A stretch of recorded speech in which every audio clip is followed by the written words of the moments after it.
monitor the situation means to watch history in the making. 5, 10, 15, 20 years away. I think it's now. I think Guidance is internal. 12. Don't play games. 11. Don't play games with this president. So 9. it's a scary idea, but I mean that's the world we live in. 5, 4, 3, 2, 1.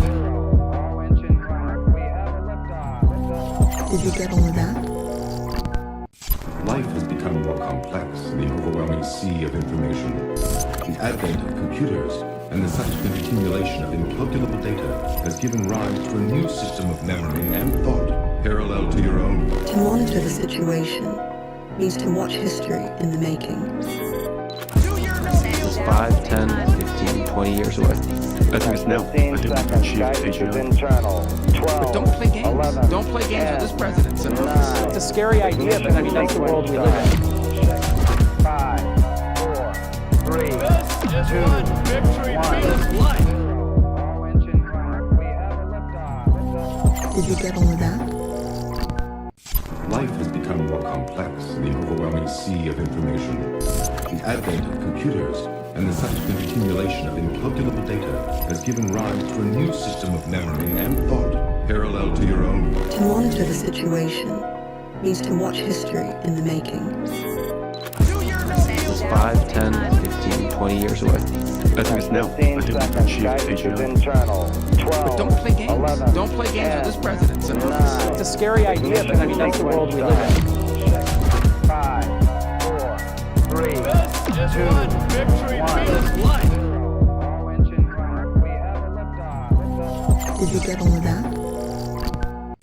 Life has become more complex in the overwhelming sea of information. The advent of computers and the subsequent accumulation of incalculable data has given rise to a new system of memory and thought parallel to your own. To monitor the situation means to watch history in the making. 5, 10, 15, 20 years away. I think it's now. 15 seconds. Guidance is internal. 12. don't play games. 11. Don't play games with this president. So 9. it's a scary idea, but I mean that's the world we live in. 5, 4, 3, 2, 1. All engine running. We have a liftoff. Did you get all of that?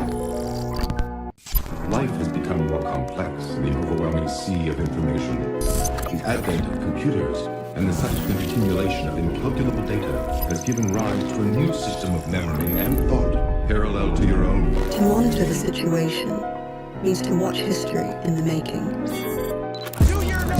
5, 10, 15, 20 years away. I think it's now. 15 seconds. Guidance is internal. 12. don't play games. 11. Don't play games with this president. So 9. it's a scary idea, but I mean that's the world we live in. 5, 4, 3, 2, 1. All engine running. We have a liftoff. Did you get all of that? Life has become more complex in the overwhelming sea of information. The advent of computers and the subsequent accumulation of incalculable data has given rise to a new system of memory and thought parallel to your own. To monitor the situation means to watch history in the making.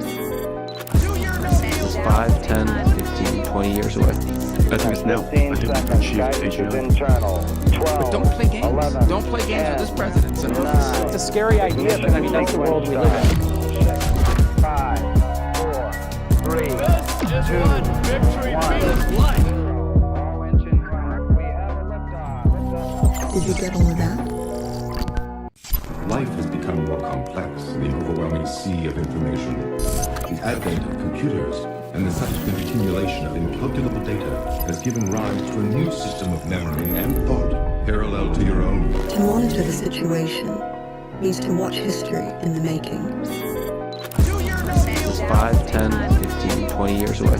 I think it's now. 15 seconds. Guidance is internal. 12. don't play games. 11. Don't play games with this president. So 9. it's a scary idea, but I mean that's the world we live in. 5, 4, 3, 2, 1. All engine running. We have a liftoff. Did you get all of that? Life has become more complex in the overwhelming sea of information. The advent of computers and the subsequent accumulation of incalculable data has given rise to a new system of memory and thought parallel to your own. To monitor the situation means to watch history in the making. 5, 10, 15, 20 years away. Estimates now. 15 seconds. Guidance is internal. 12. But don't play games. 11. Don't play games with this president, Senator. 9. It's a scary idea, but I mean, that's the world we live in. 5, 4, 3, 2, 1. All engine running. We have a liftoff. Did you get all of that?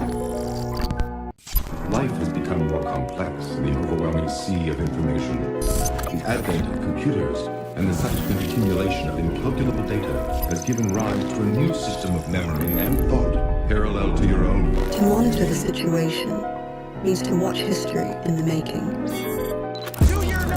5, 10, 15, 20 years away.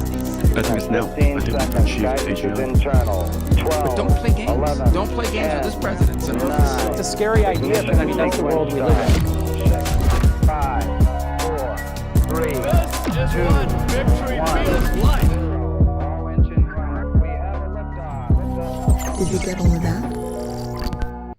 Life has become more complex in the overwhelming sea of information. The advent of computers and the subsequent accumulation of incalculable data has given rise to a new system of memory and thought parallel to your own. To monitor the situation means to watch history in the making. 5, 10, 15, 20 years away. Estimates now. 15 seconds. Guidance is internal. 12. But don't play games. 11. Don't play games with this president, Senator. 9. It's a scary idea, but I mean, that's the world we live in. 5, 4, 3, 2, 1. All engine running. We have a liftoff. Did you get all of that? Life has become more complex in the overwhelming sea of information. The advent of computers and the subsequent accumulation of incalculable data has given rise to a new system of memory and thought parallel to your own. To monitor the situation means to watch history in the making. 5, 10, 15, 20 years away. Estimates now. 15 seconds. Guidance is internal. 12. But don't play games. 11. Don't play games with this president, Senator. 9. It's a scary idea, but I mean, that's the world we live in. 5, 4, 3, 2, 1. All engine running. We have a liftoff. Did you get all of that? Life has become more complex in the overwhelming sea of information. The advent of computers and the subsequent accumulation of incalculable data has given rise to a new system of memory and thought parallel to your own. To monitor the situation means to watch history in the making. 5, 10, 15, 20 years away. Estimates now. 15 seconds. Guidance is internal. 12. But don't play games. 11. Don't play games with this president, Senator. 9. It's a scary idea, but I mean, that's the world we live in. 5, 4, 3, 2, 1. All engine running. We have a liftoff. Did you get all of that? Life has become more complex in the overwhelming sea of information. The advent of computers and the subsequent accumulation of incalculable data has given rise to a new system of memory and thought parallel to your own. To monitor the situation means to watch history in the making. 5, 10, 15, 20 years away. And we are back. Today is Friday, July 10th, 2026. Welcome back to Monitoring the Soccer. Oh, yeah, okay. Yeah. Oh, yeah. France beat Morocco 2-0 yesterday. Entirely expected. And then Spain is playing Belgium later. Exciting. What has been like the rate or the hit rate for like prediction markets and soccer matches? I think feel we've like it's got been- most of them. Yeah, most of them have been called. Yeah, they're actually like, I mean, with some of them, it's pretty easy. Uh-oh. Our producer's not going to like the first prediction market I just saw about a certain tennis match that's going on. Yeah. Let's see. Sports, they're not that hard to predict most of the time. Like, France is just a way better team than Morocco. I think, like, the ones that they didn't expect were, like, when Norway beat Brazil That was pretty unexpected. Mhm. But I mean, like it's not that hard to guess most of these things, and there's enough randomness involved in sports so that like you can't just reliably guess games correctly all the time. Mhm. But anyway, Um, also MTS monitoring the cinema. The Odyssey comes out in a week. Cinema with an S, of course. Mm-hmm. And it's also your birthday It is also my birthday. Monitoring the Sophia. in a week, not today. So we'll do a birthday thing maybe. Anyway, Oh, our it's as you time. can see, we're now like dark. What was it? Dark Gothic MTS. We're dark gothic MTS. We have this like deep purple, moody Ambient background. lighting. Yeah. A new bookshelf in the corner, which you can't see yet, but I think you'll be able to see it in the future. It is cool. We have some cool stuff in there. What's the coolest thing that you think you got on the bookshelf? I got a few old comic books. Well, like a bunch of like random performative vinyls. And then there's like an old Thor comic book over there. Wow. And some I may have gotten a uh what's that superhero's name? Played by Brie Larson, Miss Marvel. Isn't it just What? Captain Marvel? Yeah. Yeah, I got like an older one of those. Nice. Imagine if we still lived in a universe where Marvel was good. I think the fall off Yeah. of Marvel can be like traced to the broader like fall off of society, societal decay. It's kind of a shame. Hopefully Marvel figures it out. I don't think they will. I think that Disney is like no shade to Disney. But yeah, Disney is like They killed Star Wars too. in its final days for sure. They just kill everything they touch. It's so sad. Yeah. Anyway, it's time for MTS monitoring the SK Hynix, which Okay. is they're doing this share offering in the US. It's a Korean-based company. So to sell their shares in the US, they have to sell what's called ADRs or American Depository Receipts. And they have just like ripped. They surged 14% above their offering price. Mhm. It was 7 times oversubscribed. They opened at $170 each over an offering price of $149, which is crazy. And the ADRs are trading at a huge premium over the Korean stock. So that's amazing, actually. SK Hynix sessions with at least 5% move in either direction. So every year, basically since 2023, there have been more and more trading sessions with more than a 5% move. That's crazy. In half of a year. So how many trading days have there been so far this year?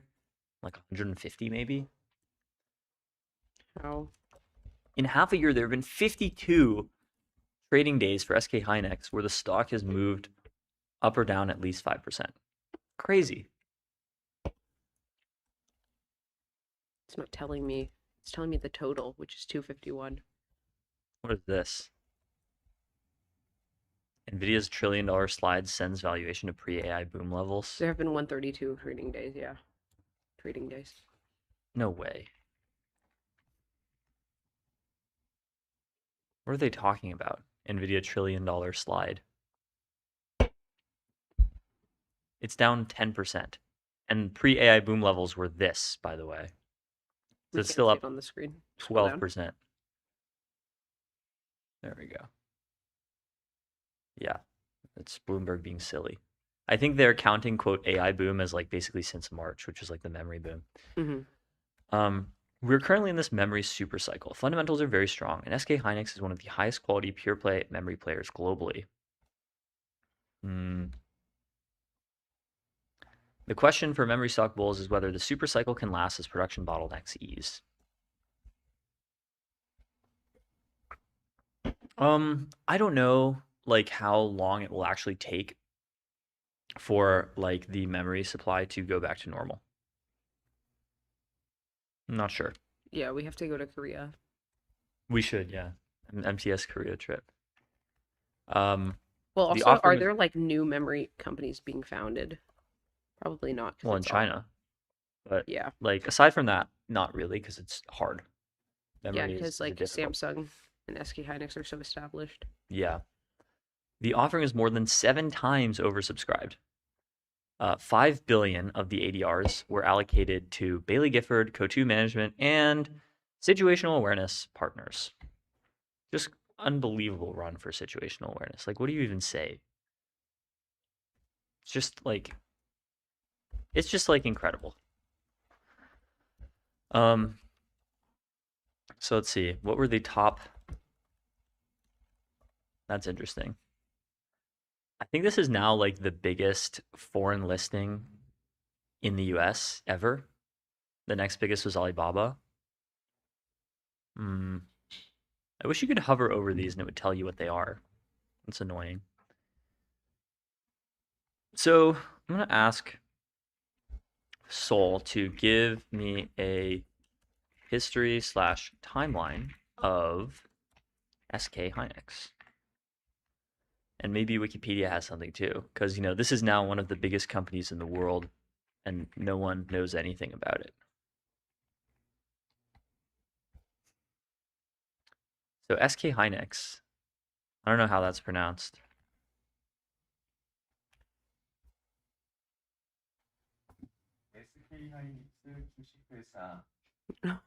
SK Hynix Joshikuesa.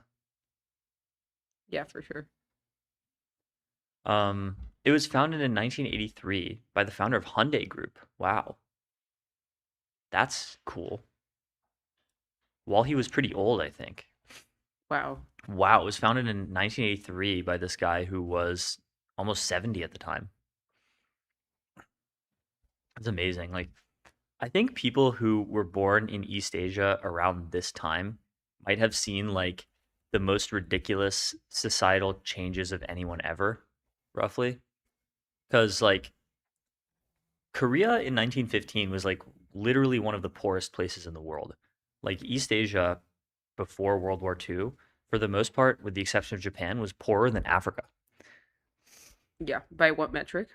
GDP. Okay. So it was like, But it was like just materially extremely poor poor. Yeah, as yeah, well? Okay. yeah. Yeah, he he grew up in North Korea. He became a dock worker, a construction laborer, a starch syrup factory worker, a delivery man, and then a bookkeeper. And then he took over the store, and then his store was taken from him by the Japanese. And then he got into automobile repair. Wait, I love that Hynix is just a portmanteau. Oh, really? Yeah, Of of what? high and electronics. It's That's that kind of easy. like Microsoft. Microsoft is just short for microprocessor software. Yeah. Wow, what an incredible life this guy has. So, let's see.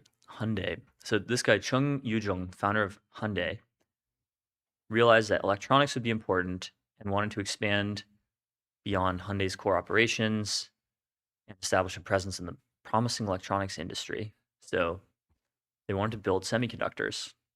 Oh my god, they have his whole family tree Wow, really? on Wikipedia. I think this is the first time I've seen a family tree on Wikipedia. Oh, wow. That's amazing.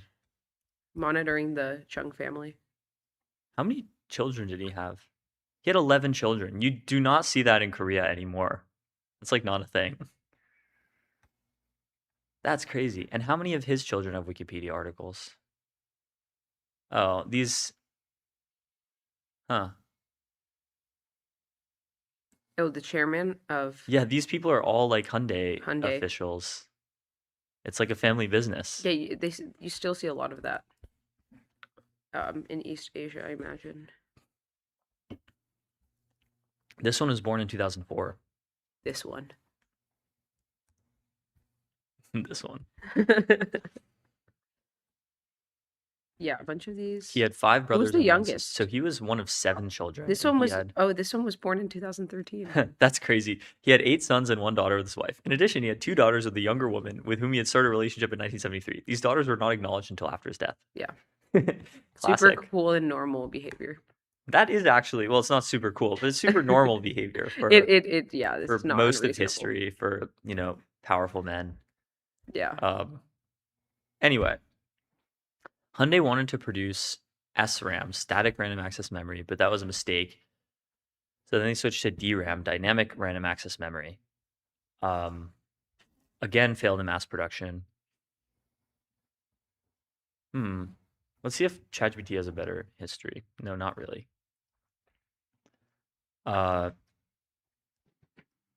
They built an American semiconductor plant in Oregon in 1995. Oh my God, Chung ran unsuccessfully as a Unification National Party presidential candidate Oh, wow. in the 1992 South Korean presidential election.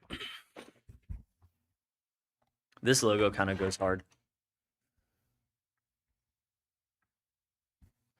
It's so sad that I will never get to experience like Japan or Korea in the 80s and 90s. It's actually just like terrible. It's really messed up. Okay, I'm so sorry. The best, like the closest thing you can get to the vibes of Japan or Korea in the 80s and 90s is like some places in China. What about that vibe is so compelling to you? Just like I guess how sort of unified everyone was to like just rapidly grow their economy and their civilization. Yeah. And there just wasn't that much political polarization at the time.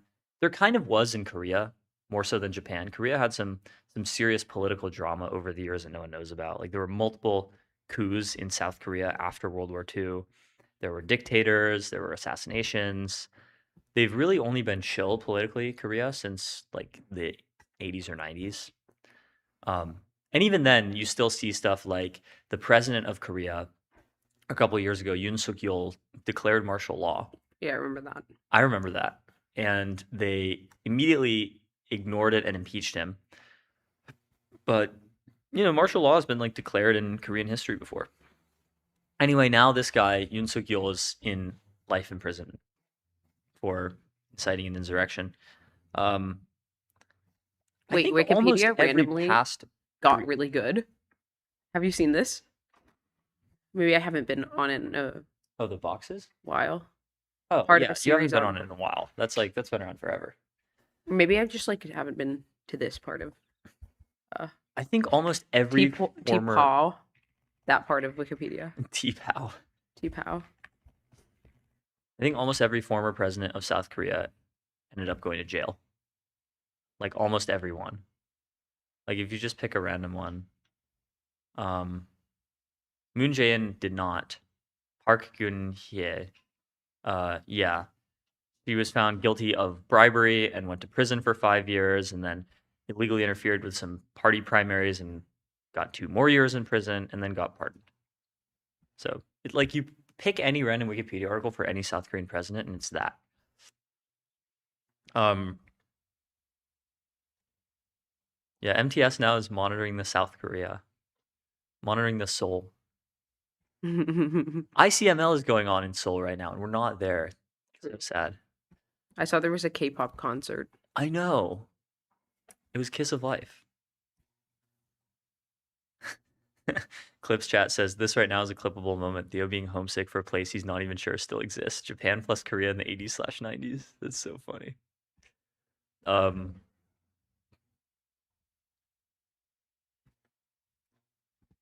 So what happened with... So SK Hynix was just Hyundai Semiconductors, and then in 2001, Hyundai Electronics rebranded as Hynix Semiconductor, a portmanteau of high and electronics.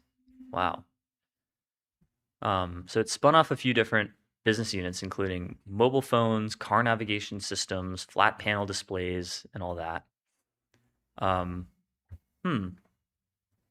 So then Hynix was formally spun off from Hyundai in 2003. I didn't know that Hyundai had a mobile phone manufacturer called Hyundai Curatel phone. Let's see. What did their phones look like? Wow. That's amazing. This is way back in the day. Whoa. Look at this phone. That's so cool. Oh my God, that's so cool. That's so I cool. need one. I know, right? It's so messed up. There was this like just incredible Cambrian explosion of form factors for Yeah. cell phones that were all just eaten by the iPhone. I guess they I do still. think there's something that like people love about a flip. Uh-huh. This is like the phones from Spy Kids. Yeah. Look at It's this very one. Y2K. This is so Y2K. Look at this one. Oh my god. The dolphin, the like liquid looking metal. Wow. The dolphin. That's very Fruta Guerrero. These are actually like amazing. And then SK Hynix. So it was called SK Hynix because it was acquired by SK Group, which is a multinational manufacturing and services conglomerate. Pretty sure it just stands for South Korea. No, Sunkyong.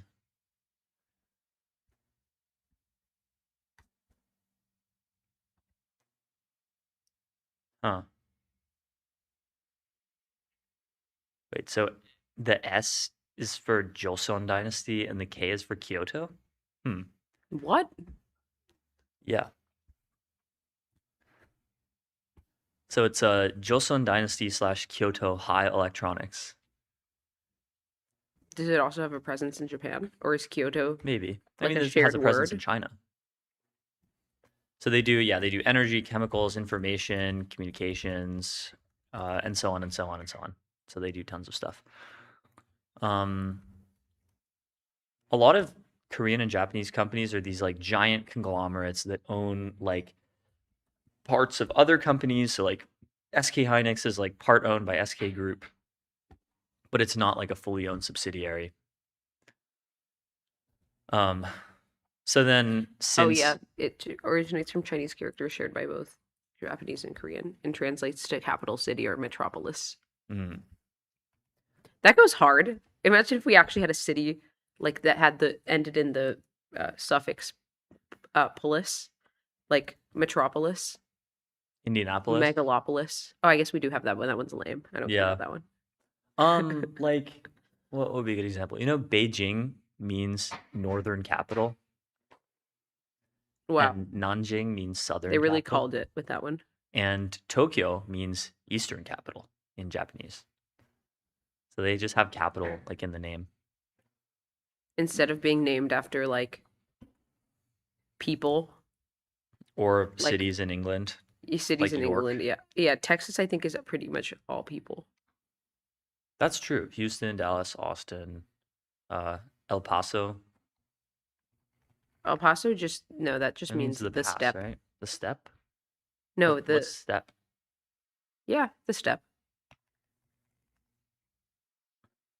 The pass in Spanish, it says.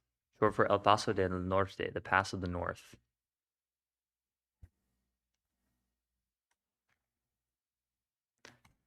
Okay, so what is SK Hynix? Yeah, they manufacture DRAM. It turned Hyundai into one of the world's leading DRAM suppliers in the 90s.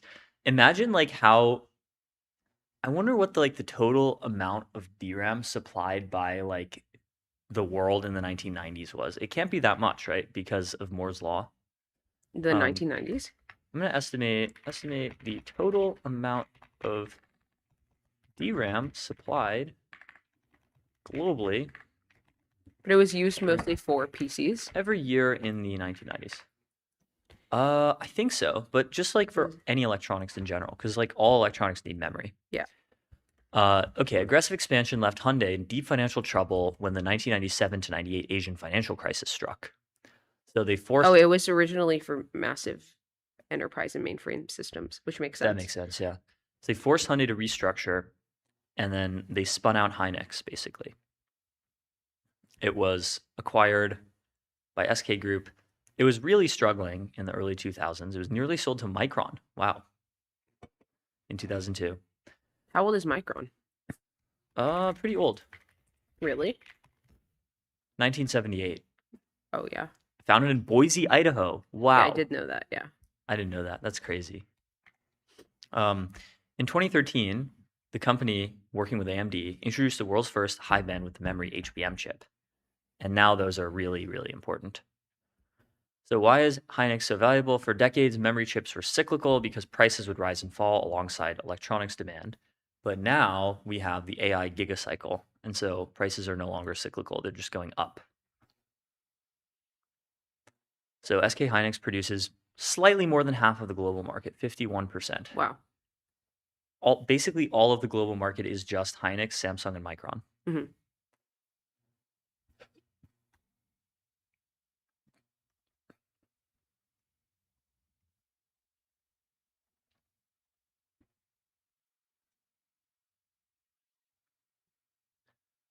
So I'm looking at a list of memory producers. Samsung, Hynix, Micron, SanDisk, Kioxia, Japan. yeah, Kioxia. Probably Kioxia, yeah. Kioxia is like one of the biggest companies in the entire country now. Like if you look at companies' market cap and you rank by countries in Japan, it's the biggest company in Japan by market cap now. Mhm. Toyota's down to number 4, and then number 7 is Uniqlo. Oh my god. Yeah. Above Sony, actually. That's crazy. Wow, that is wild. Mm-hmm. I mean, I think some of these were like among the What's even crazier biggest is that companies in the Sony includes the entire like actual media like conglomerate, like pictures, and maybe it doesn't. Maybe it's like I think it this does. Sony vehicle owns like 30% of Sony Pictures or something. Wow, down 17%. Or like this Sony year. Records. It's probably all included in the market cap, right? Is Sony Pictures. That's kind of crazy. All of the South Korean companies, all the biggest South Korean companies are relatively small, 30, 40 billion, except for 2, Samsung and Hynix, which are $1 trillion each. What is SK Square?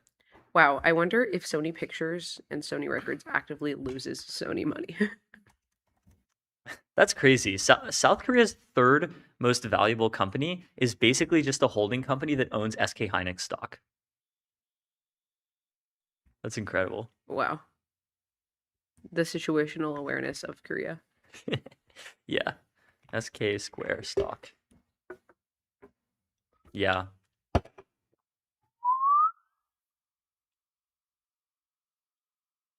I think another reason I am vaguely nostalgic for 80s and 90s Japan, even though I wasn't there, was because like at that time it was seen as like the biggest like economic threat to America. Like Yeah.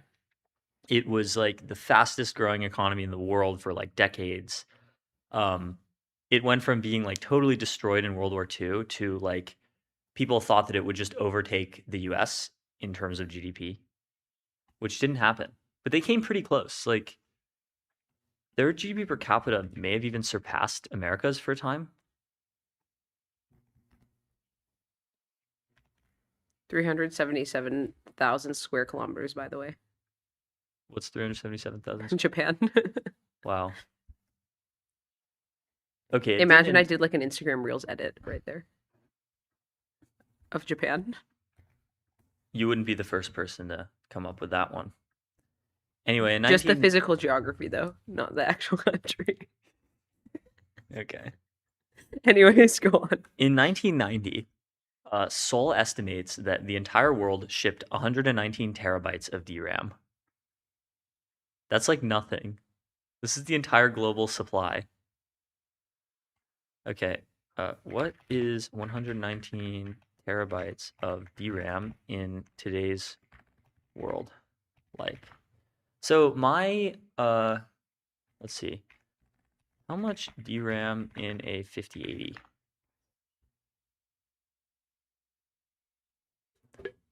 I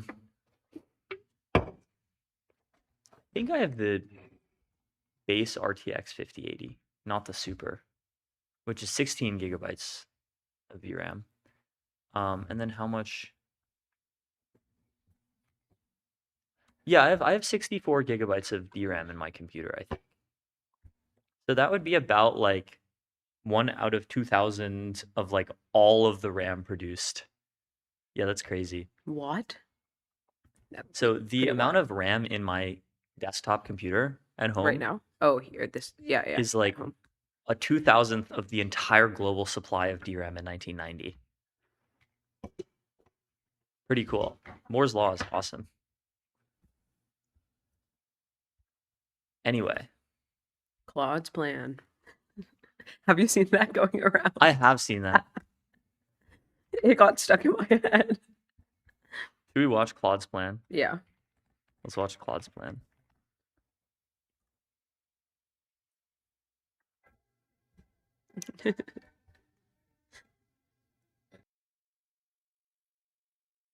I don't have audio. Bruh. And they ship, and they ship, and they ship, and they ship. Shipping, they shipping for me. Yeah. Honestly, can't tell if it's a bubble to me. Trying to keep up with it is a struggle for me. Legal problems on my own are humbling me. Skimming through the PS, fuck it looks good to me. LeetCode problems on my own are humbling Wait, me. can you put subtitles on? No, it doesn't have subtitles. Committed for me. Codex might be good, it's just not CC. Oh. Seeing everybody start to quit GPT. Claude's Claude's plan. plan. Claude's plan. I start my I day start in my plan day in mode. plan mode. Plan mode. I run like I an run like uppercoat. an uppercoat. Hey, no. Ay, no. I've been here since I've been here since 2.0. 2.0. Server down. Server down cause MCP. God knows my API keys. Make another. Make another .md. But still, bad change. It's a lot of It's a bad lot of bad changes. changes. They They ship and they ship ship and they ship and they ship and they ship it for me. Yeah. Bad change. It's a lot of bad changes. They ship and they ship and they ship and they ship and they It's for ship me. it for Yeah. me. Yeah. Hey, hey. She thinks I'm a real sweet, I tell her only partly. I only code with Claude, I'm with Cursor, I'm sorry. Claude plugins, realize that there's levels to prompting. Ultra think when I see errors getting daunting. And I don't leak. Terminal 2, but Terminal 3. Claude, actually 5's better, said the OG. Imagine if Imagine I if I never never switched switched from from 03. 03. That's Wow, so that Claude's is plan. tough. That's a bar. That's tough. God's plan. I I can't can't coach coach it it on my own. Hey, no. Gotta watch context window. I've been here since 2.0. Ay. Server down cause MCP. Claude knows my Oh my God. API keys. Make another .md. Um, But still, you know FIA, the Oh, I saw shopping that. app? Yeah, bad that Bill change. Gates' It's a lot daughter. of bad changes. started. They ship and they ship. Remember they did and like they a fake ship and they Coachella ship lineup and for they their ship investors? for me. Oh yeah, well I think that was actually kind of cool. Or it was like girly marketing, you know, it's fine. I can tolerate it. Okay, turn that shit off.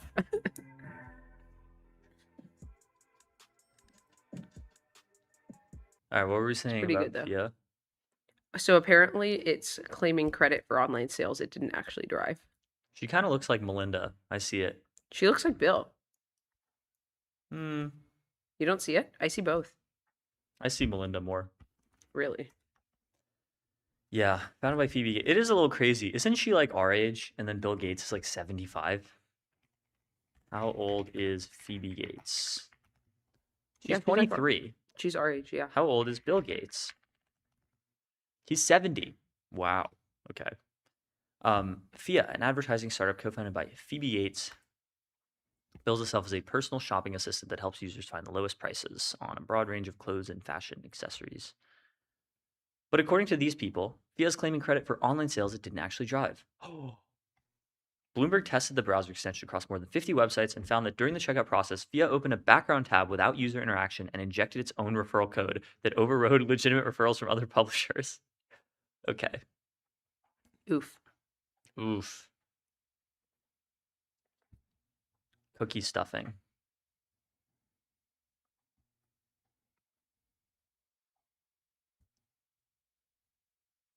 A FIA spokesperson acknowledged the issue and said it has been fixed. Okay. So it had stopped automatically claiming a referral click. They retested it.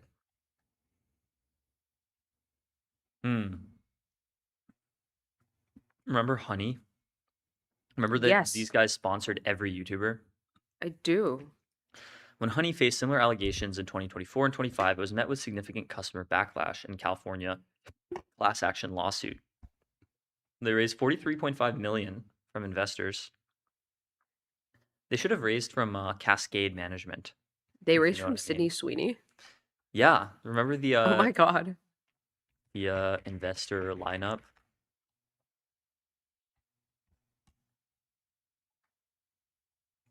Khloe Kardashian, Alex Earl, Jessica Alba. I don't know who Priyanka Chopra Jonas is. Right next to Sydney Sweeney. No, that's Nick Jonas's wife, right? Oh, I know who this is, actually. Yeah. You've seen her. She's pretty popular. These are all like Bollywood movies. I've never watched any of these. Which one should I watch? Dostana.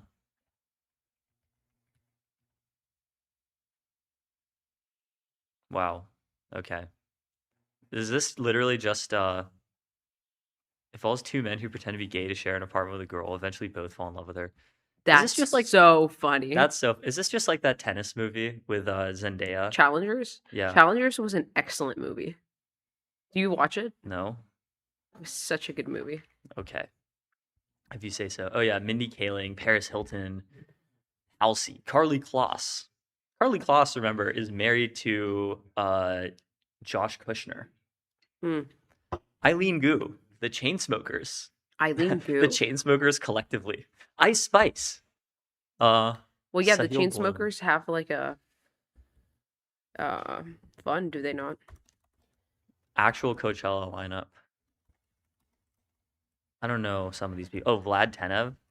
Vlad Tenev didn't even make it on this list. That's crazy. They run Mantis VC. And then SV Angel, Scribble VC, Duke Capital Partners. Yeah, that was a lot. Okay. So that's interesting from FIA. Oh yeah, we have one other thing that's really cool.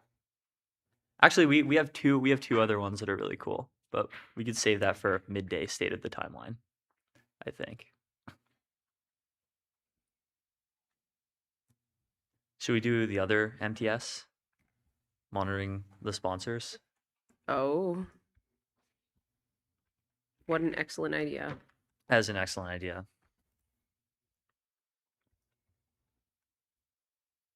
Now these lights behind us are kind of neon.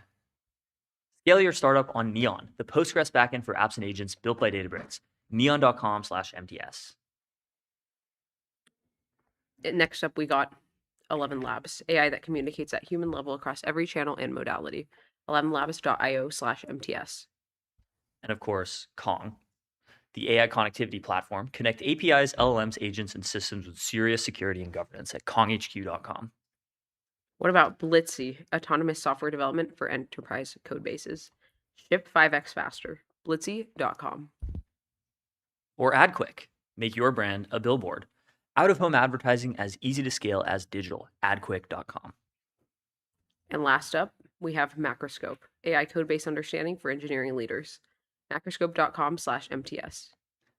So shout out Neon 11 Labs, Kong, Blitzy, AdQuick, and Macroscope. And we'll be right back.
All right, we are live in the Situation Room with Daniel Diaz, who's the Chief Business Officer at Agility Robotics, which makes Digit, a humanoid robot that does real shifts in real warehouses, and it will IPO soon. It'll go public in a SPAC deal.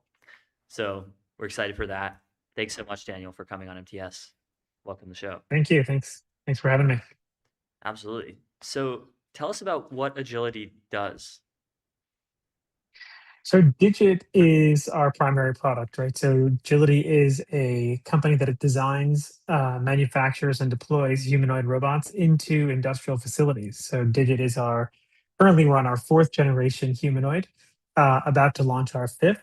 And I think we stand alone as the company who is commercially deploying these robots into actual operations in industrial settings. So we count Amazon, GXO, Scheffler, and Toyota, to name a few, as our customers, where our robots are working in operational facilities, and we're getting paid for that work they do every single day. Cool. So Interesting. there's a lot of like contention around whether humanoids are useful in any sort of industrial capacity, as I'm sure that you hear like all the time. Just because they're obviously so like expensive to manufacture and like heavy, and you have to like limbs may not be the most sort of like useful form factor. So yeah, like can you tell us about like how you guys think about the form factor? I think the form factor is just right for what it is we're going after. So Agility has taken a different tact here, right? You'll see a number of robots out there that are biomimetic, right? They're literally meant to perfectly replicate the human body. Hmm. Agility, not so much, right? We are human-centric robots, but they're built using first principles of design. So they're built to be deployed and work in human spaces, but not necessarily look like a human being. They're meant to do work as efficiently as possible. So why 2 arms, 2 legs? You can absolutely deploy robots with a wheeled base and 2 arms to do work, but they are limited, right? So they're limited to the number or the types of terrain they can go after, and they're very limited by the weight or the capacity of the payload that they can actually take on. For a wheeled robot, the heavier the payload, the heavier and wider the base becomes. And if you want to deploy these things in warehouses and manufacturing plants, you can't take up a very large footprint. They've got to be nimble, they've got to be able to get around, and they have to be able to do dexterous work. So 2 arms, 2 legs, a very efficient means of moving material around small footprints and doing dexterous work. We chose bulk material handling, moving material around factories and warehouses in these plastic or metal bins that typically are done by a human being. The problem is that there are over 1 million unfilled positions in material handling in manufacturing and warehousing right now, and that number is growing. So a few years ago, that number was 600,000. Now it's over 1 million. And the reasons, right? We've got a retiring, aging workforce. Young people do not want to take these jobs. They're not going into them. And we've got reshoring happening, which requires even more people.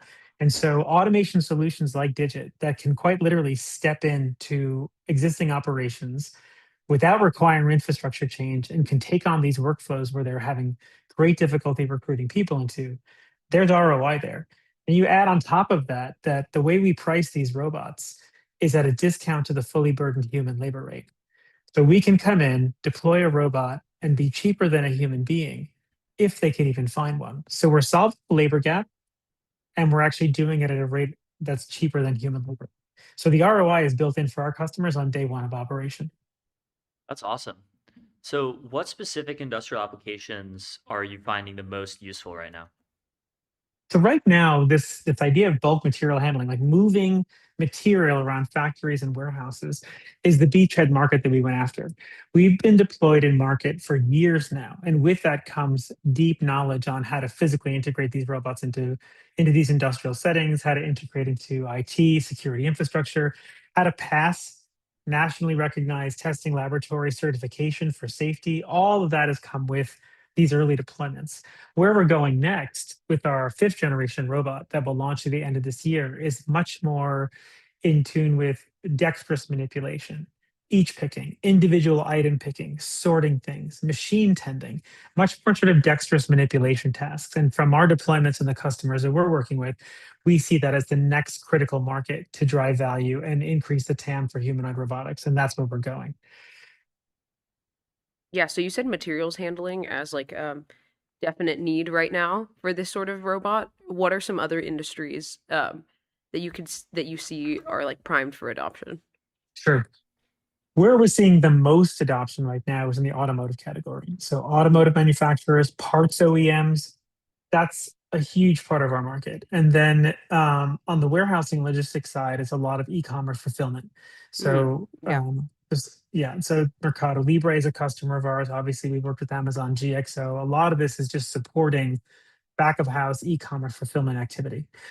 Where we're seeing new and increased inbound interest, electronics and semiconductor manufacturing, retail, like actually in back of house retail, and pharmaceutical manufacturing is another big one where we're seeing a lot of inbound requests for this type of automation, where they're all showing the same thing. They've got a critical labor gap. It's impacting their efficiency and productivity rates, and they see humanoids as a means of solving for that challenge without requiring large infrastructure change and the type of automation that sort of locks you into a very specific footprint. The great thing about Right. humanoids is that they can step in, take on the workflow in much the same way a person would, and it's much more efficient and malleable than having to figure out fixed automation through these sort of gaps that they're finding in their automation workflows. What's incredible is that a lot of our customers have a lot of automation in place already. But what happens is two automation platforms will meet, and the fixed automation solution to connect them is either too expensive or locks them into a footprint that they don't want. It's not efficient enough. And so you'll find people literally moving things from one automation platform to another, from an automated conveyor to an AMR, or from a put wall to an AMR, just sort of moving this material around. And those jobs, because they're repetitive, they're backbreaking, they're injury prone, they're boring, they're very Mhm. hard to recruit for. The robots don't really care how boring the job is. They'll just do it all day long, every day. So, what are like some of the physical limits with payload? Because obviously humans have like a physical limit, right? Like, Mm. we can't really lift that much. Are Well, I they? can. Maybe you can. No, trust, I can. I can.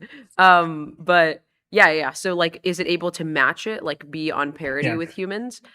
Is it able to do more theoretically? I see that the legs like bend backwards based off of the right. what I see can see behind you. Um, so does that make it, more like able to do heavy lifting tasks? So it can do heavy lifting tasks. Mhm. So the current digit lifts a maximum of 35 pounds, and that is constant, repetitive lifting for 8 hours a day. It's not just sort of like one power lift.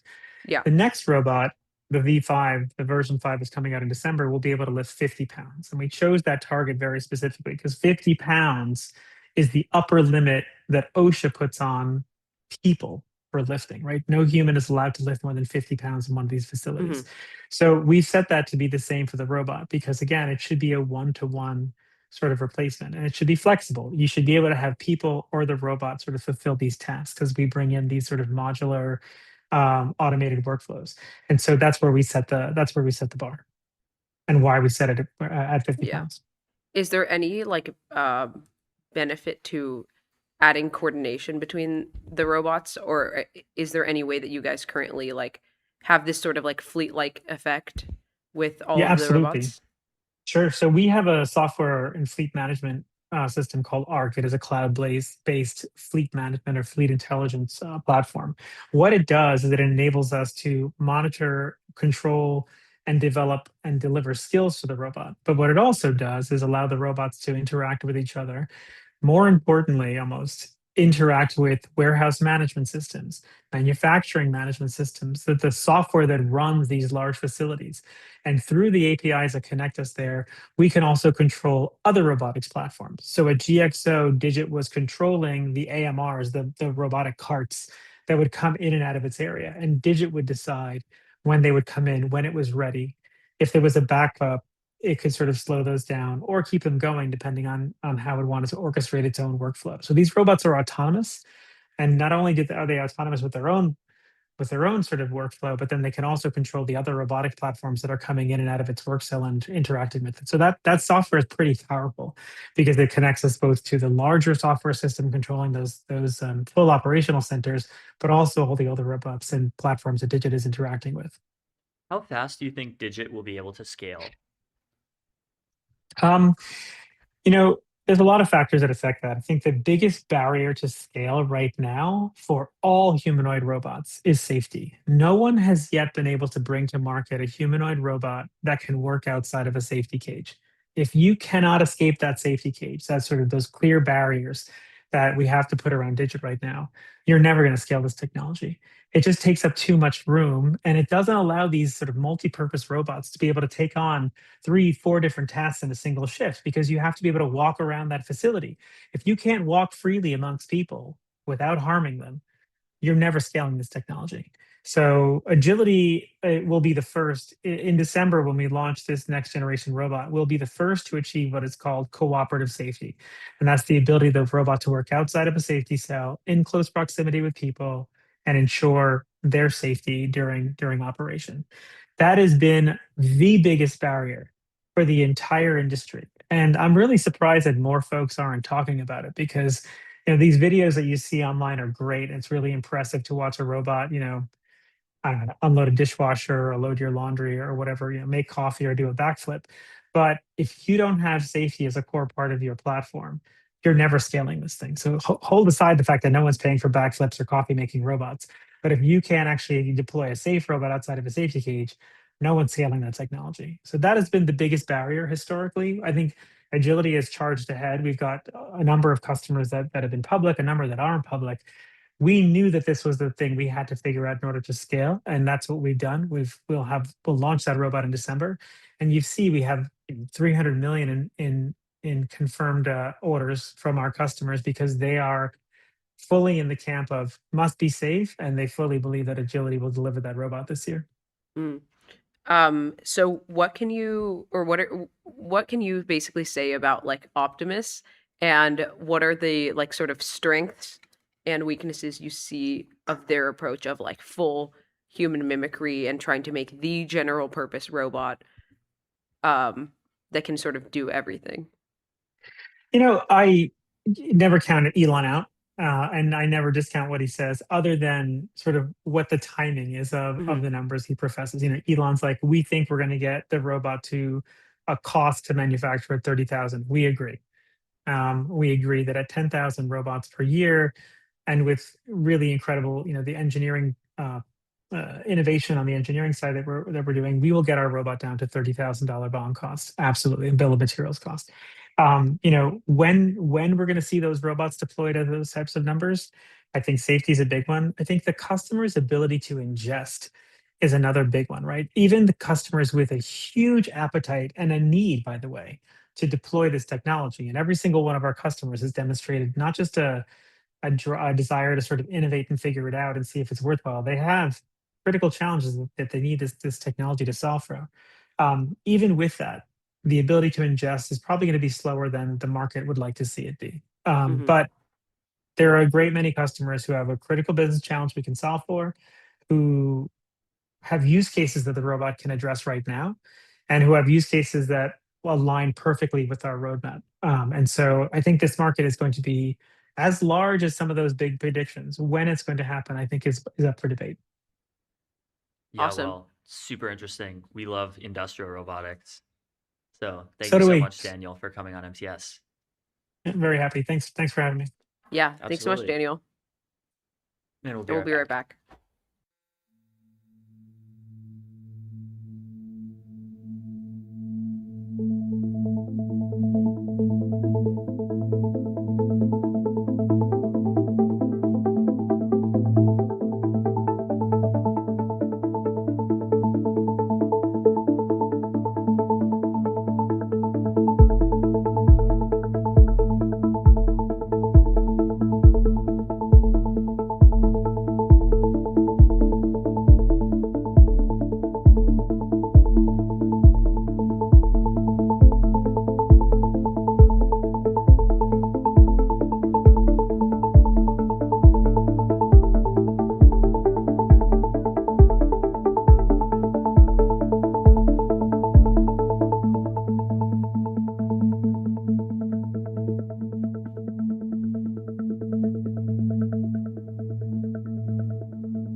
We are back. We are live with JS Tanin, who's a senior researcher at Epoch AI. He's the head of insights.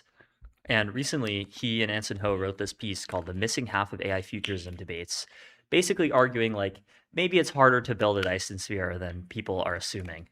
Maybe, you know, we don't just scale straight to superintelligence and then immediately get like a Dyson sphere by 2030. Hot take. So, JS, welcome to MTS.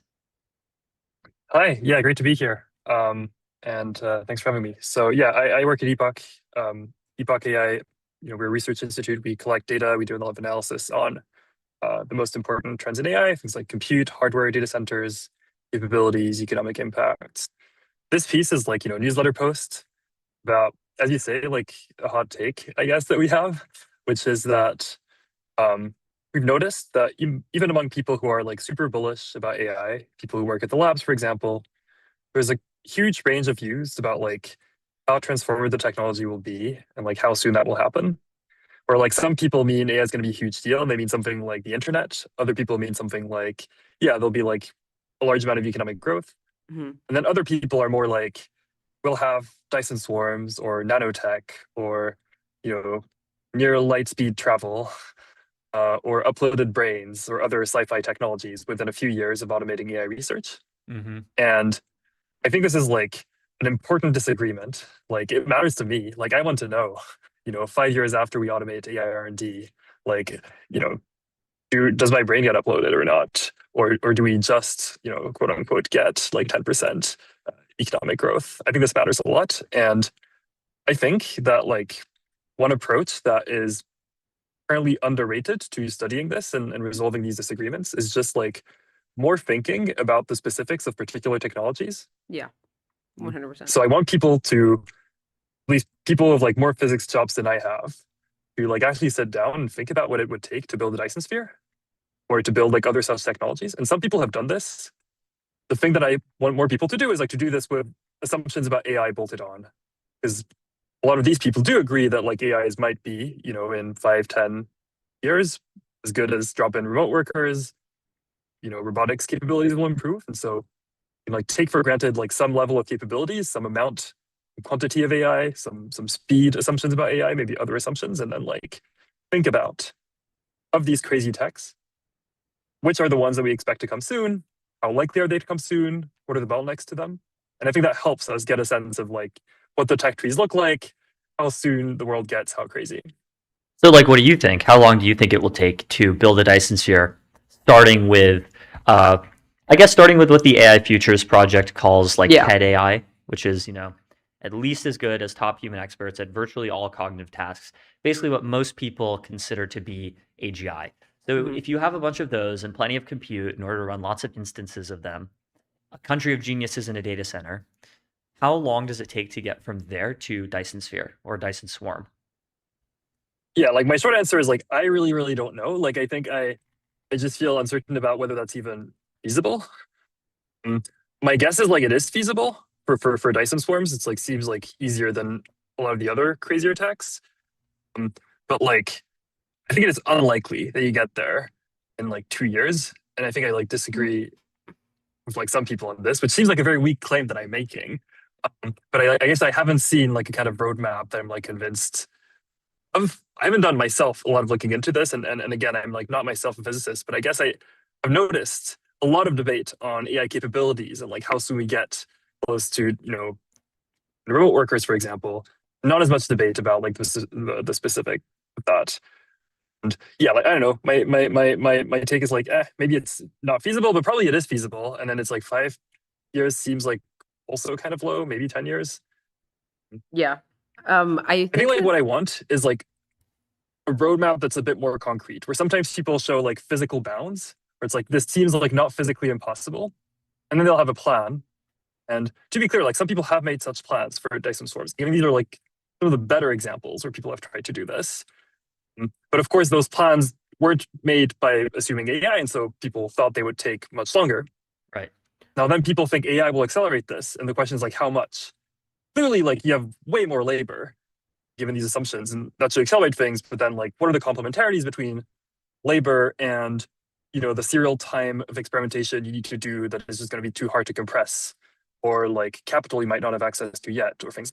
I think those things are just like not at all obvious. And I guess I have a sense that maybe some people take this for granted or assume that our life will be very sci-fi, even like 2 years after it is automated. So I'm like kind of punting on the question, and mostly like the goal of this post is less like I'm making a strong claim that this is impossible, and more like a call to arms for more research of this sort, where I think there's many people who like physics and like this sci-fi style of thinking, but like very few people who do this like seriously, you know, as their day job. And I'm like, oh, we could use like not like, you know, thousands of people, but like hundreds of people, maybe like 10 people doing this right now. I think there's maybe like 2.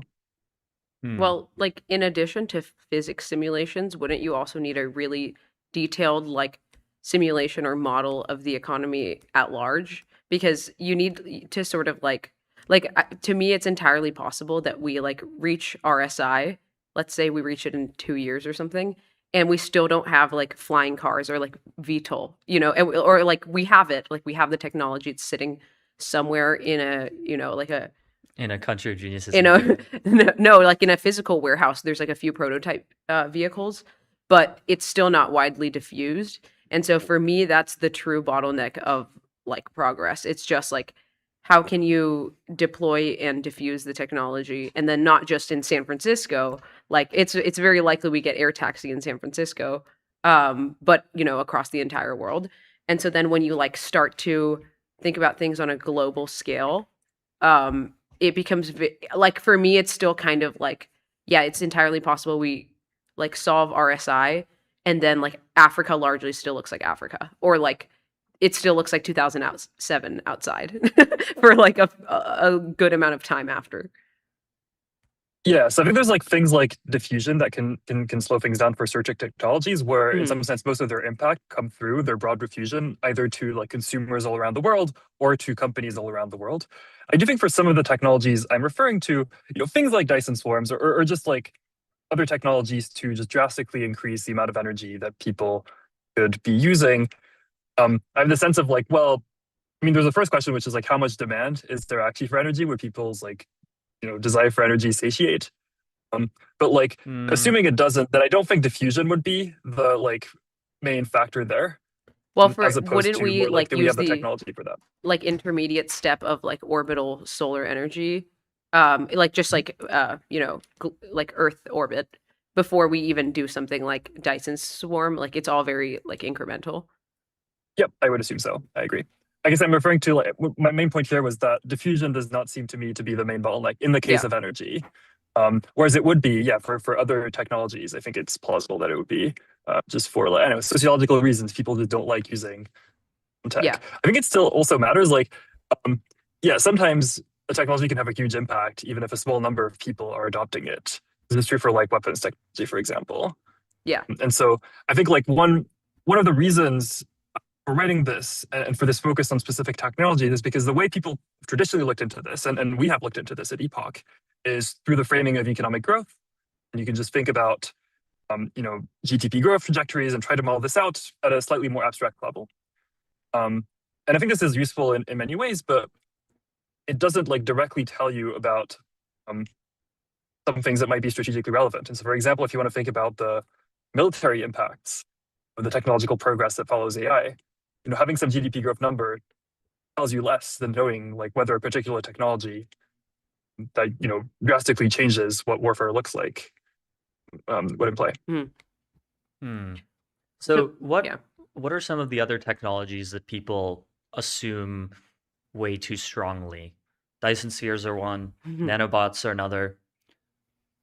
Yeah, I think like, I mean, I'm not focusing too much on making the claim that like people are wrong about these. Mostly I want to see more research on it, but yeah, like examples are, yeah, I think a good example is like, you know, interstellar probes. There's this like really interesting paper called like Eternity in 6 Hours, which tries to do this kind of exploratory engineering for, yeah, like von Neumann probes, you know, like self-replicating probes that could like, you know, go to other solar systems, eventually other galaxies, and tries to have these like kind of creative ways that this would work, which starts with, you know, initially Dyson swarms. And I think this is an interesting paper. it's like unclear like how much more labor has been put into this particular question since that paper. Probably not like 10 FTEs over like years, would be my guess. But that's another example, I think, of a thing that would be very consequential in terms of like space exploration and just like how much of the light cone, humans end up exploring. Yeah, a lot of things related to health, right? Like drastic life extension is another one.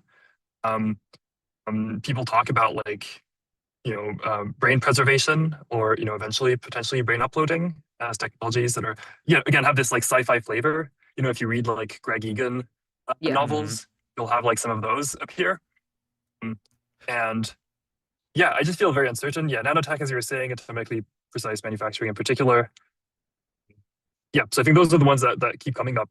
I think part of my point here is like, I don't know, there's like maybe like 10 of these that really come up very often. And it's not, it's like, maybe, the economy will surprise all of us and there's like so many unknown unknowns. But what if no? Like, what if, there's like kind of, we've like kind of identified at least the next crazy technologies, then like there would be a lot of value to like mapping them out right now. So do you think what's missing here is like more theoretical physicists, or not physicists, theoretical engineers, I guess, like a broader category of like very like technically like literate and skilled people actually putting the work to the like the sci-fi concepts? Yeah, so as I was saying, there's this kind of like exploratory engineering field that sort of already exists, where the best examples are Andreas Sandberg has done this. He's the one who wrote with Spirit Armstrong this Eternity in 6 Hours paper. He's one of the does greats. Things like this. Yeah, he has some really cool research. Him and Bostrom are like top 3, I think. Yeah, like Adam Alberstone is another person who does this kind of scientific road mapping work and thinks about like, for various technologies, like what are the steps to get there. I cite this post in the newsletter post from Damon Binder, which is maybe the closest example to what I have in mind for kind of energy generation. I think like all of these are like examples that exist, and there's historical examples as well from people having a good amount of foresight and thinking about the rocket equation way before we had the kinds of rockets that could go to the moon, or thinking about much more efficient radio communication in the case of Arthur C. Clarke. And so I think there's like some precedent, at least, for some people having good intuitions. It's unclear how cherry-picked that is. And so I guess my claim is 2 things. Like this field of exploratory engineering, I think it's really cool. I want more people to do this. And I want them to like incorporate AI in the way they're doing this. Because currently I think people are just thinking about the physics of it, but not accounting for the transformation that AI would represent. You can like assume again that you'd have workers that can work, many more workers or effective workers. They could work for longer, they could work faster potentially. And so, yeah, it just probably drastically changes for some of these technologies, how fast we should expect them to appear. And so, yeah, I want more people to explore that. Are there any technologies that you are quite confident will happen within a few years of TED AI? I'm not sure. I mean, I would expect like, health improvements, but I don't know what specific ones. And then like for energy, I would still expect like more energy production, but like whether that routes through ice and swarms seems like unclear to me. But like it seems quite likely to be that you'd have like, a very fast acceleration in like how much energy is produced. But there's a lot of space there. Like if you look at the solar flux instant to Earth, I think we use like 1/10,000th of it. And so even without Dyson swarms, there's like so much we could get there. Maybe fusion. I don't know that much about fusion. So things like this, like just increases in energy, just seem like maybe some of the most likely ones, but not super confident there. The only like post AGI prediction that I have solidly is there will be a new social media. It's basically just like there will be like the first thing I think that will happen that will like massively showcase agentic technology at the very least is just like some crazy new like Facebook level event that like it just like entraps people's attention. That's like the only thing I'm almost certain of. Well, we got that with the last social discontinuity, which was COVID, and COVID Yeah. came with short form video. Exactly. So I can't even imagine what's next for social media. But physical technologies are like a complete other thing because you should be also able to like theoretically model or predict the effect of AI on SpaceX, and I don't think people are particularly doing that. Like if we get RSI or whatever, like you can imagine one of the most important like companies that would be like used within in like the physical world would be something like SpaceX. Like how would that affect their like launch cadence or something? Especially because so much of like Dyson Swarm is dependent on launch. And even launch is like super, it's totally not what it could be right now. Well, to make the Dyson Swarm, we can put a mass driver on Mercury and then have Yeah. a bunch of autonomous robots disassemble the planet of Mercury to rearrange it into Dyson Swarm material. And then it calls into question the entire Mars goal, right? It's like Mars is not really instrumental at all to the Dyson Swarm goal. Why would it be? Yeah, exactly. Mars Well, was like always this just is a sort of question for Elon specifically. Like, why would it? Mars was always just sort of an early proof of concept for humanity leaving Earth. Yes. But the goal is always to spread to other solar systems. Totally. Yeah. So what else in like is there anything hard sci-fi not in the sort of interplanetary sense? Like you mentioned mind upload. But are there any other things like maybe in like infrastructure or transportation or energy? Yeah, I think another thing that seems like it could happen is like way better simulations of a lot of Yes. phenomena, like way better simulations of biology. Like my sense is that our understanding of biology is very ad hoc currently. It's just an extremely complex system where like maybe we study like particular pathways, but don't have enough labor to like, study all of them. I could be wrong about this. My sense is just like, oh, maybe that's the kind of thing where you could pour like a lot of parallel labor into it and just have a much better understanding of the system as a whole. And similarly, like for physics, much better simulations of molecules, which might be on the path towards nanotech, be like one of the ways you achieve this. Yeah, I think simulations would sort of be the thing that underlies all of this. Like both macro and micro simulations, like a perfect cell simulation, and then a perfect simulation of like how a city sort of behaves or evolves over time. It makes total sense that that's the most logical use of resources.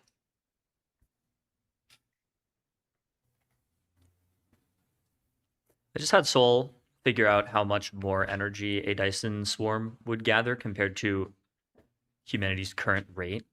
And it says a complete sun enclosing swarm would intercept approximately 18 trillion times our total present energy use rate and 119 trillion times our present electricity use rate.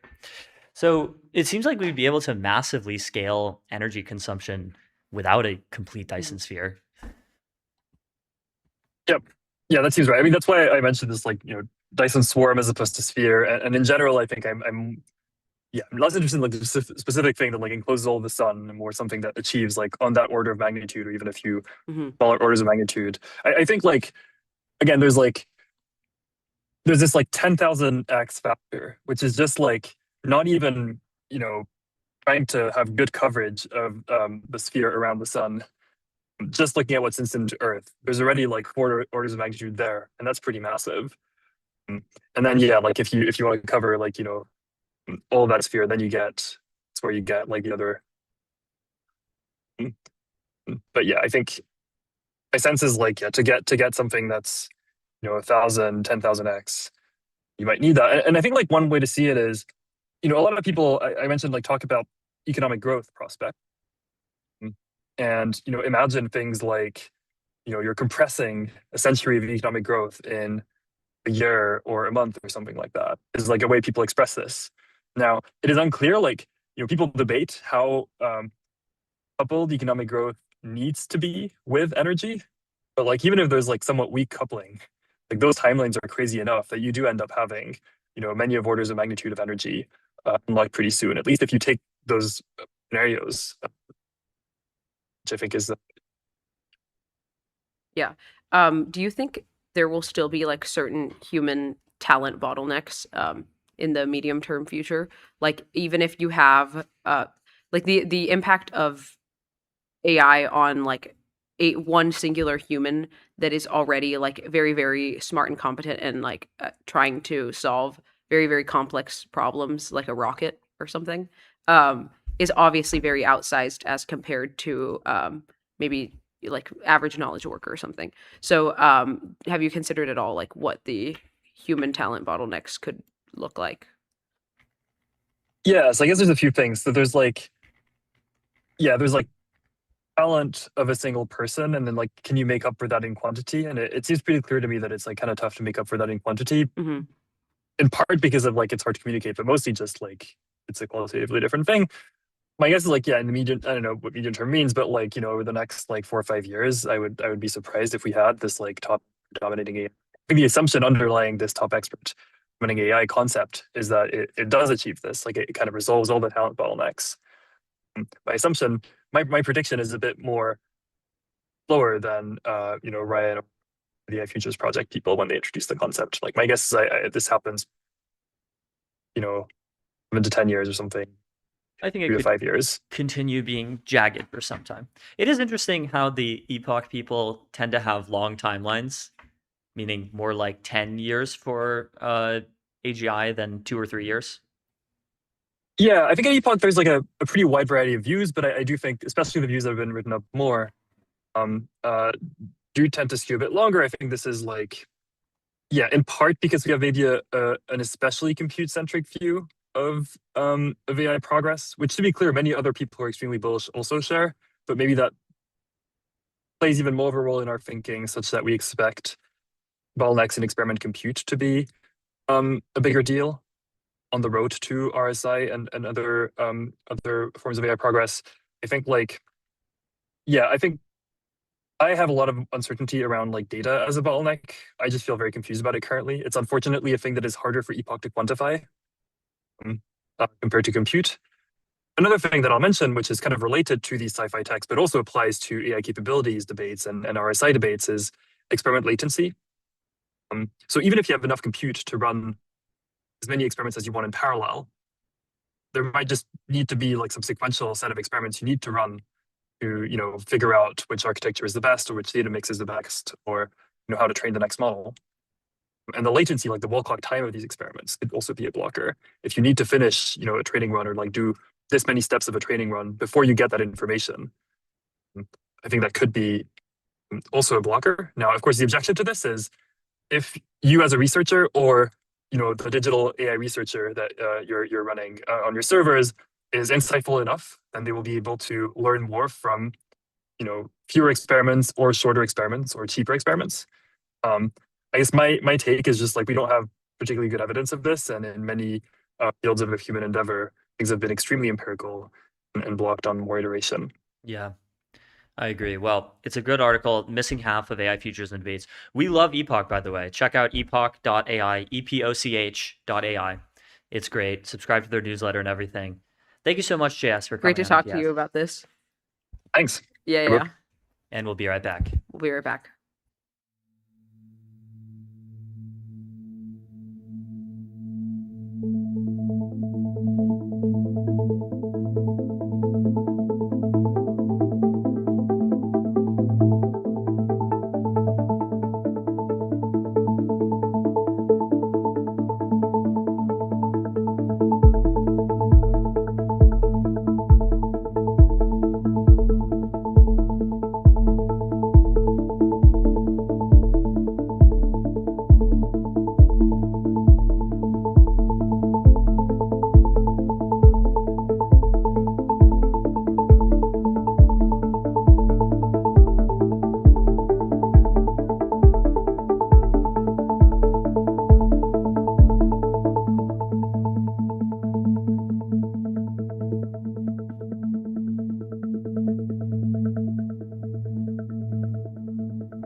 All right, we are live with Noah Lofquist, who is the co-founder and CEO of Safon, an AI lab that trains foundation models for computer use.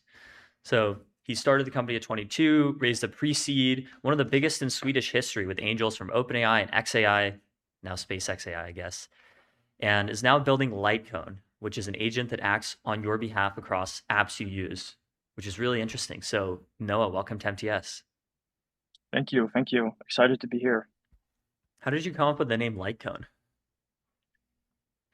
This is a deep cut. I remember when we were talking about what should our company's vision be, and we were talking about like expanding the Litecoin of consciousness that you've probably heard flying around from quite a few people. So we were like, the name Litecoin is like pretty good. Like, let's go with that and then take that as like a mission statement as well. Yeah. So how do you expand the Litecoin of consciousness, starting with computer use? Well, I think you have to start with everything that's kind of like mundane, right? Mhm. If you go to an organization with 500 people, you will find a lot of very mundane and repetitive workflows. And once you can automate a lot of those, you can kind of move up the value chain, right? Mhm. So at a very high level, people go from being like orchestrators of like one agent to hundreds of agents, right? And eventually all of those agents are fully autonomous, running the entire organization. And then at that point in time, people really only do like the high value decisions and become orchestrators for all of them. I see. I see. So with like one single computer use agent, isn't that something that has to be sort of like managed just one to one by like whoever the user is? So, it's just my computer, and it's just one agent or maybe it's multiple. But tell us a little bit about that. Yeah, so the way we view it is that like right now we're very much in a single agent paradigm, especially Mhm. for computer use, where it's like people don't trust the models enough where they're just going to let it like take care of all of their social medias, all of their messaging apps, their entire computer, frankly.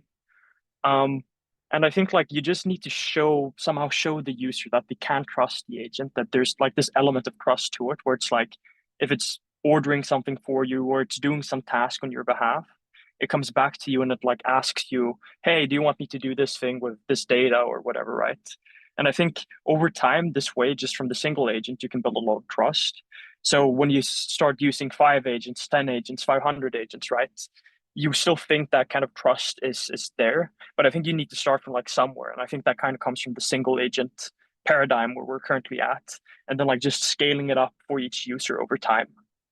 Mhm.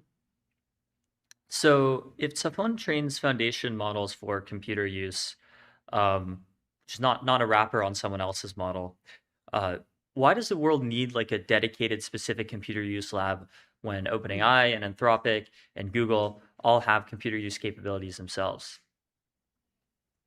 So the way computer uses today is if you go and use Claude or Codex today, you notice that the models usually suffer from 2 or 3 fundamental issues. The number one is that they're very slow. So every step can take anywhere from 15 seconds to 30 seconds, right? Because the model is looking at a screenshot, it's reasoning about Mhm. the screenshot and what action to do next, and then it takes the action. And then you do that on a loop on repeat. And the models can use, depending on the task, anywhere from like 500 tokens to 30,000 tokens per step, right? It all depends on what token budget you give the model. Then the second thing is the general speed. Like this sort of paradigm is very, very slow for computer use because at every step you're looking at a new screenshot, you're reasoning based on the older ones, and you're reasoning about what you're going to do next. And then the third one is cost. Very quickly, right? If you use like a Fable model, which is an absolutely incredible model, it's going to cost a lot of money if you run that continually, right? Mm-hmm. So what we do is that like very basically it's like we make it really cheap to run at scale and very fast. Our models today are 15 times faster than any of the frontier models, and they cost 20 times less to run. And they're still like they're smaller models, but they're very, very reliable, right? And I think like if you're working with things that require very, very advanced reasoning capabilities, right? Like if you're doing CAD drawings or if you're doing like architecture and specific design, I wouldn't go and use our model. But if you're doing everything that is more redundant, things that require a lot of form filling, navigation, right, I would use our model because it's just way cheaper and faster for those specific use cases. And this is especially what we see in a lot of enterprises, right? It's not always like this super advanced reasoning that is required to do a back office process automation, but it's more that you need something that can just do it reliably, quickly, and cheaply. And then, of course, at scale. Why does it seem like computer use progress has been relatively slow for the last 2 years or so? Like the first demo of Claude computer use was, what was that? It was like, I want to say late 2024. Yeah, like Q3 with Claude Sonnet 3.5, I think it was. Yeah, it was 3.7 or 3.5, one of those. Anyway, though, like it seems like computer use has not advanced as quickly as I would have expected, even as like agentic coding has. So why is that? I think it's that the way you train computer use models is fundamentally very different from how you just train a coding model, for example. So our chief scientist, Ido, after spending a couple of months working with computer use, he drew the conclusion that models just love text too much. Like autoregressive models, they just love text because it's such a simple paradigm to work with. When you work with computer use, right, you have to do things like click accuracy, multimodal reasoning across multiple images, right? And then you need to enable error recovery across like very long horizon workflows. And when each kind of image can use anywhere between like 1,000 to 4,000 tokens in the model context, you need to figure out ways where you can either compress the image or build a novel architecture where the models can encode the images much more cheaply and then reason with them at scale, right? And so very fundamentally, right, it's computer use is very similar to a lot of the issues we see in robotics with VLAs. Because they really suffer from the same fundamental constraints of like doing multimodal reasoning across like hundreds, if not thousands of images, right? And being able to do so robustly and predicting the next action. Like when our models look at a screen, really what they do, right, is that they predict in pixel space what coordinates they need to click on, and then what like action would come after that, right? So it can be like type click, or it can be like click type, drag hold, things like that, right? But it does require a very different training paradigm than just pure coding models, because the model needs to have pretty good spatial reasoning in order to actually like do computer use tasks fairly well. A question that I always come up on is like, wouldn't back-end reasoning be so much like more efficient and better than front-end reasoning? Like if I have Twitter open and I want to go to like Noah's page, wouldn't it be so much better if I had some sort of agent that could just like reason in the back end and then like go to Noah's rather than manually clicking all of the buttons and typing in like Noah to reach the goal? Yeah, so with the current paradigm and like with coding models, that's like the way things would work in its most optimal form. Like because these models are autoregressive models, they output text, they input this text, and they understand code structures and everything really, really well. So if you can really make everything into a text format for the model, it's much, much easier for the model to like understand it and work with it and reason about it. But the issue is that for the last 40 years, right, we've been building software for humans. Yep. And 60% of enterprises still like use mainframes, and 80% of enterprise applications still require like don't have working APIs, or they're like some form of legacy system. So the world we kind of live in right now is a world where it's much cheaper to create software than it is to actually like integrate current models into your current stack. And what we see, right, is that there's a rising demand for creating new software, like an immense demand.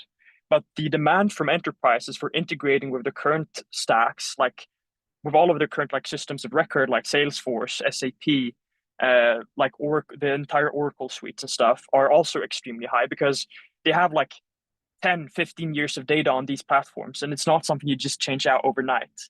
And that's why computer use is such a important enterprise technology in order to really leap more like legacy companies and Fortune 500 companies really forward to make them take the next massive leap, right?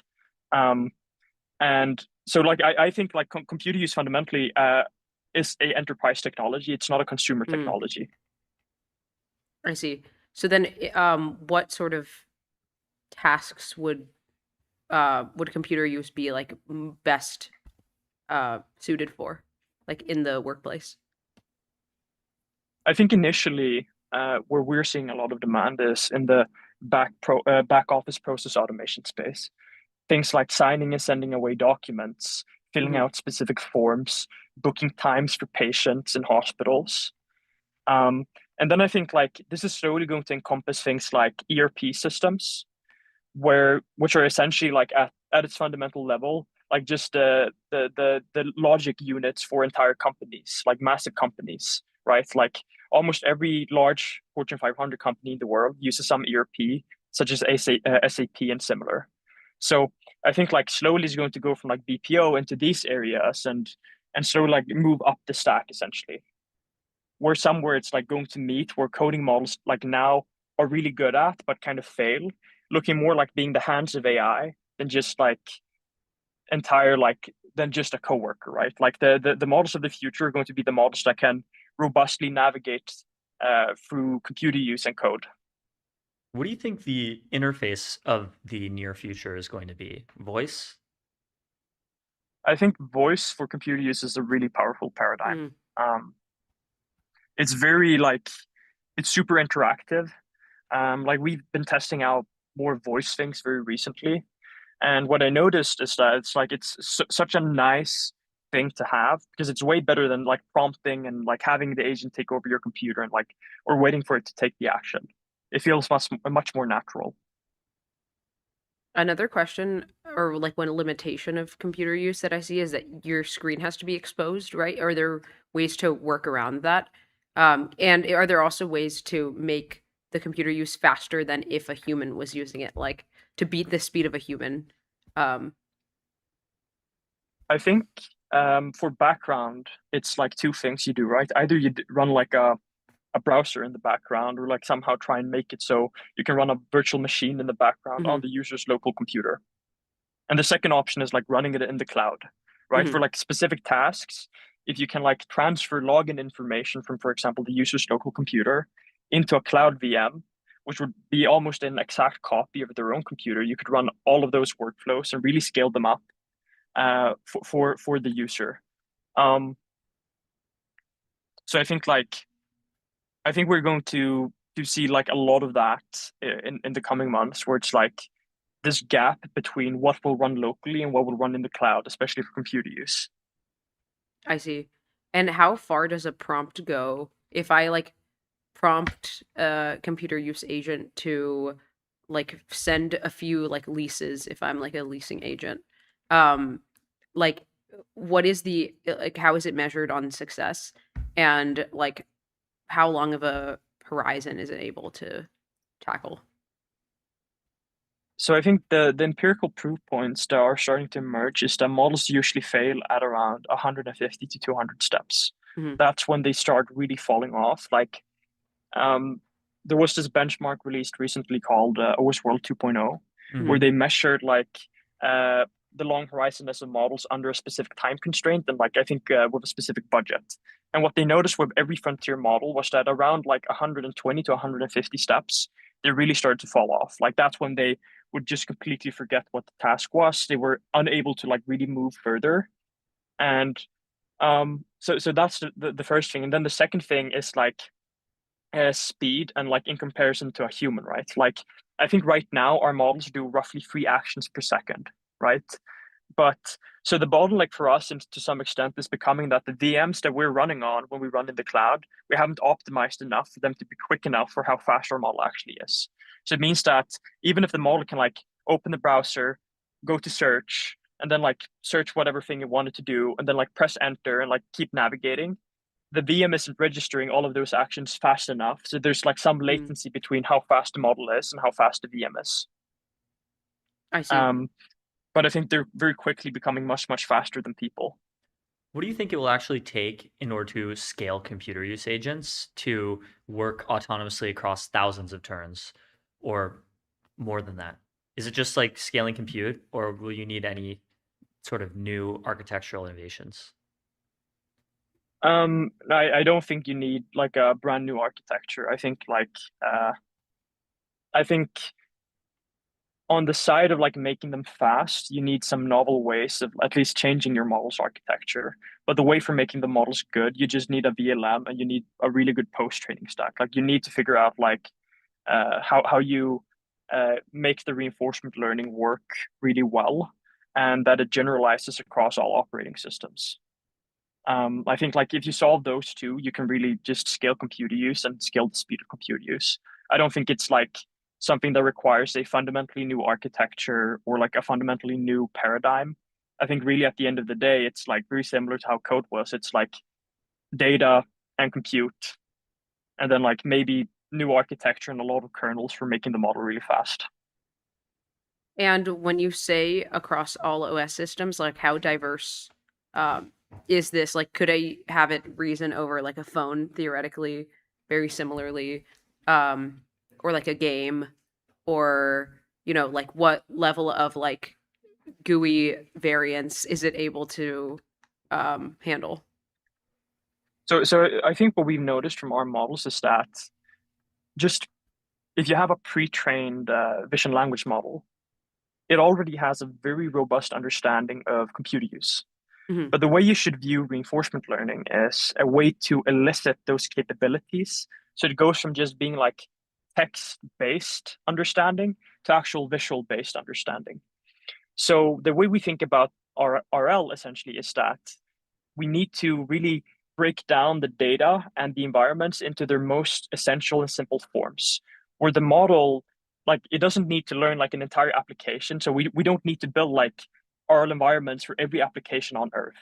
We Mhm. just need to build environments which elicit the capabilities which we want the model to have, which are things like clicking, recovery from failure, being able to robustly understand like form filling and specific computer use, very just basic computer use tasks. So like a lot of our environments are really just very basic computer use environments. There are like, for example, white screens with specific buttons, and then the prompt is something like click the purple button, and there's like 5 buttons, and then there's one purple button, and then it just clicks the purple button, and then you do that a couple of times, and then maybe in the next environment, right, you show the screen once, and then you work with like 5 images in context, and then it's like the purple button, then it's 5 buttons.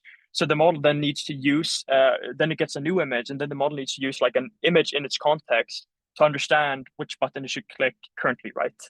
And these sort of smaller tweaks teach the model to reason really well across computers and actually generalize pretty well. Hmm. So, what do you think the typical human computer interaction will look like in 2 or 3 years? Like the way we do everything now is obviously we have like a keyboard, you type things in. There are like specific places in which you type things. You have different like apps on the computer that you do different things in. So, like, how will all of this change? I think it's like I think we're going to see um,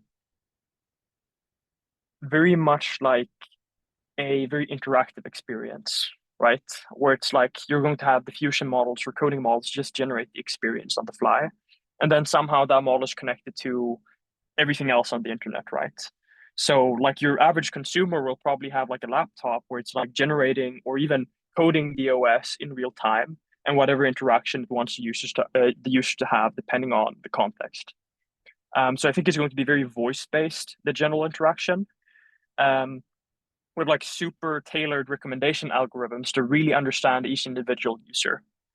Um, and I think like computer use here is going to be especially important inside enterprises and less so important in consumer hands.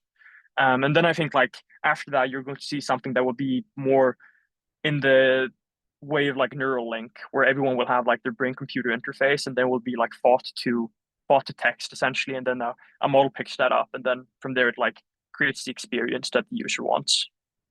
Yeah, that's an awesome note to end on. Thanks so much, Noah. This was fascinating. Really interesting vision. Yeah. we want it to get better so bad. So we're really looking forward to it. I know. Yeah. Thank you so much, Noah. We'll be right back.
right, we are back with some news from Thinking Machines. They finally released a blog post.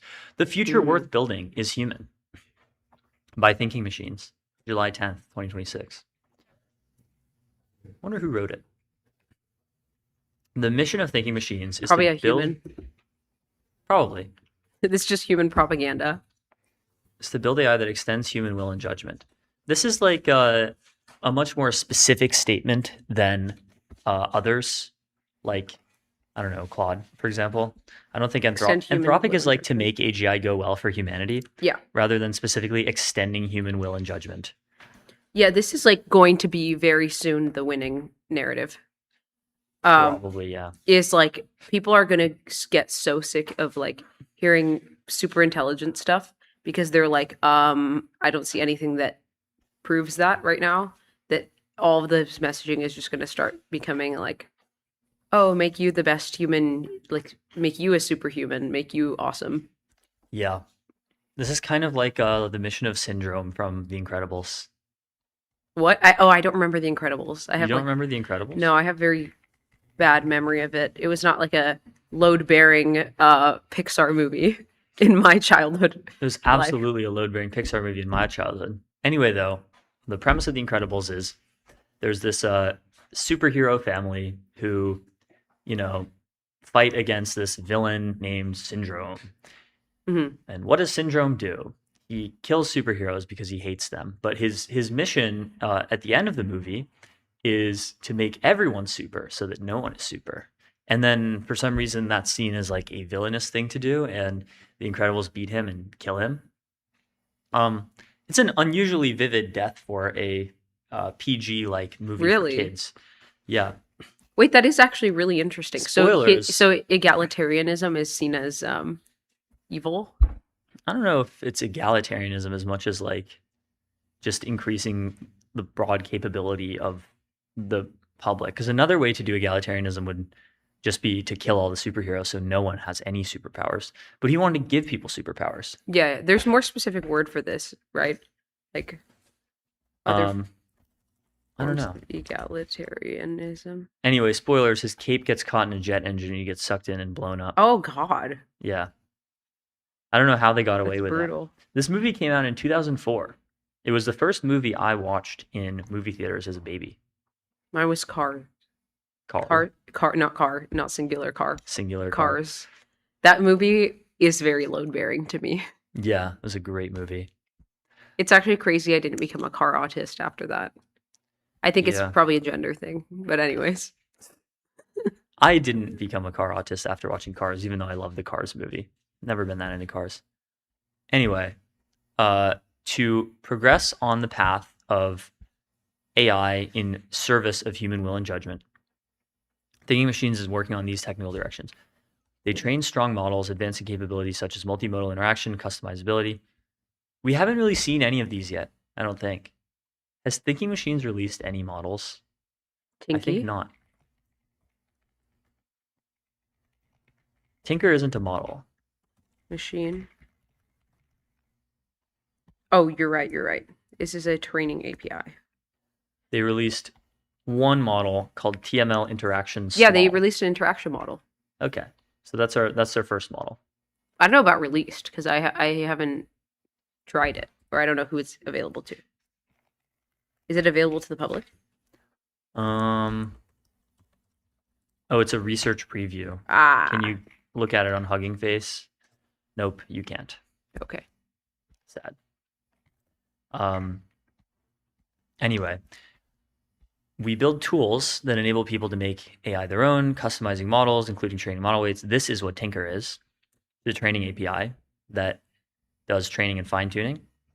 We develop interfaces that broaden the communication channel between human and machine. That's the interaction model. So I guess the interaction model is separate from the strong models. Mm-hmm. We still haven't seen any strong Thinking Machines models or any Thinking Machines models aside from the interaction one. And give us early access voice. Give us early access, please. And then we publish research for the scientific community.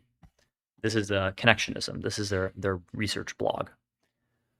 So like, for example, this is our first one, Defeating Non-Determinism in LLM Inference. This is a good post. The conclusion was, there it is. Yeah, non-determinism is like bad in some machine learning contexts, and you can resolve it in some of these contexts. Bringing intelligence to knowledge. AI exists to serve the work that we do. Yeah, so they're really just like, placing humans above AI here. Think of a chef crafting a new recipe or a shopkeeper rearranging the items and prices on display. They're pursuing a complex set of goals and applying know-how that isn't immediately legible to outsiders. The collective knowledge of shops and kitchens is scattered across every shopkeeper and chef, and they cite Michael Polanyi in the tacit dimension. True. It's based. This is based, actually. Basically tacit knowledge is a crucial part of scientific knowledge.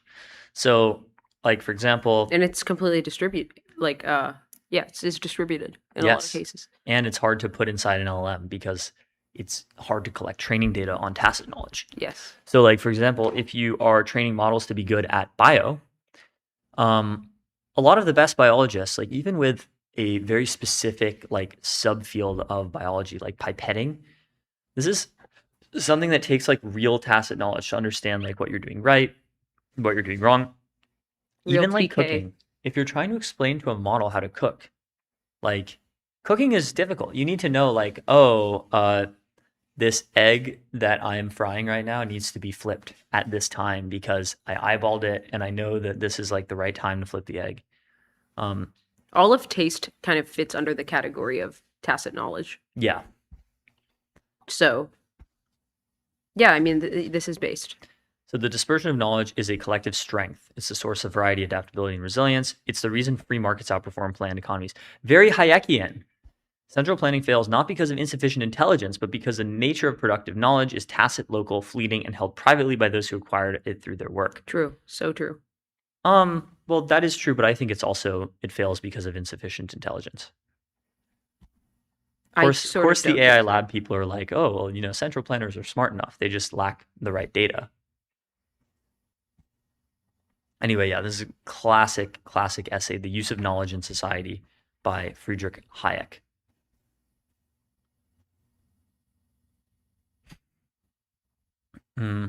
There are domains where intelligence alone is sufficient, like chess and math.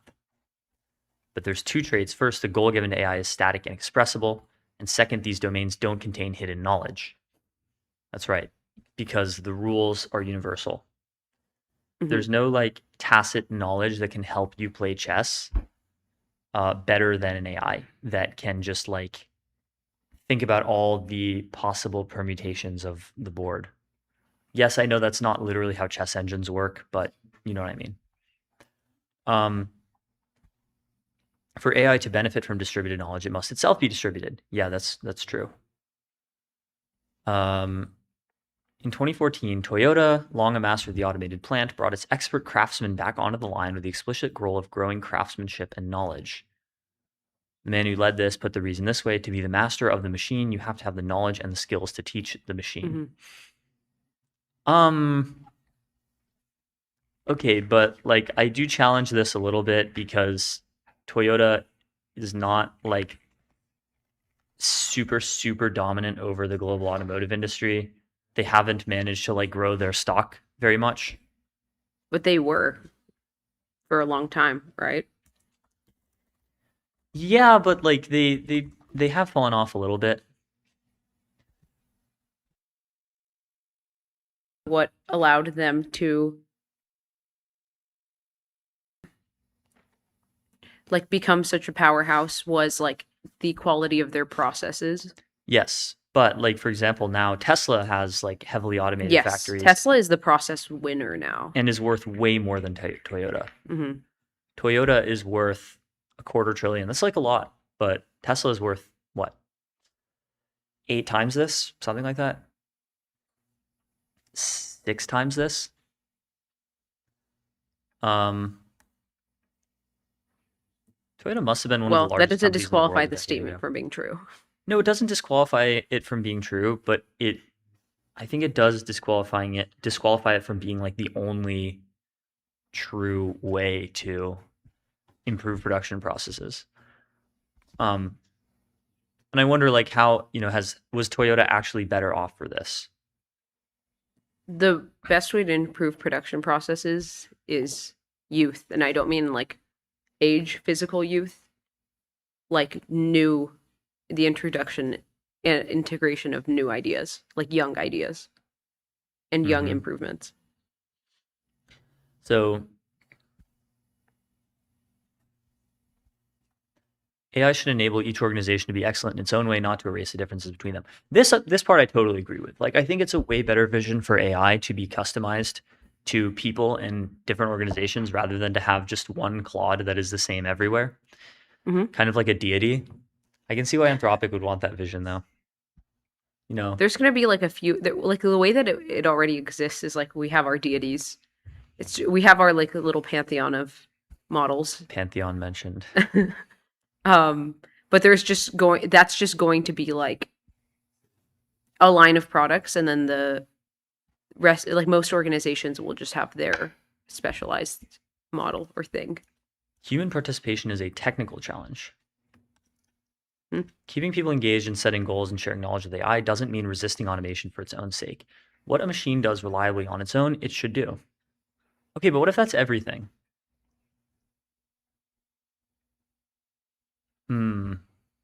This seems like not super long-term AGI build, I think. Or at least not long-term ASI build. Yeah, not probably not ASI. A major bottleneck for bringing Well, human no, knowledge and judgment. I don't know, man. I don't know. It is possible ASI is such a central planning concept. Like, it is an inherently centralized concept. Not if there's a bunch of ASIs.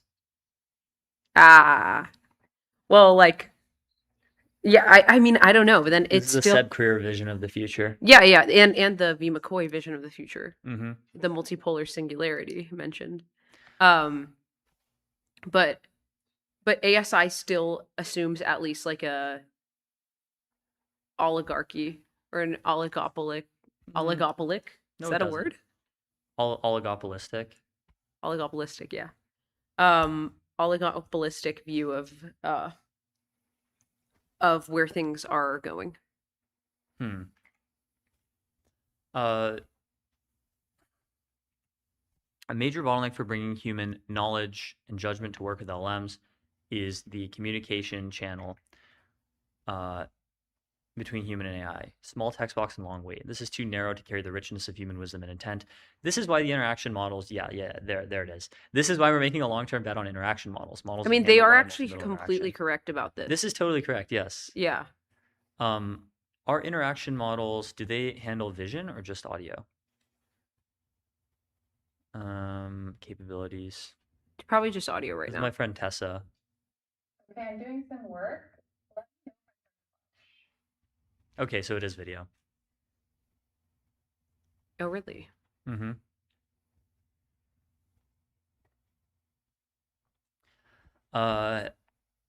Another challenge is setting the right target for evaluation and optimization.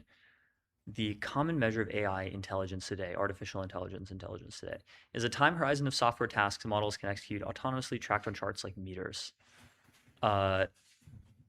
I think the meter time horizon is increasingly not a good metric of AI capability because it is just like breaking down. What would be better? Hard to say. Something like Epoch Capabilities Index, something like 50%, like the meter chart, but for 50% success rather than 80%. So this is the 80% time horizon success rate, or yeah, maybe even a software 99%. tasks is not defined enough to me. I also think Noam Brown had a post recently that was like AI capabilities should be modeled not as like a single benchmark number, but as a distribution over the amount of inference time tokens that are allocated to the model for figuring out how to do things. Basically, like the more inference time compute you give current models, the better they perform on benchmarks. Yeah, I agree with this. Obviously, they hit diminishing returns, so you can't just get an old model like O3 and give it a trillion tokens and expect it to saturate like RKGI3. But you know, newer models do better on newer benchmarks when given more inference time compute.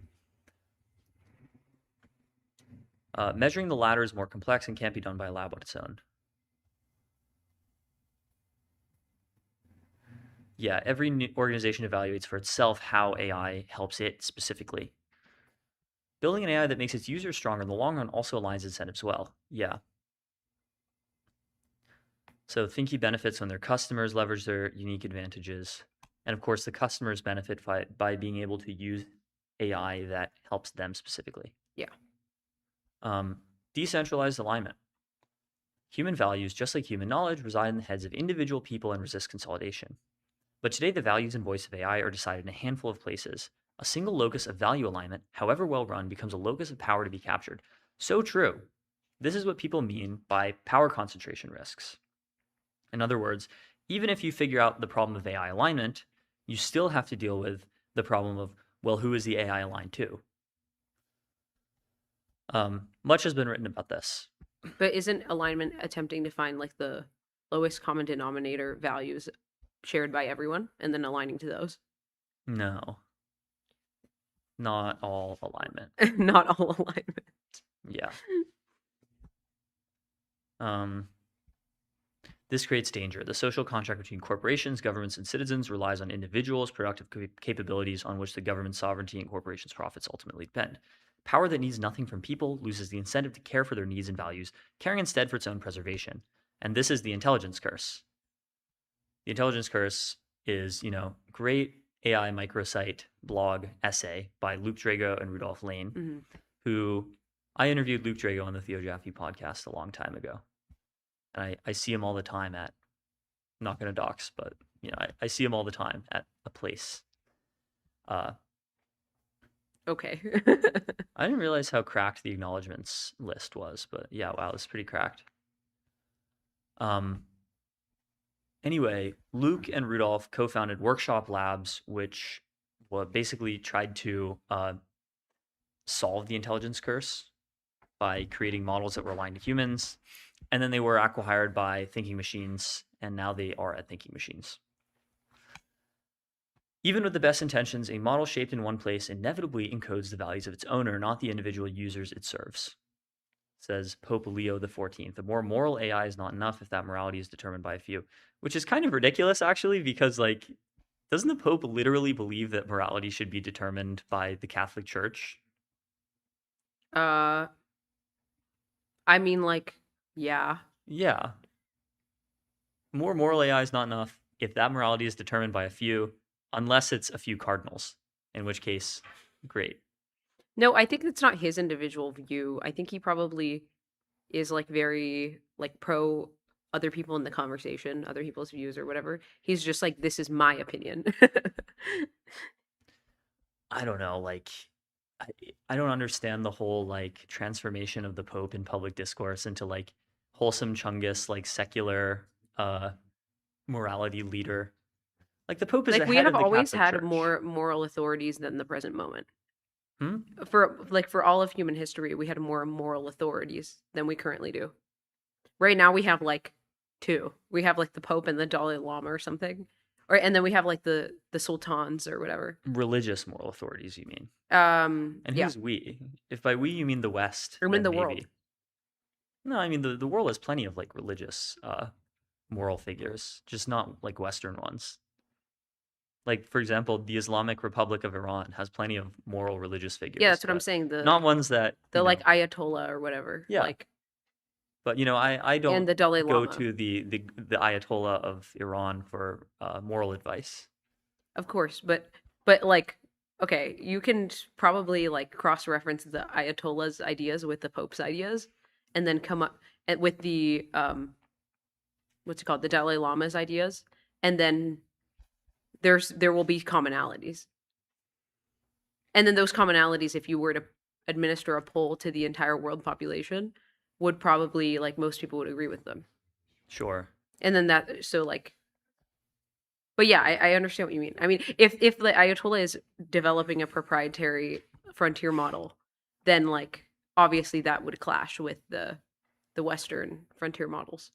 There must in be some some ways. neolab in Iran somewhere making like Islamic like 12er Shia. Islam GPT. Yeah, that must be a thing. Like No, yeah, I mean, there's Christian. We have Christian benchmarks. this is true. Shout out Tim Huang, but Shout out Tim Huang. Today, each lab trains its next flagship model by using its previous flagship model. Whatever character emerges from that loop, everyone gets the same one, and each generation inherits the traits of the last. Yeah, exactly. A single alignment spec suppresses creativity and diversity and stultifies progress. Free speech and free markets let new ideas, goods, and services emerge and compete. Great. Rather than has anyone tried to train a misaligned model for fun just to see what happens? Yes, absolutely. This happens all the time in frontier labs for like well, red yeah, teaming purposes. but like no one's released anything. Like I can't talk to evil GPT. I think you can. There's like demos, but they're like toy models. Yeah. Allowing core model behavior to change significantly with prompts sacrifices safety, making a malleable centralized model vulnerable to repeat attacks. So this cites Gwern's post Guardian Angels, which is a really good post. Everyone needs to read it. It basically talks about personalizing LLMs in the same way that Thinky wants to. Yeah. And then the power to shape a model profoundly is also the power to shape it for ill. John von Neumann wrote about this in 1955 when he said, "Can we survive technology?" I need to read this. I have not read it yet. John von Neumann, by the way, was like the smartest human ever. Yeah, goat. Supposedly, according to some people. Actual like super intelligence. It's so fucked up that John von Neumann basically got cancer from working on the Manhattan Project and then died at 53. He could have had like 3 more productive decades. He overclocked. Yeah. The future worth building. What is worth wanting? What is worth making? What's the right use of the time we have? What is worth wanting? That's So they cite Hannah Arendt on the human condition.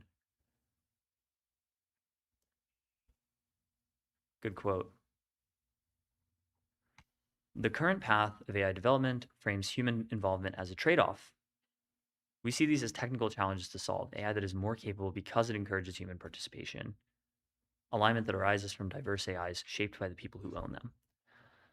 The future is not a choice between human dominance and rapid obsolescence in the face of AI.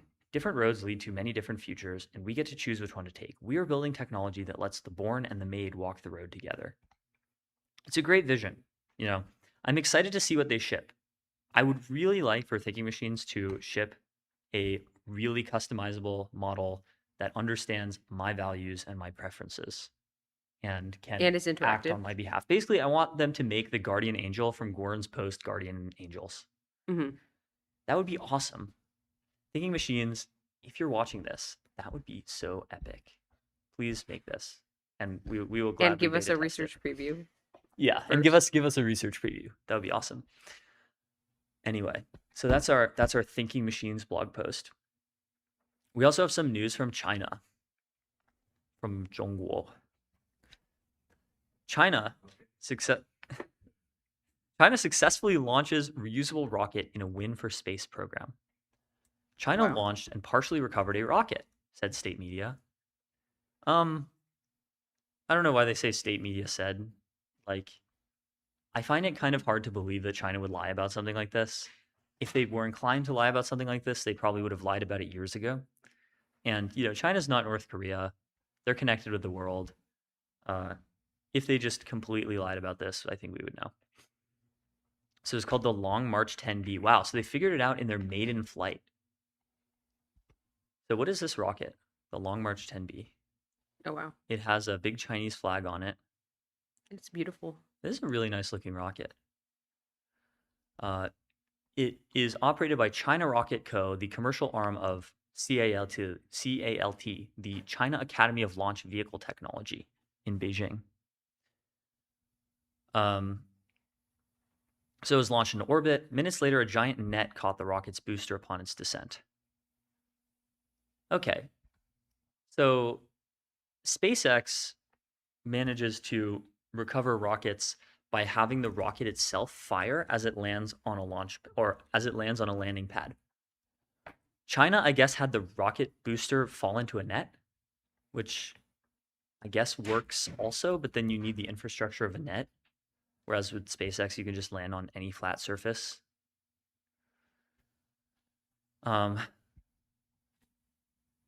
Interesting. China's rocket is about 200 feet tall with a payload of more than 16 metric tons. The recovery net to catch the rocket was mounted on top of a seaborne platform and represented the first net-based rocket launch recovery, according to the state-owned firm. The company said it expected to use the recovered booster by the end of the year. So that's really cool. Congrats. They managed to figure out reusable rockets. I think the only people who have reusable rockets are SpaceX and recently Blue Origin. Does Blue Origin have reusable rockets? Yes.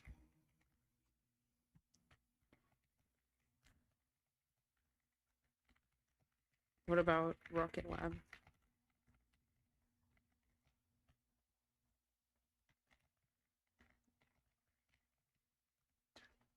I'm pretty sure Long March is a reference to the Long March that the Chinese communists did during the 1930s, where they retreated from being wiped out by the Kuomintang. And they went to Shanxi province and regrouped, and then later took over all of China. This is like part of the Chinese like historical mythos that you see all over. Mythos mentioned. It's the third of the Long March series.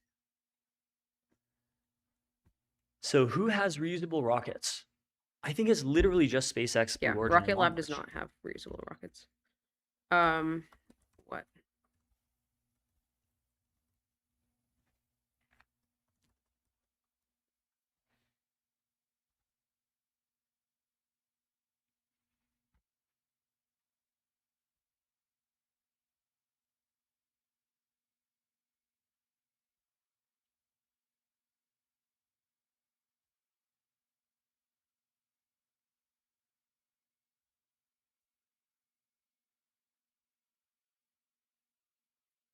I accidentally went on a rabbit hole about how old was Elon when he founded Zip2 or whatever. 27? He was 24. Whoa. That means I have 2 years to lock in. You have 2 years to lock in or it's over. So who has reusable rockets? SpaceX, Blue Origin, Rocket Lab, and Virgin Galactic. Oh, come on, that's not a rocket. That's a space plane. That's not the same thing. Rocket Lab has recovered and first stage Virgin rocket. Galactic when Chad Galactic walks in. Sorry. That's funny. Chad Galactic. From Virgin Airlines when Chad Airlines. Long March is not yet equivalent to Falcon 9 operationally. Buddy, have you seen the news? They are actually so bad, and I mean LLMs, at like incorporating like day of news into their answers. Do you know who's not bad at that? Grok. Oh. This is like Grok's biggest strength, I think. It is Probably. actually like really real time. Mm-hmm. Yeah, makes sense. Okay, cool. Okay. I said, have you seen the news, buddy? And what's it gonna say? It's right behind me, isn't it? And it's a reusable rocket. Let's see if we can find the video of the reusable rocket. Oh, this is actually what I was talking about with Noam Brown. He said more test time compute leads to greater intelligence. Anyway, where is the reusable rocket video? There it is.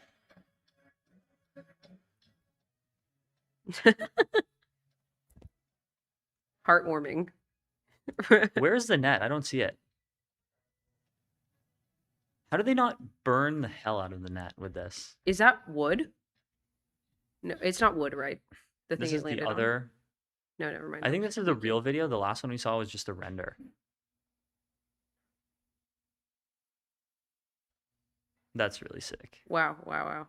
It Did looks it like it was about to miss miss. the- Yeah, it missed. I mean, was it meant to go inside of it? I don't know. It kind of looks like it. But I mean, it survived. Yup, you got me. That statement was overtaken by today's Yep, you news. got me. So they've demonstrated recovery, but not yet reflight. So we'll see when they do reflight. So that's our midday banger review. We'll be right back with Brian Alvey.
All right, we are live with Brian Alvey, who is the CTO of WordPress VIP, which powers the White House, NASA, Bloomberg, so many different websites.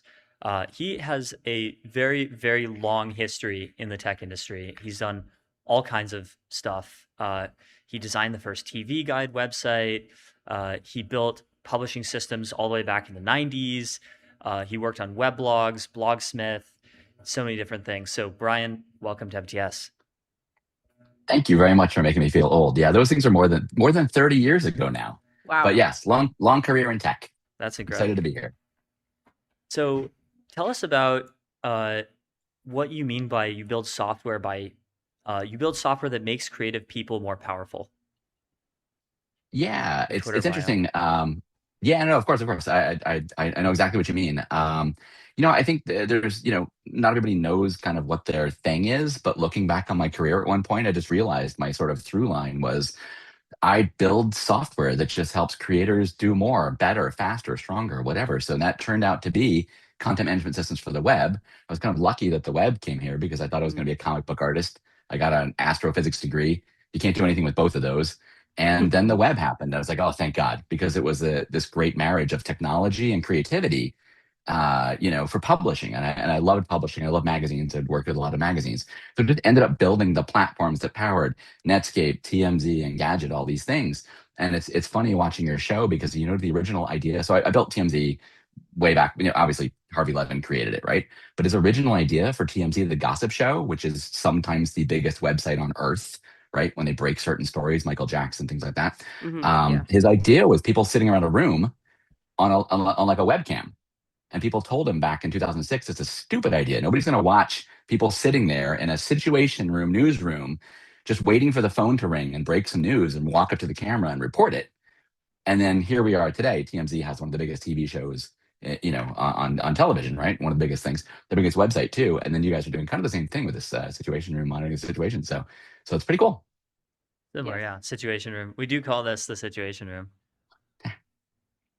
Yeah. So can you tell us about the future of the web report? Yeah, we of course. What are your questions about it? Or I'll just jump Well, into I guess things for that the I know. audience, if you could just give like a recap.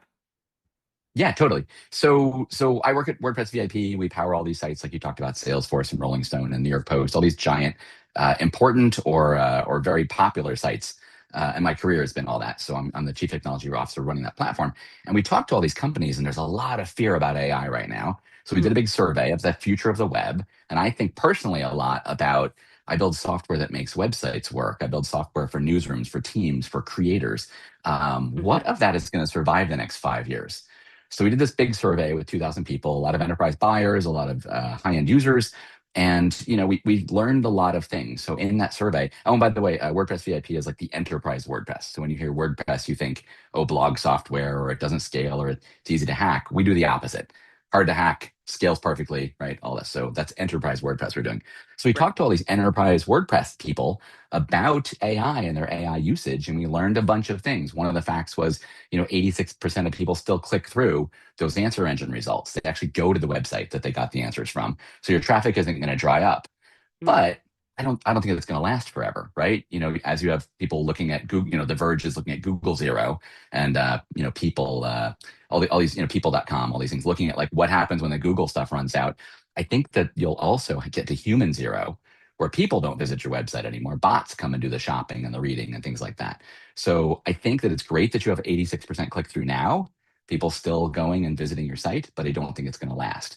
So we learned a lot about the sort of AI usage patterns.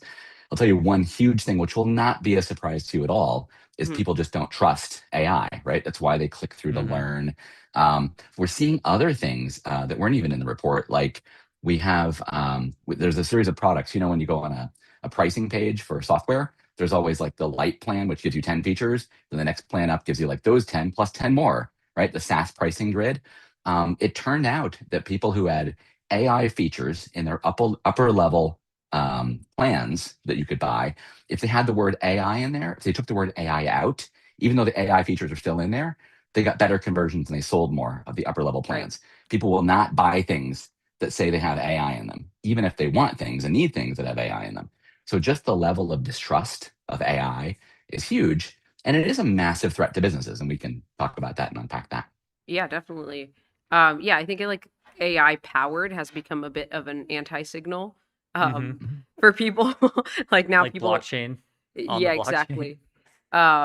So people just have like such a fatigue of how little it means, I think. Like when you say something is AI powered, like genuinely that could mean anything from like a chatbot integration to like no, the architecture of our software is fundamentally changed. So yeah, it's a whole thing. I see here that the people are saying that the internet feels less human, which I think has been procedurally like definitely happening more and more. Do you think that we've like sort of crossed the point of no return with the web, or are we going to find some way like we started social media to make the internet feel more human? Are we going to find some other adaptive thing? So I think it's interesting you think social media was a cure for something. That's an interesting, there was a net positive, or it's an interesting point. Well, it's not perfect. But to your first, to your first point, no, there's no going back. Like if you're AI is the ultimate shortcut tool, right? You can use it to do things. The whole point of technology is to take science and apply it to world problems and do things faster, better, stronger, right? That's the whole point. It's an accelerant. And this is the ultimate accelerant, and it changes every week, right? So there's no going back. If your competitors are using AI to write stories, to write a recap of the World Cup game from last night and put it on their website, like there's no way you can pay people to sit there and spend an hour and 45 minutes writing the same thing by hand, right? You can't do that. So there is no going back. The problem that you really need to worry about is the quality of it, right? And it's funny because the people who are so anti-AI, which includes my kids, which includes people, screaming at, graduation ceremonies earlier this summer, right? People talked about that. If somebody mentioned AI, people booed, right? There's just this just crazy level of distrust and hate for it. But part of that is you don't think the results you're getting feel like they're human. But give it a few more weeks, like all of that will be worked out. It will feel human. I used to have these dinners with these really like cool friends in LA that were like, I didn't live in LA, so I'd visit LA and get people to dinner. And it'd be like somebody who managed like a comedian who was on SNL or like musicians and stuff like that, producers. And we would ask like, which one of us around the table will be the last one whose job will get taken by robots? Now you would say AI or agents, right? But this is 8 or 10 years ago. And the people who thought their jobs would never get taken were those highly creative people. And their premise was an AI can never write a 5-minute comedy routine. It cannot write a 22-minute sitcom. It cannot write a hit song. Okay, 10 years later, I guarantee you AI can do those things. And what freaks them out is that this is not artificial intelligence. It's artificial creativity. And nobody expected that to happen. Nobody expected it to come for their jobs first, to be able to write, to be able to compose. And whatever you think is not human in that song, that comedy routine, whatever, that's going to get worked out. I mean, anything could be approximated. So I just think you have to prepare for it. There'll still be people who want, farm to table, artisanal, bespoke stuff made by people.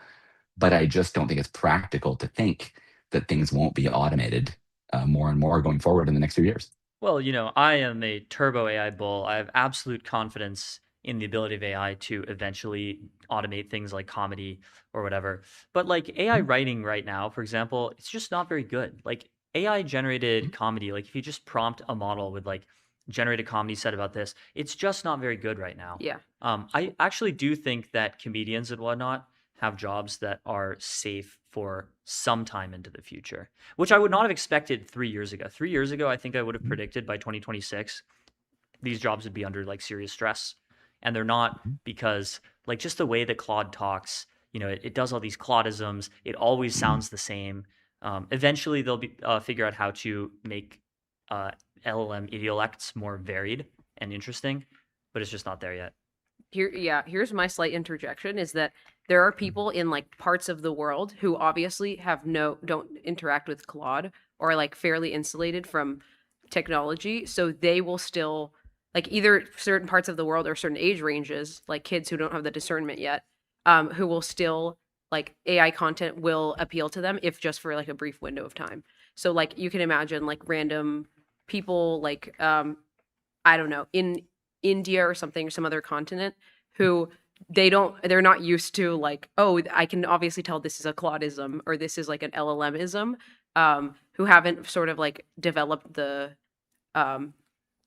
taste or whatever, and that this content still works like this content is still monetizable to that group of people. But they'll know eventually, and then eventually, yes, though in the limit, I think everything is like easy to tell. So I look at this and I say there's a window, right? So you're right. You can tell Claudisms, right? And I think back to like before there were like laser printers, there were dot matrix printers, and things were very low resolution and they looked like faxes. They were kind of terrible. And then you got a laser printer and it's like, wow, I printed a perfect circle. You can't even see the dots, right? The resolution just gets so good that nobody can tell the difference between this circle and something drawn by hand. And I think you're going to get the same thing with creativity. But I think there's a window right now, and I'm kind of counting on this, because if I think of like, should my kids learn how to code? No, because the first sort of 3, 5, 10 years of coding, that's really easily done by bots right now. But if you've got 20, 30 years of experience, 40 years of experience, you can direct Fable, you can direct Claude, you can direct, Opus, you can direct any of these things to do amazing work. And so I think there's an opportunity right now for the old, me, Larry David, like go in there and using a bot, can it do the fastest research ever and come back with what he wants to know? Of course. Imagine him with this, it's like bionic Larry David, right? Yeah. So I think there's an opportunity right now for people who are good directors, for people who are good architects of software, but not coders. I don't care if I use a semicolon or what I did. I don't care. But can you describe something to a system? Have you lived through this a dozen times? Do you know what to look out for? Can you coach Claude? Can you coach AI so well that your output is so good that it's the best work you've ever done in your career? 100%. 10 years from now, AI is coaching me. It's asking me some questions and it's kind of on autopilot. But I think there's a 10-year window right now for people who can direct this stuff and have the taste, have the vision, have that sort of that level of craft that they're safe. But I don't think entry-level lawyer job, reading briefs or summarizing podcasts, like that's all gone. Yeah. Yeah. Then in 10 years, what do you think will be like the main differentiator between people and AI? Oh, I think it's too far out. I think it changes every week. You know, I wish I could predict that. I just think that the next sort of 5 or 10 years for me is taking what I know, that sort of architecture, that sort of vision, that sort of I've built so many businesses, I've sold companies, I've failed, I've been bought, whatever, all these things, and take those skills and do something cool with them. And same thing, like I said, for the Larry Davids of the world. But I don't know 10 years from now what changes. I do think about web software, right? Software to power a website. I think that with vibe coding, I think that with everything you can do now, I think a lot of that just gets destroyed. But I think the bottom of it gets destroyed, that floor. So I want to make a 200-page website. You just vibe code it. I don't need WordPress. But if I want to run a high-end newsroom with 1,000 editors cranking out hundreds and hundreds of stories a day, you can't vibe code that. The second, like, you need to share your software with the next person, there's got to be some I don't know, some craft behind that, some consideration, some guardrails, some structure behind that. So I think the two things that do survive in web software are commerce and high-end newsrooms. I don't think the low-end stuff survives. The 3-page website, the doctor's office website, the church website, the whatever. I think that's gone. Vibe code that. That's easy. That should be free. But if you need a massive newsroom to work together and you need to trust your system, and if you want to run commerce, like, people are going to pay all day long for good commerce software that lets them run a store. Like, that's the last business that vanishes. So I look a lot about the evolution going forward. And I also, like, have you ever been to the Computer History Museum in the Mountain View, the one on the Google campus? Okay. So you go through like the decades, the 1910s, the 1920s, 1930s. And each decade, you have this profound realization of two things. One, the cool things that they're doing right there are only possible because they're standing on the shoulders of the giants from the decade before them. And the second thing you realize is 10 years from now, every amazing billion-dollar unicorn thing you're building right now is forgotten. Like, nobody cares. Like, you're now the sediment that they're building on top of. So that whole thing, like, life is short. I look at that in terms of small windows, 5-year, 10-year windows. I don't know what's going to change in software. I know what my plan is. I know what we're doing with all these big companies that we work with. I know the customer, we have a customer advisory board with like the 12 smartest media companies, the 12 smartest, corporate marketer companies. So we know what their fears are. We know what we're looking at.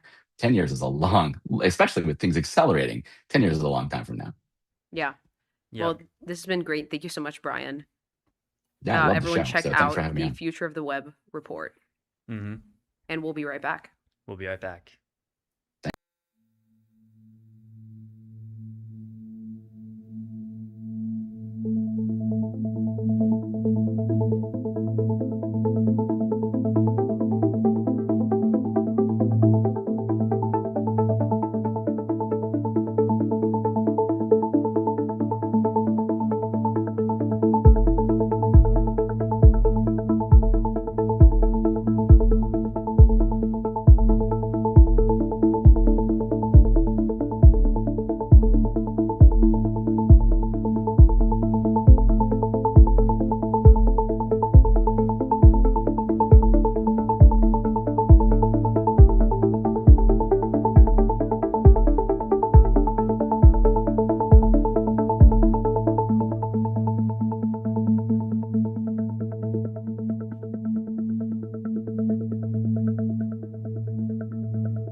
are back with Matt Losak from Alo Atomics. Alo? He's a co-founder. Alo Atomics. Alo Atomics. He's the co-founder and CEO Yeah. of Alo Atomics. 6 days ago, they just went critical for the very first time with a self-sustaining nuclear chain reaction, which is really awesome. We love nuclear. We're such nuclear fans. So Matt, welcome to MTS. Awesome. Thank you guys so much for having me. Absolutely. So for the audience, can you explain what Alo does and what criticality means?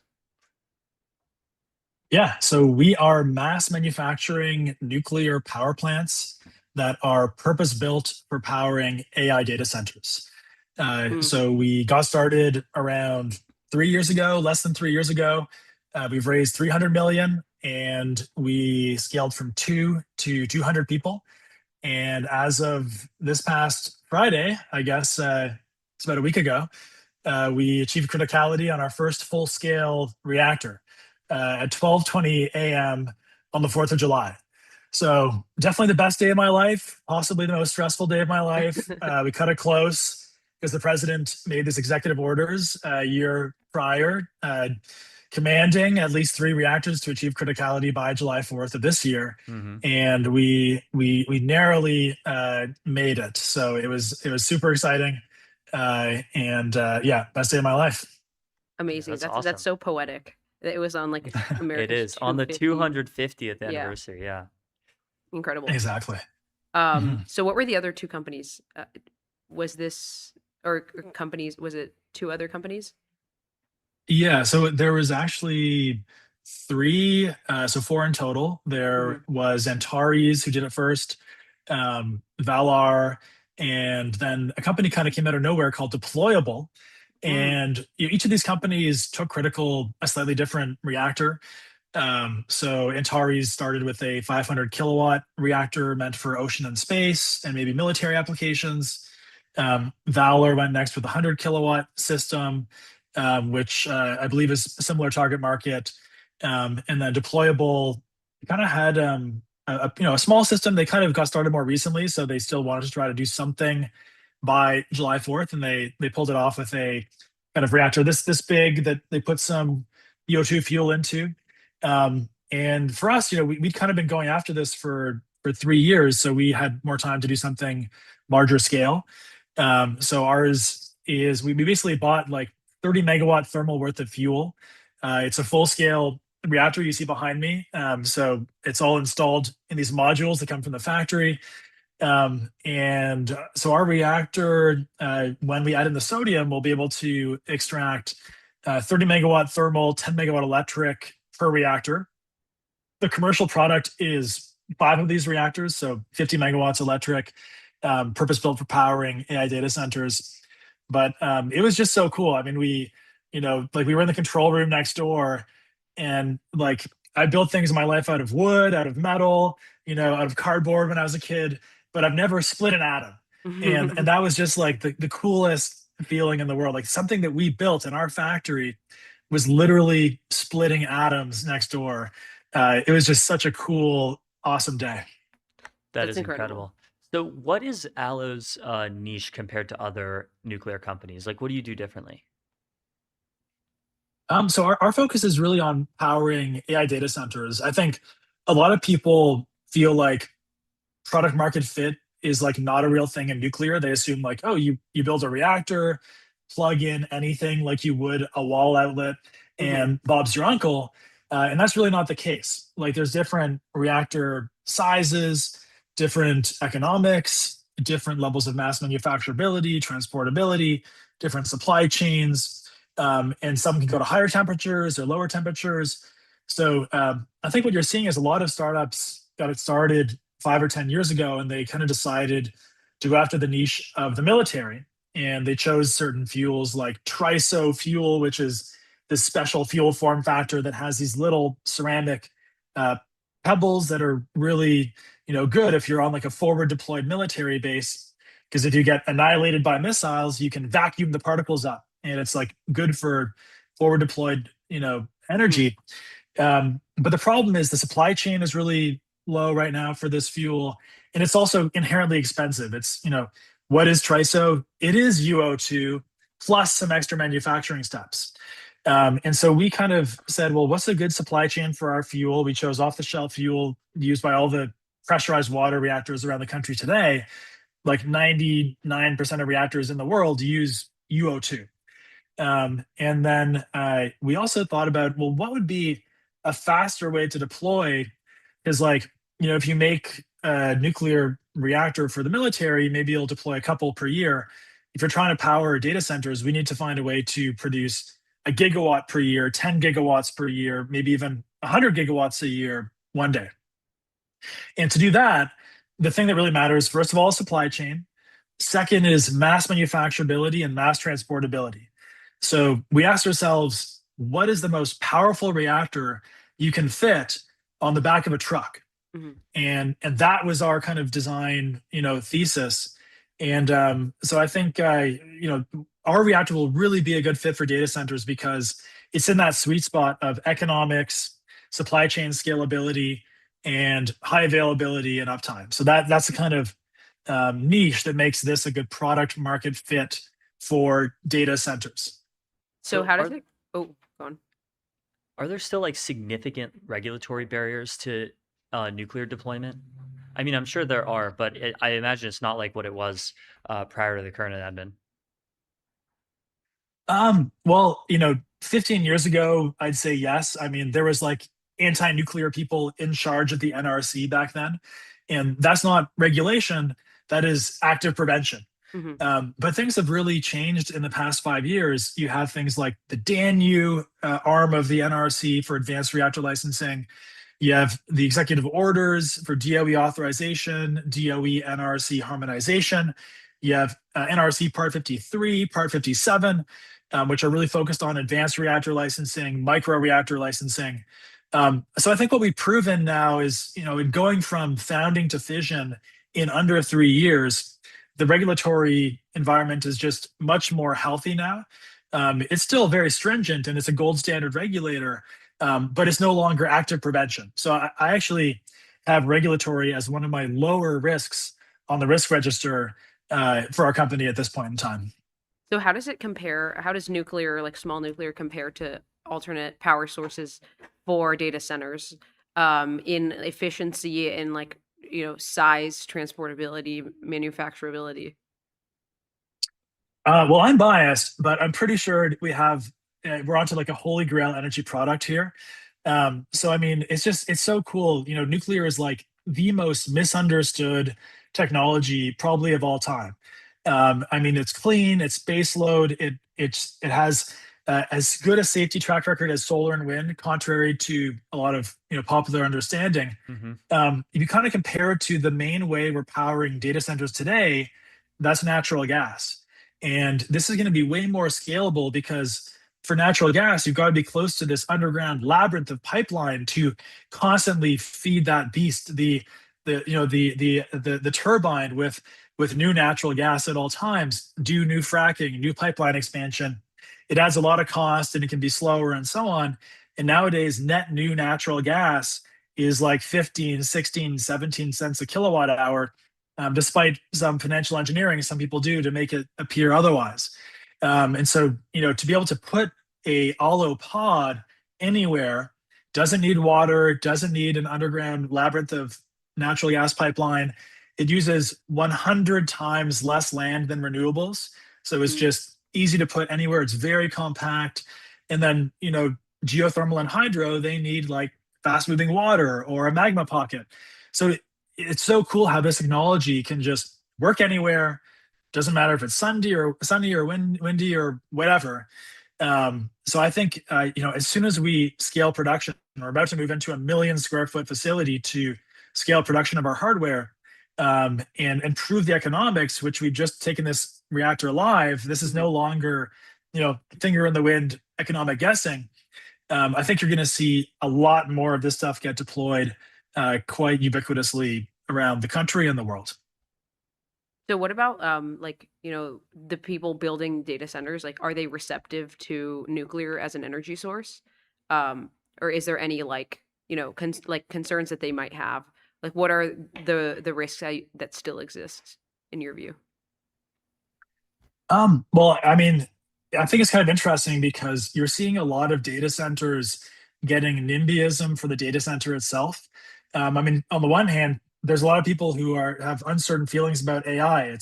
It's kind of acting now as our best friend and know-it-all friend and almost therapist, and yet it's also stealing some jobs. And it's like, what the heck?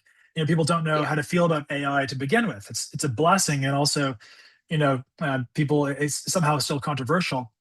And then also you have a lot of the places where data centers are getting built and people's utility bills are going up. And there's a perception that it's using a lot of water, which maybe isn't necessarily fact at this point. But there's still a lot of NIMBYism. And so who would have thought that nuclear could actually be the solution to NIMBYism for data centers? We don't use water. When you bring your own power, you can actually lower local grid prices, not increase them. So I think it's just kind of common sense. I mean, the way to build this stuff is to make people want it in their backyard. And there's a lot of places, there's 20% of this country that is currently powered by nuclear. Our first place we built our first reactor didn't have much NIMBYism because it's a nuclear heritage in Idaho. So I think if you go where nuclear is already well adopted, it'll just get more widely accepted as time goes on. People become more familiar with it. And I think, in general, we should want more energy generation infrastructure around the country. Like, energy is wealth, energy is well-being. The more energy we can tap into, especially if it's clean and doesn't mess up, the air we breathe or the atmosphere and environment, then more energy is a good thing. And there's no such thing as an energy-rich poor country. So more energy is better. If data centers can be a catalyst to build more energy, I think it's a big win for all of us. And I think we're going to see a lot more of it. Yep. Well, we're big fans of energy here. Thank you so much, Matt, for coming on MTS. Yeah, this thanks is for having me. Absolutely. And Thanks we'll so be much, right Matt. back. We'll be right All back. right.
And we're back. Wow, this setup looks so cool. I'm seeing it on the TV.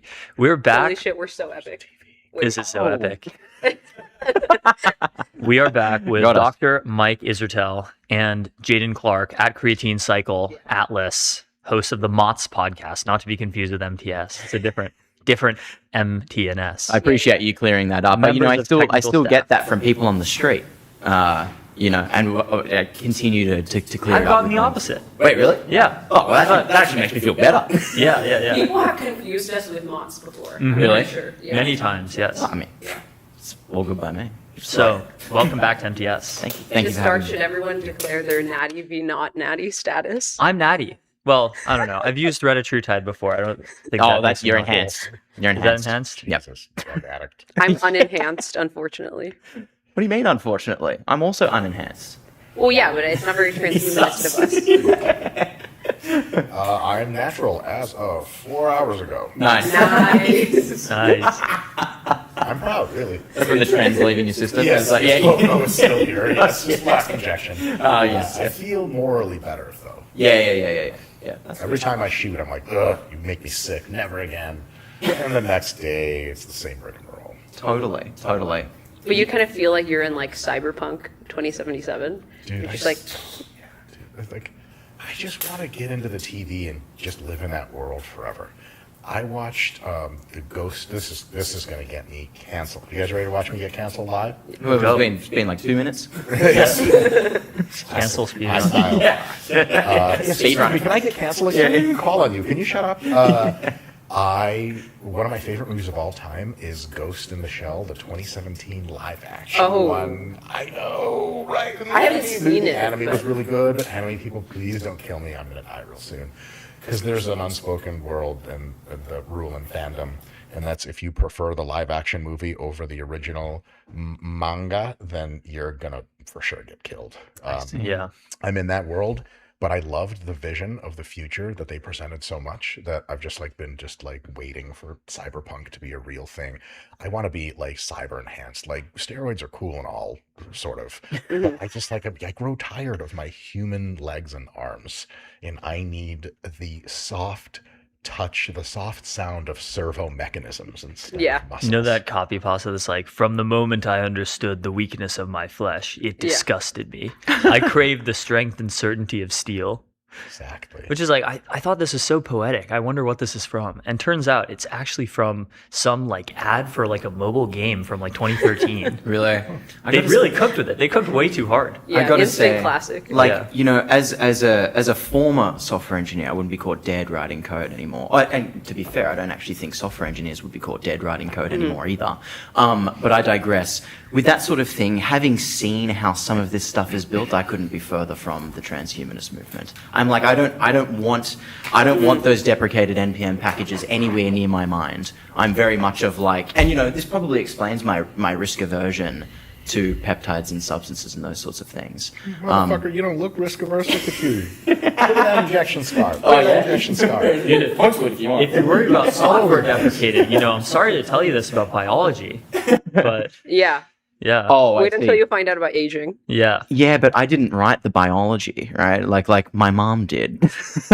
my mom wrote the biology. Maybe your dad had a role. Yeah. You're like, honestly, he didn't, which is real sad. We actually we met Mom and Dad Clark a couple weeks ago. You guys Few did, weeks ago. yeah. Awesome. Yeah. I brought them to the functions. Lovely I brought them to people. the functions. Oh, appreciate it. Yeah, Shout out mom and dad. Love meeting parents. You know, our head of growth, I met his mom.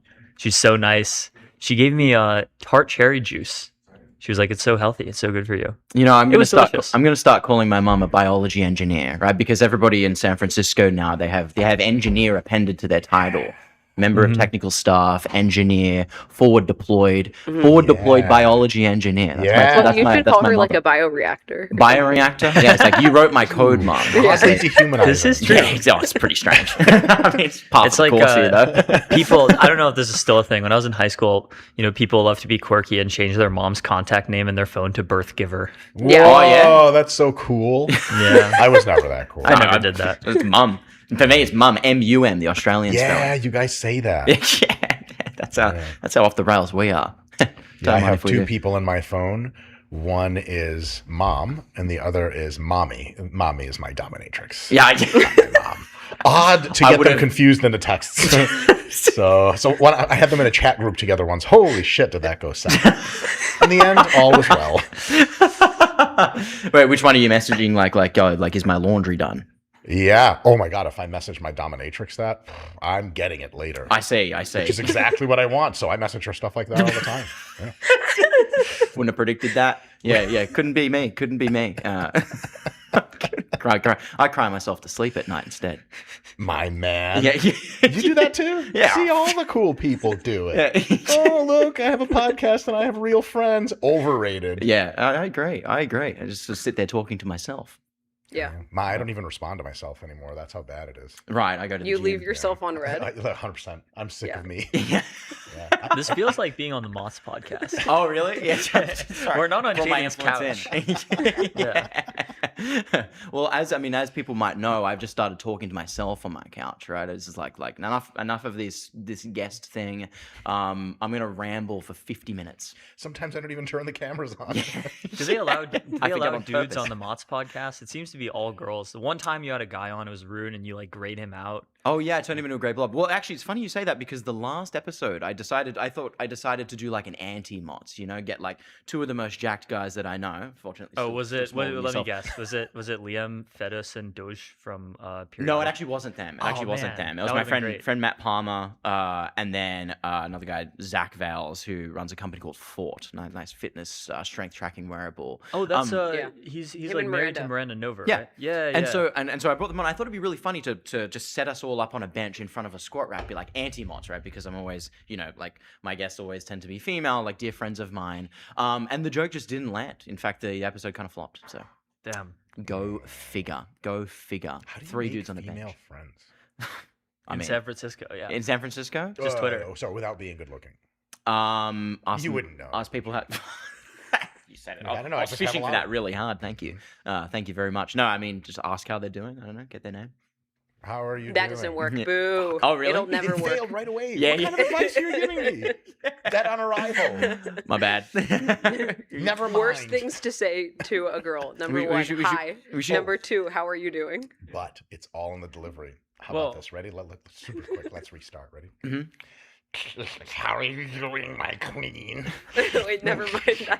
That works. Yes. I would In Yes. San run with that. Francisco, it I would works. run In with San that. Francisco, it works. It's like turn the autism lever up a little bit, and then I think it's fine. It's The fine. Actually. competition is really high. You're like probably the least autistic person in your friends group, and so like you just don't fit in. And if you crank it up, all of a sudden people are like, hey. Right, just like start listing the digits of pi to failure. Start like listing math terms. Start saying orthogonal and like stochastic. There was a girl who was in one of my math classes in high school and several other classes as well, who's very, very intelligent, and she absolutely knew pi to an absurd number of digits, and Really? would sometimes recite it to herself when she sat behind me in like a half quiet sort of manner. I was at a next level of intellectual elitism. I was like, remembering inconsequential numbers you can always look up is Yeah. a gigantic waste of your working memory. True, but You I mean, knew it's she was just gonna stuck be in there. I automated. memorized like 50 digits of pi when I was like 12, and it's just still there. You should have It's still interviewed for there, no Jane way. Street. Should have gone to like one of the quant shops and just like demonstrated your autism. They would have hired you straight away. Yeah, maybe. 950K a year, just like that. It's like okay, That would be digits of pretty- pi to pretty failure. great. Don't mind if I do.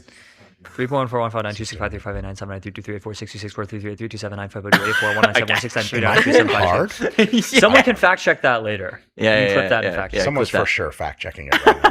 Technically speaking, the 13th digit was off. Is this like the retatrutide enhancement? Is this the whole sort of like Yeah, it's cognitive creatine, clarity? It's creatine, right? You take like 30 grams of creatine a day, and it Cancel out starts- your sleep. Yeah, you start levitating, and like Yeah. all kinds of stuff starts happening. Claude starts prompting you. Whoa. Yeah. Yeah, of course. Etc. But like, you're not that smart. He's like, hey, can you help me with stuff? You're like, oh, wow, this is totally backwards. I don't know anything. Have you ever taken a bunch of creatine to try and cancel out bad sleep? I mean, those studies were starting to pop up a bunch last year, right?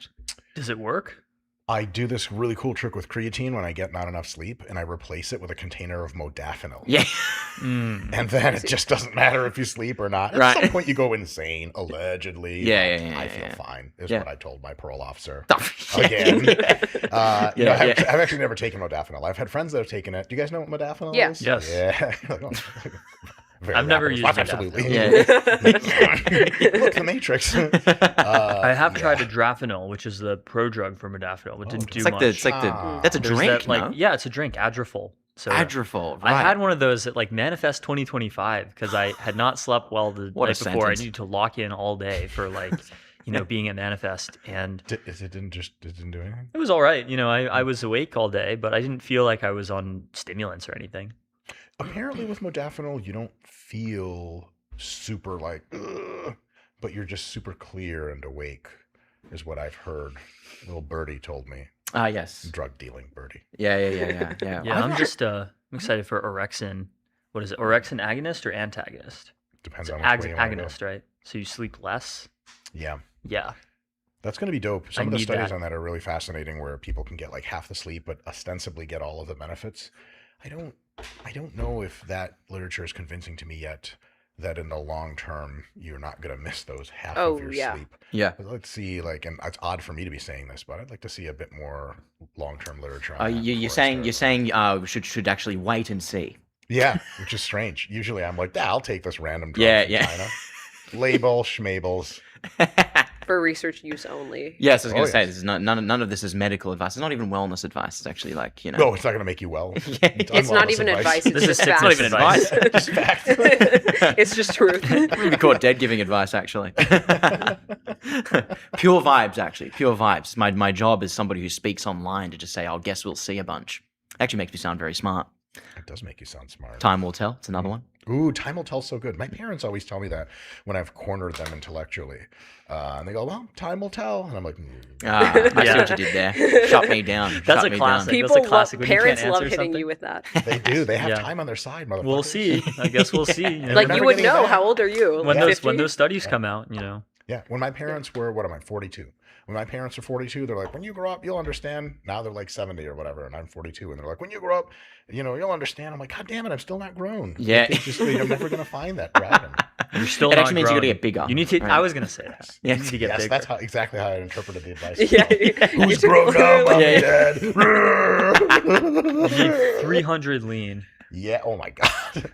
So I've been up to, lean is up to the interpretation, but like my arms are currently kind of the biggest they've ever been, and legit, it's annoying because, so first of all, they will fall asleep unless I'm in like a very specific position when I'm sleeping. Like I'll wake up and like these two fingers will be completely numb, and I'm like, God damn it, happens all the time. I'm just like, they're just everywhere. I can't do a whole lot of range of motion and stuff anymore. Like the only upside is gigantic arms are awesome. They are. But I don't know. It's just being big is overrated. Yeah, Jeff Nippert did this video once where he was like going through all these different people at all these different body fat percentages from like 40% all the way down to like 5%. And they had the like giga lean bodybuilder talking to like the obese fat guy. And they were like, yeah, we have a lot of the same problems. The energy's messed up. You can't sleep. You get like brain fog. You have like range of motion issues. You feel like shit all the time. It's kind of interesting. It sounds sick, dude. But you get to look Tell me awesome. Yeah. You get it to a certain size and jackedness, and the only time you're really having a lot of fun is when you're in the gym with a pump. Yep. And then you're God. Other than that, it's kind of like, is this really my life? And why can't I scratch my own neck anymore? Yeah, I've been working on this like weird thing called mobility. It's actually funny. Never heard of it. Yeah. Social mobility? Fixing my shoulder. solid. Social mobility. Don't mind if I do. I've been working on social mobility. Trying my best. Trying Off my in San best. Francisco, you're like, I just have to be a billionaire now. Yeah. I keep moving up. How do I get $1 billion? Yeah, I think where we're going. Thankfully, capital won't matter. So I'm betting on social skills and big arms. I really am. Yeah. I've been saying this. Naturally, whatever I say is good, and whatever others say is bad. This is actually how it goes online. When my stocks go up, it's capital is the only thing that matters post singularity, and then when my stocks go down, it's capital won't matter. Yeah, like singularity's got me. I'm good. Yeah, right. That's right. Honestly, like I've been wrestling with that question in my own head about like, because I'm working fairly hard now to try to accumulate as much wealth as humanly possible at the expense of every other facet of my life. Sorry, I'm okay. Yeah. And I just don't know if the future is going to go into one of three directions. It's quite confusing to me. One is money on the margins matters substantially less, which there are convincing ideas about. The other one is like it matters roughly the same as it does now, which is like a lot, but it's not everything. And the other way is like money matters actually considerably more because the top end of expensive new shit that you can buy, for example, is so esoterically awesome that you're like, holy crap, like if I only had $1 million, I could like upgrade my DNA, but that won't be available to everyone else for $50 for another 2 years. And like, I can't wait 2 years. So actually, I haven't figured it out. My current logic is like, just shut up and make as much money as possible. And if it turns out in 2029, money doesn't matter anymore, like whatever, okay, sweet. You had a fun time destroying your health for money. Yeah, it's like video game money at that point. Yeah. So then it's like you can just get a bunch of cool stuff. I think Gadgets. some stuff will still just be scarce. Like if you want a 4-bedroom single family house in Pack Heights in San Francisco, post Singularity, it's going to be like a museum zone. They're probably not going to let you build on it. And so if you want one of those houses, it's going to cost $1 billion. Yeah, so I mean, when people talk about the permanent underclass, I mean that's really what they're talking about, right? It is the single family home in San Francisco with 2 children, putting them through private school, right? Because it's like in reality, like people, it's only really people in San Francisco that it's even talking about the concept of a permanent underclass. And I mean, sorry for perpetuating this idea, but like, I found it really funny at the time, but I just didn't expect people to take it so seriously. I don't even necessarily believe in it. I actually think, Yeah. Uno reverse. We did a clip about this on MTS. Of course. We traced the origins of permanent underclass. He was messaging me while he was live. That's true. Yeah. So what is the permanent underclass? I mean, the idea that, kind of towing what the idea that you were talking about, essentially the idea that capital won't matter, so therefore you must accumulate as much as you can now. Or rather, capital will matter still, and everybody else will be out of work, and so you must accumulate all the capital while you can still work before AI does all the... Yeah, like it implies a window You're of the time. difference maker. Yes. For now. In which like you only have a certain limited amount of time that is still the Before active your window. labor becomes obsolete. Before your labor becomes obsolete, yeah. And then you can no longer like... So if you can't earn money to on the labor, top. you can only earn money on capital returns. Yeah. So you need to have capital. Which, even to me, again, I thought it was extremely funny at the time, sort of playing on the idea of like AGI 2027, right? It's like, that's why last year it was always 2 years to accumulate capital, right? Because we'll have, AGI 2027.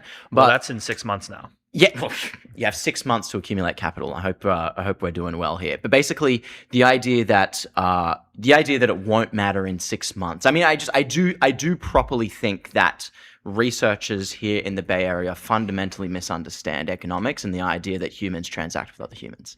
I mean, we can have all the infrastructure, right? The API endpoints, agents interacting with other agents, those sorts of things. But I do think people here in the Bay Area, we index so much off of software and, the recursive self-improvement of software, right? The sort of like this idea of like software only singularity. I do think we're probably closer to that. I mean, people like Liam Fettis building periodic labs, trying to gather data in the real world, right? Building with atoms and not bits. There's just such a lag. And I just think that so many people here, we just undervalue human relationships and humans transacting with other humans. Maybe it's Hot take. Maybe I'm a Luddite. People in the Bay Area don't understand human relationships. Hot take. Who would have thought? Who would have thought? They're calling it the spiciest take of all time. Too politically incorrect to share that joke. Shut up, Mike, for that one. And there's my top 3. Yeah. So I have nothing to say. That's super fascinating. I sympathize with that view a ton. I always come back to like super fundamental basic economics to kind of realign my shit when I see things going zany and like people's predictions. And one thing is like the fraction of jobs that like hypothetically could be done, we're doing like 0.5% of them. I don't have a personal assistant following me around all the time and doing my bidding. Where the fuck's that person / robot? I don't see any assembly lines cooking up 1 billion robots a year. You will. That's fine. Oh, well, promises. Yeah. But no, inevitably that's the case for sure. But that's going to take probably 5 to 10 years to really get to cooking. That's a lot of time. COVID was more than 5 years ago. Yeah. Five to 10 years ago is like the gap between roughly COVID and like the first Trump election. That's Yeah. not a lot of time. I guess in the singularity times, it is a lot of time. But also, I've said this before in a few other contexts. Once we have 4 billion robots doing labor in the world, which we're like orders of magnitude off of that currently, then we've just only doubled the human workforce. And from like, oh, I don't know, depending on how far you want to go back, let's say 1700 to today, we've like, I don't know, 10 or 20x the human labor force. And seemingly like the economy is not like, like we don't need any more people, that's enough. We could just consistently have better jobs and pay people even more money. So when people are like, okay, but what happens when we have 4 billion robots in the workforce? If I look back at the basic econ of it, I'm like, it's probably the best prediction just on theory and extrapolation is like actually every human who wants will still be completely gainfully employed doing work that we currently just don't do or underdo like crazy. And they'll probably have even better jobs qualitatively and probably be making even more money. Like that's my most robust prediction. So this idea that robots are going to show up and all of a sudden we're all completely unemployed, the thing that actually makes a technical fallacy in economics called lump of labor fallacy, it's the idea that all the jobs currently are the only jobs that could be. Like imagine in 1750, you're like, well, so 98% of us work in farming, and then like you come back from the future and you're like, you guys, 2% of people in the 1990s work in farming. You'd be like, so everyone's starving to death? Like, no, we're super fat. Actually. Trying to explain my job to someone my from God, 1700. right? You're like, well, I'm sort of like a sort of like a priest. Wow, you're like sexual cult leader, I guess. Is that really a job or like a hobby? Lifestyle. To me, it's like, I think that, the robo utopia is like, short of, I have to say this every time, short of laser gun robots killing us and stepping on our skulls and shitty 80s production. I think it's inevitable that we get robo utopia, but I think like the amount of robots that have to be out in the wild, deployed at scale, doing like vast majority of human jobs would have to be like an order of magnitude higher than the human like employable population. So when we get like 40 billion robots, like, yeah, we cannot just like smoke cigars and the robots will kind of do whatever. By then, I think we're going to be so into transhumanism and like basically becoming robots ourselves that it's going to get awful wacky. I just don't really see, short of like really gnarly mismanaged government regulation, which is possible and likely, unfortunately. Yeah, I think so too. I just don't see like this huge like, oh, like yesterday everyone had jobs and today no one goes to work because the robots took your jobs and now you're homeless. Like I just don't think that's like economically literate. Yeah, I mean even in the like different sectors of white collar work, right? I mean, you just like have Dario sort of talking the last few years talking about like the idea of a white collar bloodbath. I mean, I'm still not even necessarily convinced that will be the case. Partially because of regulated industries like accounting. I mean, gosh, you even think about what construction execs do. That's like an ancient industry in which everybody needs to sit around a boardroom. I mean, you have like classic examples of like trying to find, specific permits that were only done with paper and they've lost the permit, so they need to go ahead and reach out to their local representative to get the permit on file, sitting away in some sort of filing cabinet. Like this is rife in all of these like white collar industries.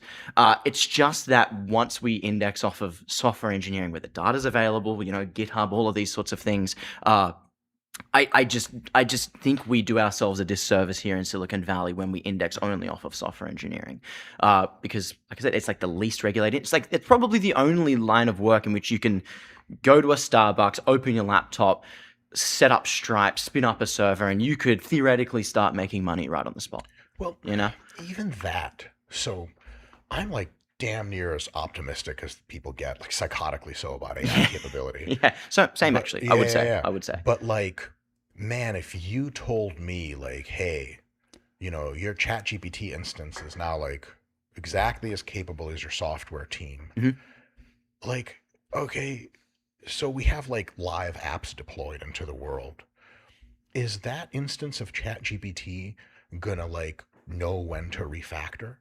Is it going to know like when to talk to me to make strategic moves? Is it going to know when we're pushing up our user base so much that we need to switch like Amazon providers or whatever? Is it going to like have that huge database that it manages and sees everything all at once and really like be the lead software engineer? Like, am I intelligent enough to give it the permissioning that it requires to access financials, to handle all that? Like, that's dope and all. And it's, I think, absolutely in the future, but that could be more like 2 years and less like 6 months, like many people believe. Sure. I hope I'm wrong. because I have all sorts of jobs for our fucking brilliant engineers at RP to be doing Yeah. versus this. Yeah. But I just think like the permissioning stuff, the long planning horizon stuff to take deep agency in the work, be like, hey, ChatGPT, you ready to be in charge of the RP hypertrophy app developmental timeline with my guidance? Like, yes, and I can do everything about it. That global workspace, that deep long-term memory, is that shit around yet? You Yeah. feel me? Like, I'm sure they're cooking it up in the frontier labs, but it's Mhm. gonna be a little while. Yeah, I mean, for like totally being able to automate something like that, I think that's like a good 2, 3, 4 years off for being able to like really significantly help out. I think we're already there actually. Oh, we're there. But like, full automation, 100% automation is like much harder than 99% automation. Yeah. Absolutely. Yeah, I still think I honestly still think that happens before something like an accounting gets fully automated, right? Just simply because of coming up against government regulation. This is true. Yeah, that sucks. Like I mean, it's already happening. I mean, with the mythos, fable model. I mean, we're already coming up against the government. I mean, I figured that it would probably happen before the midterms. I think you had like enough politicians signaling towards the end of last year, whether it be like a data center issue. Obviously now it's mostly like a security issue. But yeah, I figured it would happen by the midterms, and yeah, I think. Yeah, it seems to be a little bit of political mismanagement. I'll go ahead and say that as the half-employed podcaster guy on the internet talking about what's probably $1 trillion lab at this point.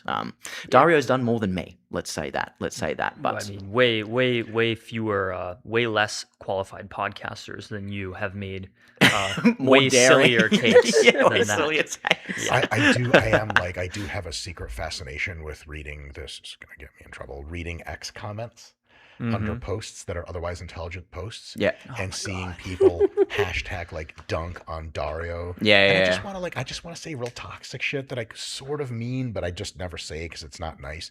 I'd be like, pick the smartest person you've ever met. Multiply that motherfucker by 2. Dario wouldn't even flinch at him. Are you out of your mind? Like, Dario's a clown. Like, is he though? Or is he one of the fucking 20 smartest people Actually, on Earth? excuse Like, me, are you fucking insane? I'd like to hear Sex 2 Inventor out. Thank you in the comment section. Just like, my friends online. Yes, yeah, like white supremacist Yeah, account yeah, with no exactly. name. Yeah, I got a lot of those. There are a lot of I those. will say though, Never click on the account based in for one of dude, those. Yeah. you have a big advantage over Dario, and that is the way you refuse to say data and you say daughter with an R at the end. Sounds so much cooler. It makes me tingle in the parts that I told myself of my pastor that I don't respond like that to grown men. Well, you're in San Francisco now, so it's fair You have game. another real advantage over Dario though, which is like ability to communicate and You're going harder at him than I am. And looks back. Jesus Yeah, Christ. Dario, like, are you a white lifting supremacist more than Twitter account person? I'm not a That white was you. supremacist. I just Italians, want to make this clear. I'm Yeah, not a do white Italians supremacist. not count? No, I mean like the whole like mythos restrictions came about because like Dario could not communicate with the Trump administration and they hated him, and so eventually Brought in his co-founder. they subbed him out. They brought in Tom Brown, Yeah. and Tom Brown resolved the issue. Although, fuck, I should really shut up. There are Says very the many. thing. Says the thing. This is Yeah, my yeah, shit. yeah. There are many wildly intelligent, wildly responsible, wildly qualified people in the Trump administration. Yeah. But also there are some folks in there that are like, oh, like you're really good at sucking Trump's dick, and my man, like way to climb up the fucking ladder. And maybe Dario was interacting at some point with folks that he was just like, why are you so stupid? And I can't communicate shit to you. And that guy got hurt feelings about it and then was like, nah, fuck Mythos or something. Yeah. I don't know, never can quite tell. Totally. I mean, it's enough to scare them. That's all I'll say. Yeah. Look at that for a take. That's what you come here for. How do you pronounce it? Is it Mythos?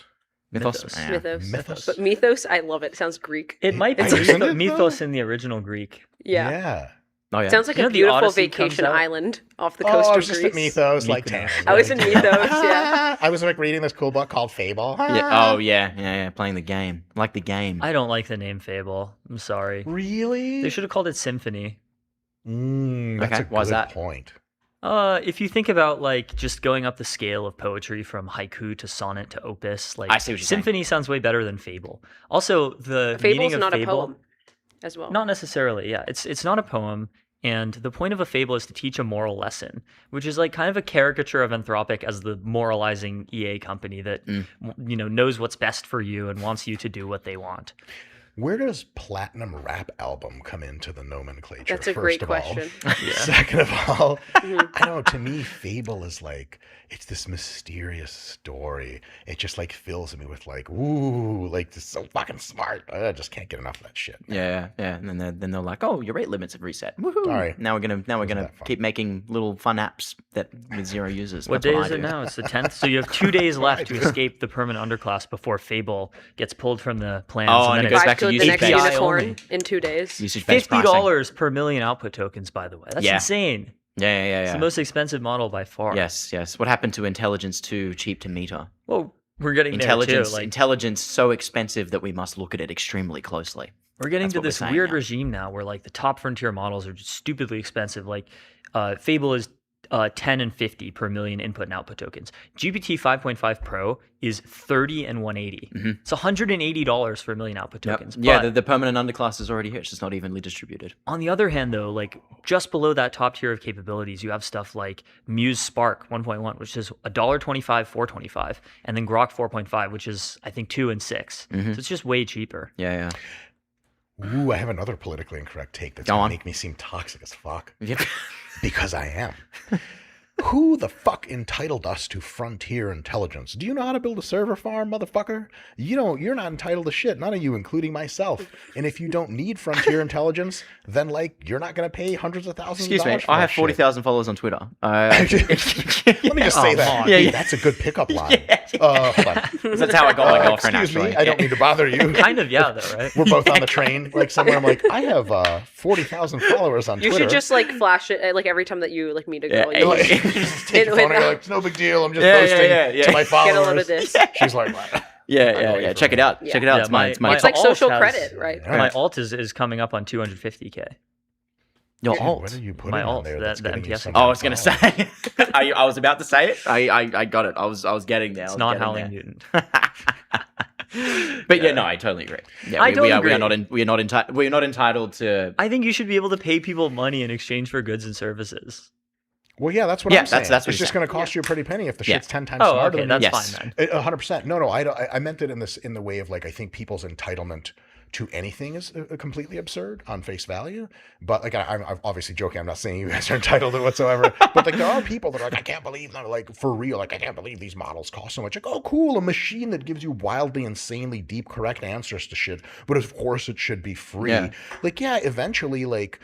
So the way I see it is this, like frontier models may or may not, the economics on this is quite wild. The frontier models may or may not continue to progress to be more expensive. I wouldn't bet that they would because commoditization is an insane thing, but they could, like if you have an intelligence in 2028, it's 100x human, like that could be like only megacorps can afford that, which is like, no shit, but like, Yeah. it's not magic coming out of the ground. That's man. right. Data centers aren't free. They're like super expensive. Chips are expensive to build. there's a Engineers are shortage. expensive. You have to pay Yeah. them hundreds of millions of dollars a year to whatever, do whatever the fuck they do.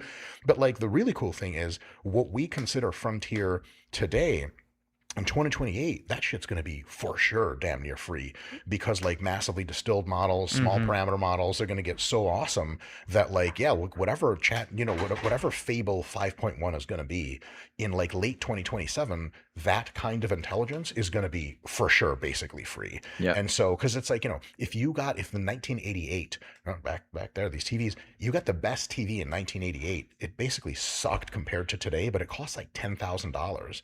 And nowadays you get a TV that's like an iPad or whatever, that's like, I don't know, $200 or whatever. And it's like the greatest TV 1988 didn't have. That's for sure going to happen with intelligence. And so I think How much did this giant flat screen TV that we have cost? Probably no more than $500 or $600. 100%.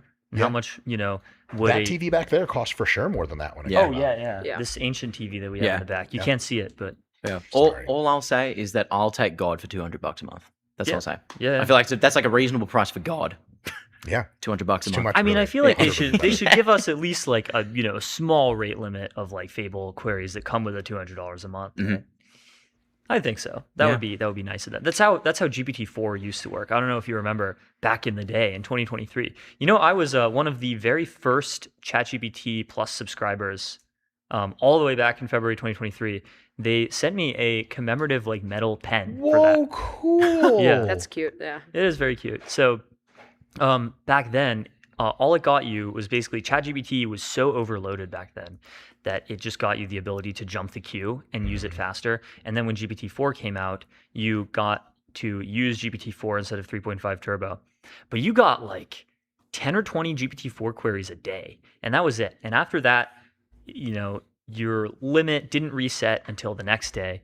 And like nowadays, you can get a GPT-4 class model. Like you can run it on your laptop. And this is only 3 years later. Mm-hmm. So like it is true that the very smartest models will continue to get more and more expensive, but the models that are currently number one, like Mythos level capabilities, are going to get so cheap so soon. Mm-hmm. Yep. Checks out. I have a burning itch to switch to unregulated substances. I really do. Because we're sort of like talking about the similar timelines. Like what does this Where's mean the for segue human here? enhancement? You meant unregulated Very AI. clean I was like, oh, yeah, segue. I need to make a shitload of video We porn. were all It's not- thinking it's not it, around. obviously. I want to get into unregulated substances. What does this mean for human enhancement? I went to the Enhanced Games. I was As a there. competitor? I heard it was kind of lame. Look, I think it was underwhelming, but I think I set myself up for it to be underwhelming. Like I wanted to see swimmers on Tran. I wanted to see like rhythmic gymnastics on magic mushrooms. I wanted to see like sprinters on cocaine. I wanted to see like proper specimens. But everything was done like very controlled environment. Boo. Tons of Lame. doctors. FDA approved. They even brought back the banned swimsuits from I think it was 2009. That's cool. Which is like they're cool suits and like technology. Woo, we love technology. But like, it's like that's just not as cool to me as seeing like a proper specimen. Pushing their human capabilities. Now, would I do it? No. And so maybe it's a little bit unfair. But yeah, it was fun. It was a fun time. It was cool to be invited and cool to be like in there seeing the spectacle. Ton of fitness influences. It almost felt 50-50 sort of like VC technology, sort of like crypto, and then also fitness influences. Ugh. But yeah, Dream Nuke Vegas. By Las Vegas. Look, I was saying Nuke Vegas before then, but Yes. I'm doubling down on my take. But yeah, it was fascinating. And it's all sort of like a big marketing campaign to sell peptides. Right? I guess, yeah. That's you go onto the Enhanced website. It's not a sponsor. Okay, so I have a. No, it's not a retort. Yes. But so what you said is completely true as it stands. Mm-hmm. But I don't really see a huge problem with that Mm-hmm. because in the same logic, the Olympics are a marketing campaign to sell Coca-Cola and McDonald's. So true. Which so are like true. way worse for you than any Cheers to that, peptides. Yeah, well, there we go. Yeah, the World Cup is a marketing scheme to sell you Claude. 100%. There's Claude ads at the World Cup. Oh, That's so awesome. I saw one just on the TV yesterday. I was like, I had It was no a good idea. ad, to be It was fair. a good ad. I'm always baffled by the marketing strategy of taking something that is like a current event and pairing it like with absolutely no interactive effect with like a thing you want to sell. Yeah. Yeah. Like my a friend and I were coming into San Francisco for like this week, and I was like, "Psst, look at that ad." It was like in the airport, giant placard, and it was like a Tesla on the soccer field. And it's basically like, hey, psst, you like the World Cup? And you're like, well, yeah. They're like, do you want to buy a Tesla? Like, what?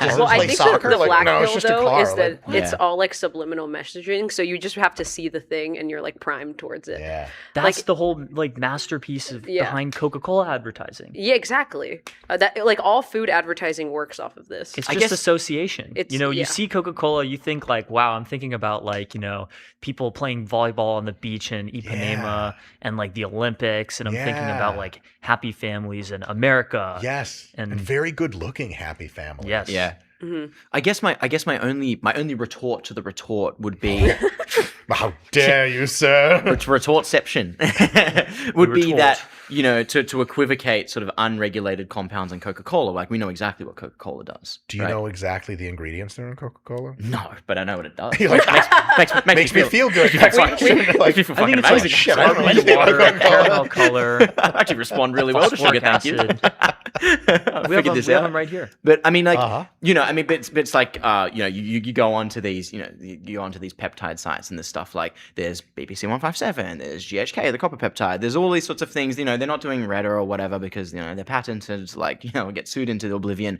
You know, I mean, who's to say that they might not still? I mean, like that, like it could happen.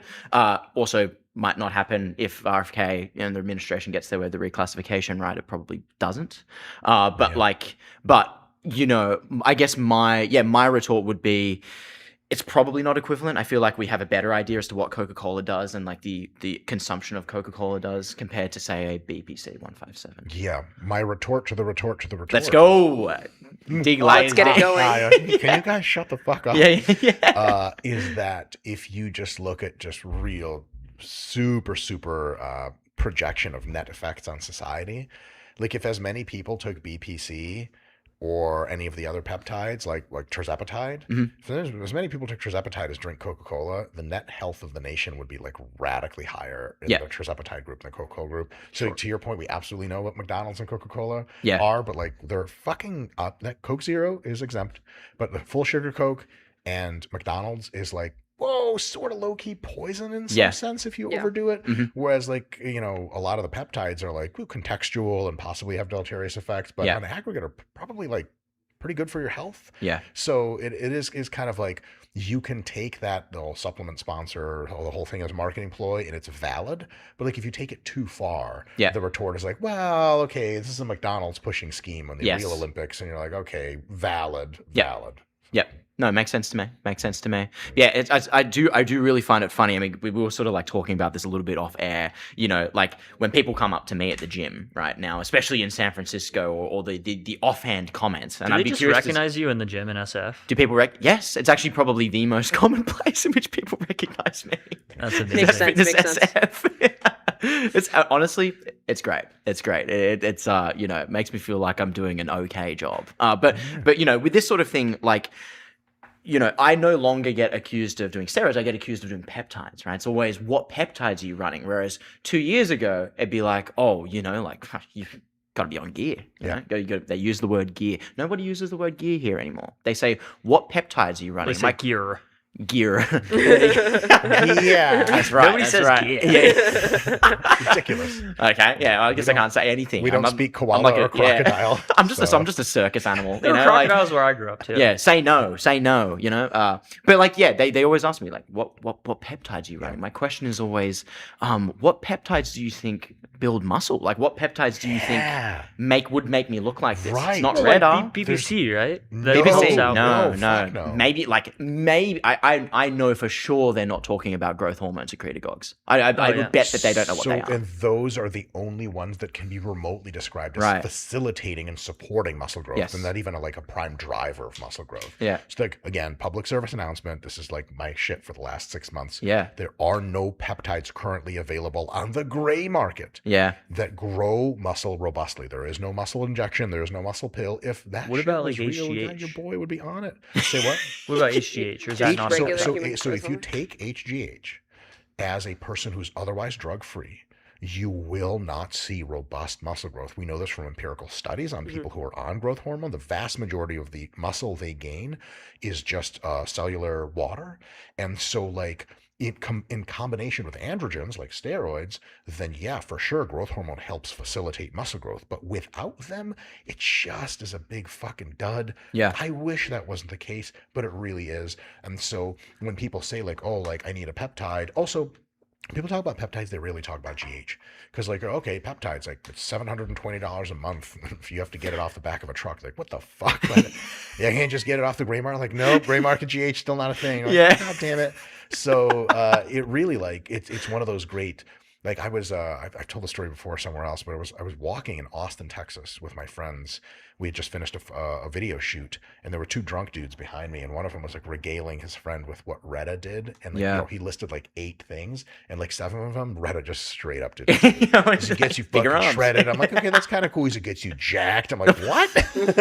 How the fuck is my Retta to get me jacked? So like inevitably there will be peptides and oral small molecules that'll be massively anabolic, and we can all stop taking steroids finally. Yeah. That was Thank right. God. Thank God. You're like, if I can make my God. cycles Finally, yeah. get You know, to me. It's really expensive. I didn't know that Lionel Messi, as a kid, had like he had like seriously stunted growth, and he took lots of human growth hormone for like years and years to get to 5'7". But the doctors thought that he would grow no taller than like 4'7", 4'11" Holy or shit, something. that's my height. Yeah. Yeah, growth hormone for kids is a completely different animal than it is for adults. I've Yeah. been taking growth hormone as an adult. Let me tell you, I have not gotten an inch taller. Yeah. Fox. What I wouldn't give. They lied to me. Yeah. That'd be the only convincing factor for me. Oh my God, yeah. Well, I But mean, for it's little kids, there's it's huge. trade-offs for the tall. You know, I can't get jacked so easily. Boo-hoo. You can talk to women without looking up. Yeah. My queen. You can, yeah, See you how can- that feels? Yeah, well, that's actually it's funny you mention that is you know, the experimental nature of those in the valley. I mean, I even remember the early conversation. I say early conversations when it came to grey market or, you know, Chinese peptides, as I coined. You know, just from origins, supply chains, all of these sorts of things. It's not meant to be a jab at the damn Chinese. But with those sorts of Damn things, Chinese. yeah. Well, it's like, just in case, you know, I want to actually sort of like clear the air here, just in case any people are listening. You know, obviously there's some stigma around Chinese virus, whatever. No, this is just the origin of the supply. It ended up being catchy at the time, which is why it caught on. But I digress. Covering my ass. You know, some media training. But with that sort of thing, the earlier conversations always consisted around sort of like, you know, retatrutide and, you know, IQ, like performance boosting, right? Clarity, not having to eat, therefore not having cravings. I've even had conversations with people that will say, and conversations with men in particular, that will say, "Oh, I just don't think about women anymore. I can get more done." Right? And they attribute that to How much are they retatrutide. taking for that? I mean, I don't tend to ask. I know why That never happened to I know me. why that happens. Mhm. So, if you take these drugs, the technical term is anorectics because they make you want to eat less. Mhm. And when your body doesn't have a lot of food coming in and you're losing weight, your evolved mechanisms in your brain deprioritize how much you're interested in sex because you're like, we're starving. Making babies right now is going to be stupid. Mhm. And so it's actually the caloric deficit that you're able to accomplish on Retta that is doing the dropping of the sex drive. It's not the Retta. Yep. The only difference with the Retta is the Retta conserves some large fraction of your cognitive abilities and your physical abilities, and it makes you not hungry. So you can diet at low food intakes and not feel concomitantly like shit, but it doesn't rescue everything. And sex drive is one of the things it doesn't rescue. So Yeah. that's why people say, oh, Retta makes me not want women. That's not really what Retta does directly. If you eat enough food and you don't have like a crazy addictive relationship to sex, Retta won't have an effect on that. If your relationship to sex is more like your relationship to gambling or cigarettes, which I like to do all three at the same time, the casinos always find it confusing. Like, sir, get off of the craps table. Who's that young lady, man? I don't know who that is with you. This is how we're all going to be living in 2040, you know, like Yeah. eating our like clawed steak made out of arthropods and Wi-Fi, you know, like gambling, smoking cigarettes at the same time. It's going to be great. The dinner table conversations are going to be absolutely incredible, you know, eating the bugs, like drinking the Wi-Fi, you know. She's like, it's not even it's time to end the over. podcast. She's like, just shut the fuck up. 2 more minutes. We got to get you idiots out of here. Are there any anti-aging benefits to Retta that have been studied? Or, I mean, I guess there's just like broadly anti-aging benefits to like being lean and like in good shape. There are anti-aging benefits to semaglutide and tirzepatide for sure that have been directly studied. One of the best ones is like direct empirical evidence of people that take Ozempic and Mounjaro respectively, and they're older people that just don't die as often as you would expect. Like their 2 different curves diverge. Good summary of that is by, I have no idea how to say his name. You guys have had him on the podcast. Cremieux? Cremieux? French. That must not be his real name. It's not. No. Okay. I'm his biggest fan. I want to be his friend in real life. Yeah. Please tell We him can that. probably Yeah, give me a make shout that out. happen. Yeah, we can make that Send him a happen. message. He's a character in a real lot life. of ease. Yeah. I wouldn't expect nothing less. Yeah. But like, he's just like a truth generator. In any case, Truth nuke. Said truth nuke. That's right. Yo, and he says shit. I'm like, I'm not going to share that, but I sure agree with it. Super politically incorrect shit. Anyway, I digress. So those two drugs for sure have anti-aging benefits, definitely. And there are both ways in which they make you eat less, which is a good thing. And also they're like wild systemic anti-inflammatories, which is like one of the main drivers of aging is chronic inflammation. So that they do. Retta almost certainly does some of that, a lot of that. The problem with Retta is it also boosts your metabolic rate, which is kind of the opposite of what you want to do. If you want to age slower, you want to reduce your metabolic rate because the total throughput of the system kind of fucks it up. So I would say if you want like the best age reversal, sorry, I misspoke, the best slowing of aging, tirzepatide is probably your shit. But for Retta's best for like throwing in, I would say I would take tirzepatide. I take tirzepatide year round. And when I do fat loss phases, I throw Retta in on top of that because then it gives me the energies. And if I took it when I was massing, I would die of overheating because that's a problem. It's like red. Oh, you can stack these like yeah, sure, like tirzepatide and Retta. Yeah, oh yeah. I mean, and you know, bodybuilders will add like clenbuterol. Yeah, well, like if you want to have a worse time. For sure. Yeah.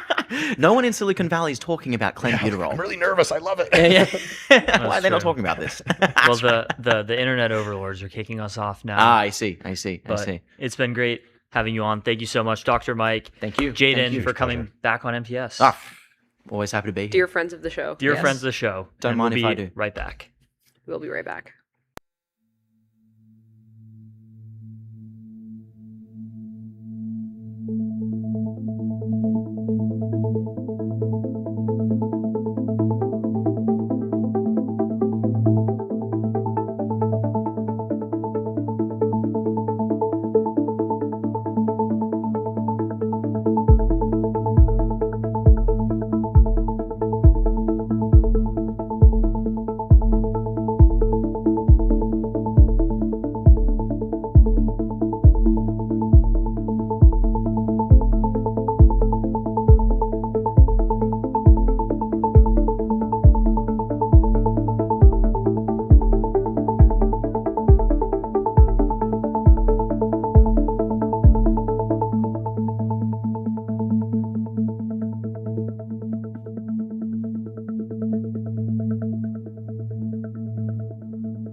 right, we are live with Chad McCoy, who is the co-founder and chief growth officer at Firestorm Labs, which is a company that puts drone factories in shipping containers, which is like really awesome. You know, we've seen the meta of warfare over the last 10 years and really over the last 5 move increasingly towards things like missiles and drones.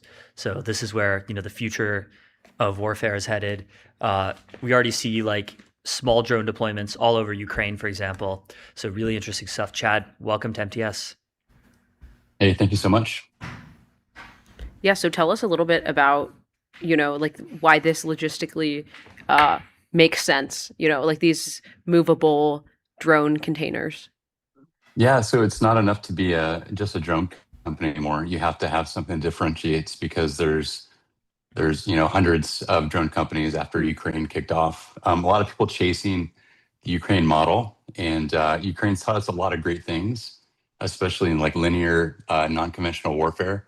But the U.S. fights differently, and so what we did was we took the concept of low cost, scalable in mass, and then took that to the extreme with doing production at the edge. And that production at the edge has led to a bunch of different branches and sequels, specifically in parts repair. And so it's not as sexy than talking about as drones, but when you're talking about logistics and how to repair a vehicle and getting back up in the fight, it's pretty important. So we found that to be a pretty massive market for us. So how much of the manufacturing process is like achievable in this sort of like a modular and transportable cell? Yeah, so if you want it to go fast, there's a little bit of staging has to be there, right? Because we're not producing engines inside of what we call XL, which is our containerized production facility. So there's some pre-staging that happens that makes that final assembly really quick. And so we can produce the entire aircraft from tip to tail in the box, or we can produce a different ratio depending on how much pre-assembly is involved. We're also switching to different composites and metals so that we can do things like building the warhead at the edge, which is really, really unique. But the most important factor is being able to prototype and create new products anywhere in the world with, a soldier who is isolated in Africa that can have an idea and then prototype and build that thing. We have a core set of designs, but we're also working with other partners to basically build out a Chinese menu of options of things they can produce at the edge. What do yields look like? Like how many drones can you manufacture in a single container and how fast? Depends on the size. So the little ones we're doing, like quadcopters, like everyone kind of knows, the Ukraine model of a Group 1 system. We're talking hundreds per month. Now, when we're talking about the bigger systems, so we call Group 2, Group 3 categories. So think about like a 6 foot by 7 foot wingspan. We're getting in the magnitude of between 20 and 50, depending on pre-assembly. And so our goal is to, be useful, but there's also obviously be useful, but there's the factor of pre-staging these systems all through a network and then having software connect them. And so we built a software ecosystem that allows you as the warfighter to say, hey, look, I need 1,000 drones by this date. I need to access this network. And this is the regional network I have at my disposal. And so that's changing the way we look at planning, or so not we, I can't say we anymore, I'm not a warfighter anymore, but the government is looking at planning. Interesting. Is there anything else that's like manufacturable, I guess, either from like a defense capacity or otherwise, in these like mobile deployment units? Yeah, lots of things. So like I mentioned, parts repair for vehicles. So there's routinely parts that break, and it usually takes 6 to 8 weeks to get a stainless steel part.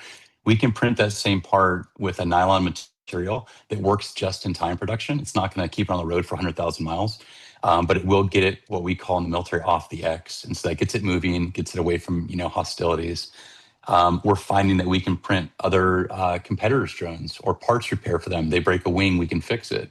We're also looking at submersibles, USVs in the military, and then ground robotics. And so I think the best thing to tell you is that I just don't even know what we're going to be printing in 2 years. I know we can print now, and there's a parts file of 100,000 different parts that the US government already has, and we're able to tap into that and print those parts now. And so it's going to become a Swiss Army knife for logistics at the edge. Wow. How hard is it to produce the factory itself? Like how long does it take? It doesn't take us too long. We don't have any limitations on the output. We have exclusive rights with HP for mobile manufacturing. And so right now we're using HP printers for most of the nylon 12 or PA12 we're using. As we switch to new materials, perhaps we use a different print technology. But the mobile systems, we've already scaled into theater. They're already in the Pacific.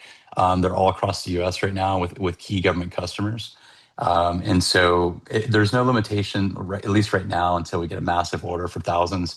But right now, we don't have a limitation of how many we can produce, at least from what the government's asked us to do to date. Yeah, that's fascinating. So, is the drone manufacturing process today significantly easier, faster, or more straightforward? Like, what is allowing for this basically right now? Well, it depends on what materials you like. I mean, the traditional materials are carbon fiber. It's laborious. It takes human touch to lay it up, and that is the gold standard, right? It's super strong. It's super light. But when we're talking about kamikaze drones that aren't coming back, we don't need exquisite systems. And so, what the government is understanding now is that exquisite systems that they paid a premium for in the past isn't the future for how warfare is fought. Those systems still have a place in the ecosystem, or the quiver, as I call it, for the government. They're still going to need the F-35 and the high-end fifth-gen fighters. But now the spectrum goes all the way down to these disposable systems that are super cheap, super quick to make. And they don't have to survive a life cycle of multiple years. They might just need to be used once. And so this is where companies can be really creative. If we were all doing the same process for manufacturing, we'd all be fighting against the same limitations, and then you wouldn't have the same kind of competition. We're able to look at the problem differently, and it's allowed us to create a category within the market. Is there like a reason that you can't just buy like a DJI drone and put a bomb on it? This is, obviously I'm not an expert on drone manufacturing, but it seems like naively you should be able to do just that. You certainly can, and that's where the enemies have done in other theaters. I was in the military for a couple decades. We saw the emergence of the DJIs used as one-way attack weapons in Syria, and the adversary had the exact access to the exact same technology. And you're absolutely right; it's super intuitive, it's super accessible, and so we're fighting against that. And China can make those systems way better and way faster than the U.S. can, at least right now. Labor, technology, and they've been doing it for a long time. And so, that does create this parity within this technology space that's super dangerous. And so traditionally, the US has had supremacy because no one can make missiles or aircraft like us, right? But when you're talking about what you just described, Theo, is that if a DJI quadcopter can become a one-way attack system, that means that it's accessible to anybody, and it completely changes the script. And that's why mass at the edge is essential. So you guys are like a relatively new company, or like around 3 years old. So what are you seeing in the like defense startup space? Like, do you see that that quickly that is overtaking like the old defense primes? I don't think it's taken over. There's partnerships like, Lockheed is one of our investors, and they're a great investor. But when we look at the emergence of new companies, there's a lot of experience that's coming into the market that has access to venture capital. And so there's a bunch of great companies out there. I won't rattle them off now for you guys, but that has real world, battlefield experience, and they've leveraged that experience to make a product that's super relevant. That goes from, software. A lot of software companies are utilizing this, communications companies, and certainly in the drone space. Every single, aspect of warfare has a veteran, kind of answer to it. But it's having access to capital and a company behind you to make those ideas a reality. And so, we have a pretty heavy, veteran focus in our business with, guys and gals that are smarter than me, and they're bringing their experience to the table to build best-in-class products that are relevant and what we call future-proof too, that are constantly evolving. What do you think about autonomy? Like, what's the current state of autonomy in drone warfare, like actually in deployment? And where do you think it will be in like a year or two? Yeah, there's a lot of vaporware in the autonomy space, fully autonomous, semi-autonomous, that last mile, what is it actually able to do? There's policy issues. And so Autonomy within the drone space is essential, especially on the targeting aspect. Hey, how do we find targets? How do we make good decisions? How do you split aircraft to address multiple threats? That exists today. They're testing that out in the Gauntlet Phase 2, which is a massive program from the DoW to field quadcopters in mass. They just did, I think, the first autonomous drone strike. I think it was like, it was a mothership, so basically the targeting drone, and then 3 of the attack drones, and they were successful. That's a pretty awesome use case. But I think autonomy can also reduce collateral damage, and so that's the cool thing we're going to see is that taking the human out of the loop and not having that final mile be dictated by higher headquarters. You're going to see decisions that are made that reduce collateral damage, and I think that's a really positive effect of autonomy, not just the killer drones. Yeah, totally. Well, thank you so much, Chad. It was great, hearing Awesome. about Firestorm Labs. Yeah, thanks for having me, guys. Cool, and we'll be right back. We'll be right back.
All right, And we're live. we are back. We are live in the Situation Room with Misha Gurevich, the founder and CEO of AeroLamp.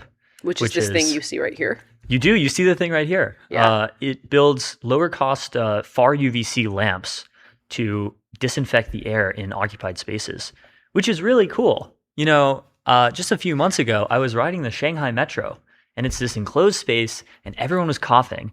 And I was like, wow, this sucks. They should be disinfecting this air. And I often think this when I'm on the Shanghai Metro. yes. You know, there was also this thing called COVID, if you ever heard of it. There was, yeah.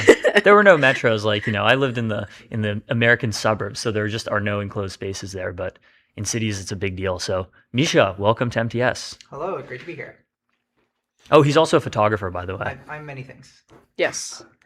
Okay, so tell us first about far UVC.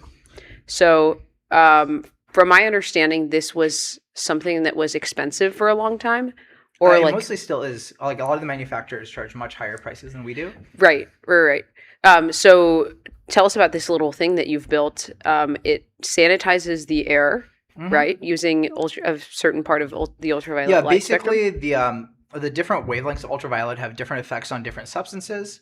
So the range between about 200 and 230 nanometers is called far UVC. This is 222 nanometer, and it's very much absorbed by proteins. And this makes it relatively safe for humans and relatively deadly to viruses, bacteria, because humans have a layer of dead skin cells all over our bodies that will absorb the UV and not let it penetrate any deeper. Whereas, you know, viruses and bacteria, they don't really have the same kind of protection, right? This lets us use it at a power level that's safe for people to be, you know, exposed to for long periods of time, while also strong enough that it's actually causing, you know, useful reductions. Like it can reduce COVID in the air by like 99% in 15 minutes, right? Wow. Yeah, that's incredible. So I guess like my first question as a consumer of this would be like, okay, there's no side effects, right? Like there's like prolonged exposure to this sort of thing. So unfortunately, it's a relatively new technology, right? Yeah. So we've done long-term studies. There's like mouse studies and things like that, right? Yeah. And there have been some, like there are ongoing long-term studies on humans, but the data is not 100% conclusive. So I'm pretty confident there's no long-term side effects. All the mouse studies are like no increase in like eye or skin cancer or anything like that. Yeah. But humans are different than mice. Everyone knows this. Mm-hmm. You know, I'm pretty confident that it's going to be fine. But this is one of the things that's sort of on the to-do list for the industry, right? Is like fund a study that goes on for years, right? Unfortunately, the technology is sort of pretty new still. It was only really people start like this wavelength doesn't occur in sunlight on Earth, right? It gets blocked by the atmosphere. Wow. So we're right. Which is why it's like interesting and different and why bacteria aren't really defended against it and all this stuff. So, but we actually don't fully understand how it affects every single substance, right? We don't understand like transmission, reflectance on everything yet. It's in the process of being studied. By the way, have you seen these at Lighthaven? Yeah, I know that they're at Lighthaven. I haven't seen them physically. You see the boxes hung up. I saw one last time I was there. I was like, oh, that's Misha's company. Can I take a look at the box? Oh yeah, go for it. All right, so we have this AeroLamp.net kit. It's got a sticker on it. Looks like it's covered in like a 3D printed plastic. Yeah, that's the case we're currently using. This is approximately as small as you can make a far UV lamp. It's quite small. I Yeah, don't see why you need it smaller. If you open it up, you'll see there's not a lot of empty space in there. It has a fan, which you can open it up. Smaller. Yeah. Oh, you need screwed. I can't. So if it's if you have a screwdriver, you could open it up. Is it sort of like it's shining light of this spectrum? How does it like reach the entire? Like, how do you make sure that nothing is left uncovered in like a room? So basically, because we're saying it targets the air, right? This is the main purpose. Air kind of just moves around naturally. More ventilation is better if you have like an air filter running or like a fan. That basically every single particle that's in the air will pass in front of the hotspot at some point. Oh, sure. Right. I see. This thing's gonna fall over. And so this thing is rotating. I should unrotate. There's ghosts in here. No, that was just my telepathy. Yeah, for surfaces, we don't like. There are useful applications for surface treatment. There's been a lot of studies that are recently being done, case studies, that it's actually very effective at reducing surface contamination. But this is sort of like, if you want to cover like an entire surface, I would recommend just wiping it down, right? That's like more... Right, yeah. Like if you really want to get into all the nooks and crevices and crevices and everything. But there are I think reductions of like 90% of like staph and various other surface contamination that one of our competitors is doing. Visium, if you want to go to their website, they have a ton of case studies coming out recently that are really good. Visium. Yeah, Visium. Nice. So if this is so good, why isn't it deployed everywhere? So basically, everyone who sells these makes them sells like each lamp for like $2,000, $2,500. I talked to someone the other day who sells these for $3,500. So this is a big barrier to adoption because like in a room like this, you would want maybe 4 of them, and that's already $10,000 if they're $2,500 or right. That's like a lot of money, and people want to make a margin, they want to make a living, they want to make good money, and so like I kind of can't argue against them, but also if you want to outfit every building, if you want to outfit a whole hospital, if you want to outfit a whole school, this really adds up. And so there's basically like a lot of issues in terms of getting the cost down in scale, and also in terms of kind of there's like some effort that needs to be put in that hasn't been put in by anyone yet, right? I see. So what would be the places where it makes the most sense from a public health perspective to install these first? So from public health, I would say schools are probably the biggest, especially elementary schools. Yeah. My co-founder has a lot of thoughts on this, right? But the thing that we always say is that elementary school students are relatively immune naive, right? Like they have a pretty undeveloped immune system, so they're vulnerable to new pandemics. They spend a lot of time together, crowded rooms with teachers and students. They get lice a lot.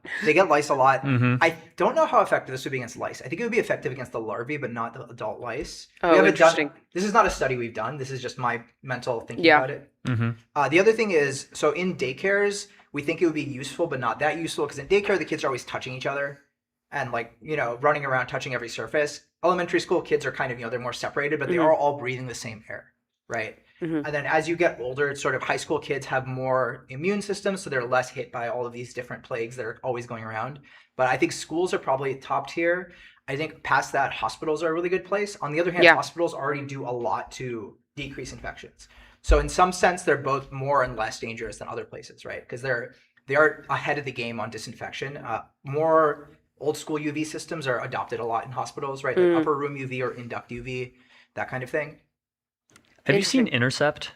Yes. I'm talking to them. Yeah. Okay. Yeah. Awesome. It's the Stripe team. I think it's Jason Mazzella, Nan Ransahoff, Charlie P. something. I forget who the 4th person is. Yeah. Charlie Petty, I think that's his name. Petty. Yeah.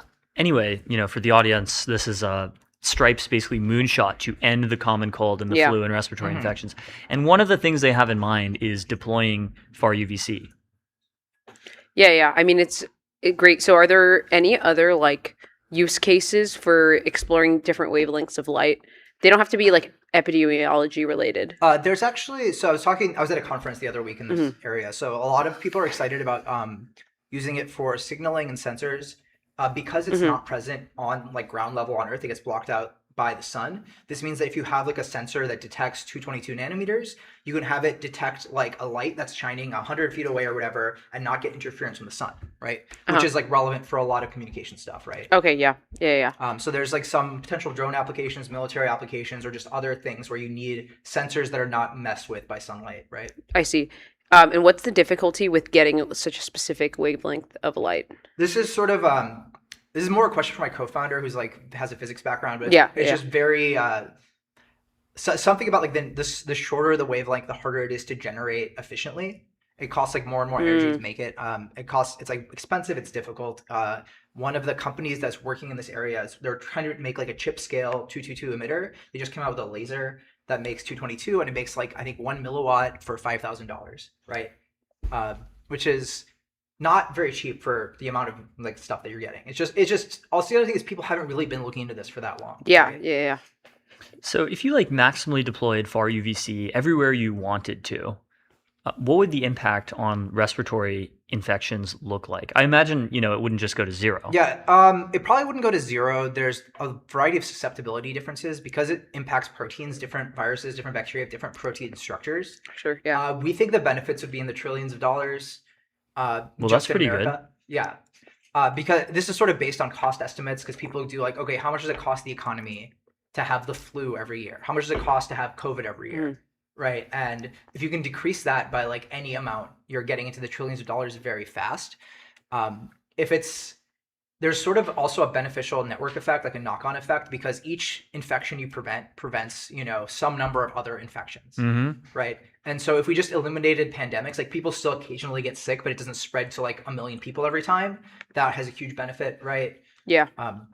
This isn't really a slide deck kind of, situation, but like we have a slide deck that goes into a lot of the numbers on like what we think the estimates are. The approach I'm kind of taking is less public spaces or like less like government spaces and more just private industry, just because I think there's a really good monetary use case for these, right? Like if you run an office, like if you own the office and you employ all the employees, all the sick days cost you money, right? Yeah. Like if you're Google, they can work more. Let's go. but I mean, it's like this is kind of how you have to sell products, Yeah, that is right? how- There's a of cost course. benefit analysis. I think it really pencils out very well for a lot of industries. And Also, it pencils being out, off work sick kind of sucks if you're actually sick. Happened to me. this is It was all- horrible. This is all not captured by GDP, right? Yeah, like, yeah. Your actual suffering, you don't put a dollar value on that. There's some attempts to do it, but I think the case is really strong purely on a dollar value thing. Yeah, for which sure. I'm pretty happy about because that makes it easier to tell people like, yeah, put these in, you'll see benefits. It gets harder the cheaper salaries are. Like if you're talking to people who are running like service industry, they would benefit a lot from not getting sick, but their managers are not necessarily capturing that much money, right? Like if your waiter is like not getting sick, or if the waiter has a day off sick, that's like not costing you that much money compared to say like an AI programmer. But I do still think there's a lot of societal benefits there, and I think that's sort of maybe where both having them be cheaper comes in very big, and having like sort of government input comes in, right? Like grants and other programs also. Right. Right. Is there any sort of virus or bacteria that is immune to this sort of targeting? I don't think I've found any that are immune. There's some that are more resistant. Mhm. There's also, it's sort of like a random happenstance. There's a study at the conference I went to recently that was looking into immunity. There's like a certain percentage of, I think this was flu or maybe staph, that's like happens to survive a treatment. And then he was doing like a 10x iteration where he would run the same UV on the same cells. A bunch of them would die off, and then he would take the batch that lived and then grow them back up again and blast them again. And it was always like something like 10% or 5% of them lived in that sample over and over. They didn't get more immune with time. I see. Okay. So, which is good. Yeah. Is there any like? Oh, sorry. Go on. I was gonna say I think mold spores are probably one of the more resistant because they just are very hardy. That sucks because that's Well, like, it does that have some does effect suck. on them, and also I think mold as a growing substance is very affected. So the part after it's a spore, it starts shooting out tendrils, right? And those Yeah. are very fragile. Okay. So it would have some impact. Should people put these in their houses, They or does do. it matter less than Well, an office? so basically we say like if If you you're have, immunocompromised, right? this is like Yeah. a big part of our existing customer base, people who are immunocompromised. I think instead of personal houses, like old folks' homes, that kind of thing, Yeah. especially Oh, group for houses sure, yeah. would be useful. But basically when people ask us, we say it's probably not cost effective to put this in your house if you're just like a normal person living by yourself or with a small family. If you host a lot, it might make sense. But the other thing is it's sort of like once you're talking about something that's $500 and lasts a few years, then the question is like, well, what do you mean by cost effective? There's a lot of people who are happy to like have some percentage chance less getting sick for $500 for a few years, right? So like there are people putting this in their homes. I think it's probably not the ultimate application. It's not like the best place to do it, but I also think it's very good for the industry. And it's also very good just sort of like have people know about this and be aware of them. And then this also leads to a lot more like, oh, I can buy this and put this in my house. Why can't I put this in my school? Why can't I do whatever, right? Yeah. So what about like livestock or like farm animals? Do they sort of like, does disease really matter in that context? Well, so we can go back to the bottom line again. Yeah, It does yeah. actually matter a lot because Okay. if your chickens are dying, that's money that you're not getting, right? Right, So like right. birds have bird flu, pigs have swine flu, cows have a variety of different diseases. The setup in a lot of agriculture, like livestock, housing situations are sort of, they're really all over the place, right? Like depending on how cruel you're willing to be or depending on how free range you are. But I think there's a lot of room for applications in livestock. Colombia is currently doing a big chicken study, I believe. And I'm really optimistic because the numbers from that will be a lot more clear than the numbers that are currently from human studies. Because humans they don't get sick as often, they don't die as often. I see. Okay. There's a lot of uncertainty, right? You can't control what a human does. So like if I put a lamp in this room and quizzed everyone in the building, did you get sick this year after a year? That answer, yes or no, doesn't really tell me did they get sick or not in this building? Because they go to all sorts of other places, right? Yeah. Whereas with a farm, you can be like, okay, these chickens, they just stayed here. You know, they didn't go anywhere. They didn't have parties. They didn't have any cuddle piles, right? Like the chickens are just living there. And so we can very clearly see if there's a benefit. So I'm really optimistic about those studies being useful. Interesting. What does this affect? Like, what about like plants? It does. This is not super well studied. There's it seems to be bad for plants, at least at high power, like at short range, because it's a wavelength that's not really present at ground level. They're not really resistant to it. I have a plant in my kitchen I had a lamp for a long time. The plant seems fine, but other people have reported damage to their plants. I think basically if you set up the lamps in a normal way, they're far enough away that most plants will be fine. But also, this is another thing that needs a lot more research. Some people are using these, so they're not using these. I think they're using a different wavelength for insect and other like pest control on farms. I forget exactly what they were farming, but basically what you do is you put it on a robot or a tractor and you blast UV over like a whole patch, and this kills a lot of insects, but it doesn't deal enough damage to the plants that they're really suffering, and then it lets you be completely pesticide free, right? Because there's not a chemical left over, right? What other kind of bio moonshots do you think there are in the same category as like far UVC? So there's like propylene glycol, like fog machines.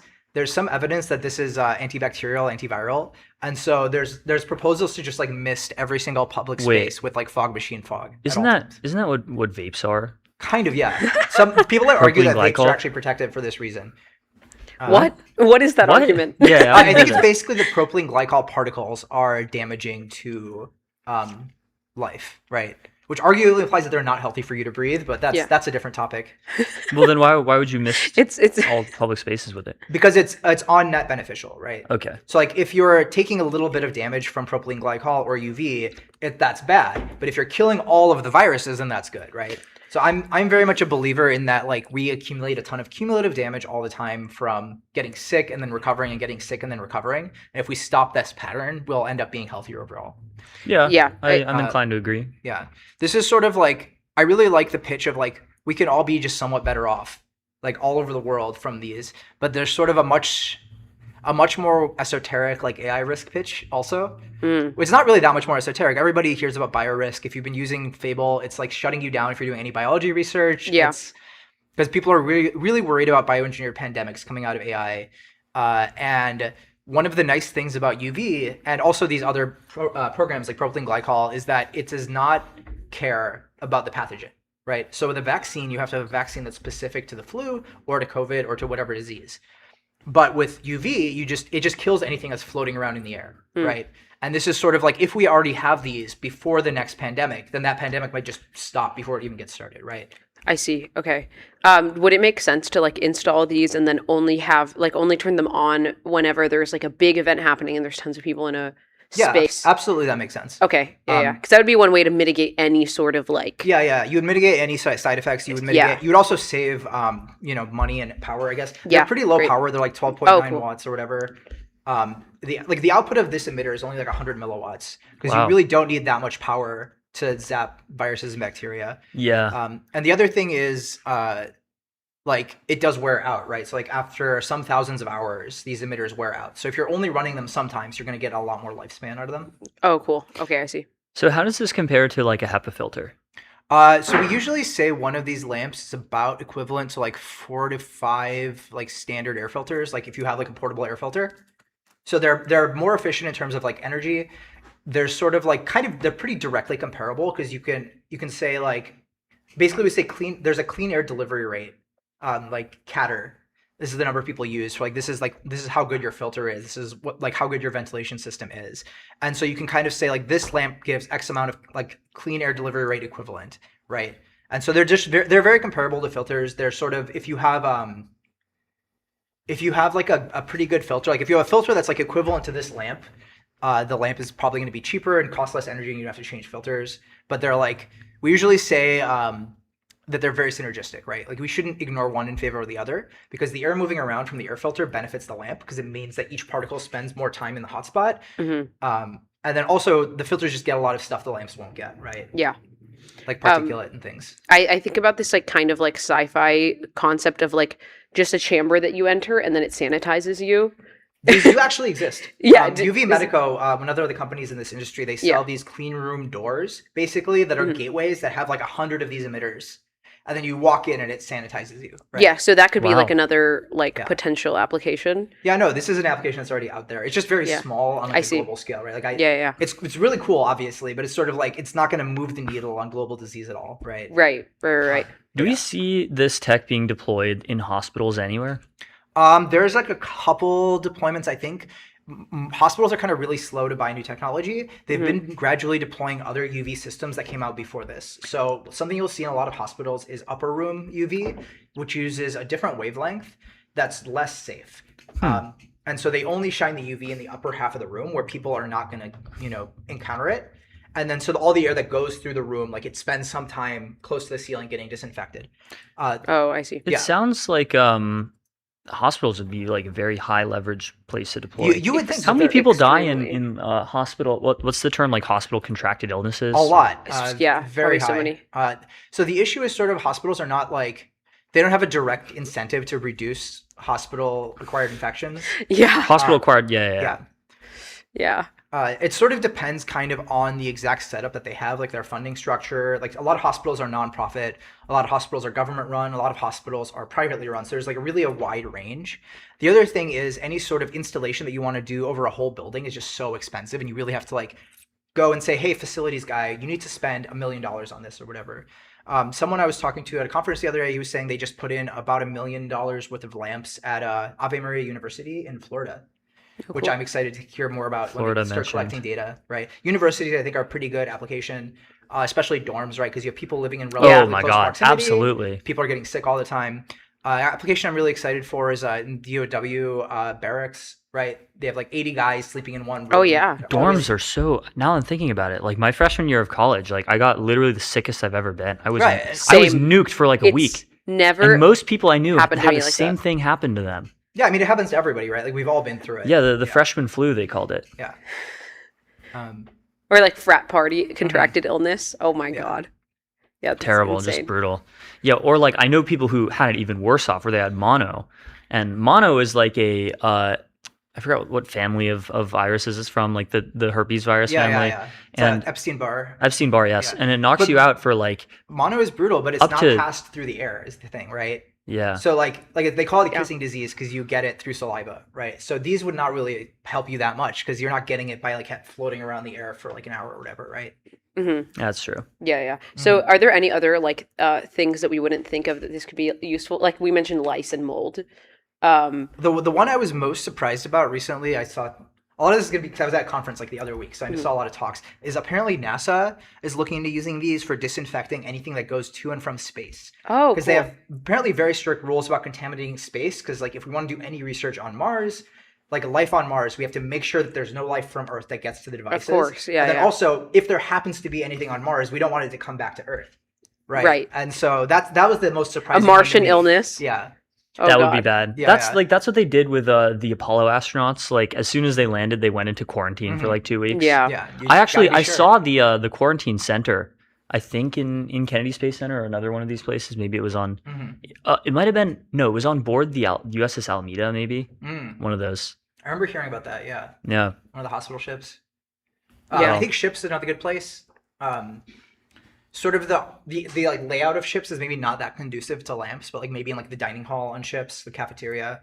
That would help, yeah. Yeah. Like cruise ships, for for food. example, right? Could Cruise this work ships for are food? like So for food, I think it can work. I haven't really. This is not super well studied. Another talk at the thing I just went to, where they did an installation that was like I think it was like $15,000 of lamps on the cooling trays at a large like industrial scale bakery. Right, and they found lower levels of bacteria all over the contraptions and devices that they use for like putting the bread onto the cooling tray and doing all this stuff. Right. And according to that talk, they gained 2 days of shelf life. Oh. But the guy wouldn't elaborate. I was like, so what do you mean by shelf life? Like, how do you measure how long a piece of bread lasts? Like once it's out of the factory. But that's another area that I'm pretty optimistic on. I know I've done little experiments in my kitchen where I can use it to suppress mold growth. Right, so that's really good for food. One of the things, there's a friend of mine who owns like a sausage factory that I was touring recently. Wow. And he was saying like, oh, would these be good here? And I'm like, well, the thing at a sausage factory and most food in America, this is maybe different in other countries, they're doing a really good job of controlling a lot of this stuff anyway, right? Like Yeah. they refrigerate everything, they clean everything. It's like the USDA standards are really high. So this is sort of like the That's marginal comforting. benefit is less clear. Yeah. Right? But I do think there's definitely like a good argument to be made. Grocery stores, I think, would be a pretty good use case, right? Because they can't, all the produce that's out can't just be refrigerated. Right. On the other hand, you sort of run into a trade-off where like the effects on plants could be net negative, or like make them look worse, right? And even if they're less moldy, they might be not as appetizing, right? This is something that really needs a lot more research to be done. Yeah. So, Aerolamp.net. Mm-hmm. This is where you buy the Aerolamp. The product is called DevKit. Why is this? What do you develop on it? I mean, so basically, you can take it apart and reassemble it. All of it is open source, right? So Cool. if you want to like come up with your own hardware updates, if you want to change the firmware and like flash your own firmware on it, you can. The parts in it right now that are not open source are the emitter and the power system. The emitter is made by a company Ushio in Japan. So they currently make our favorite emitter that's like the best cost effectiveness. Like it lasts a long time and has a good output. We're currently developing our own open source power system to power the emitter. So once that's out, it'll be also open source and you can work on it if you want. And then possibly in the long term, we're going to develop our own emitter.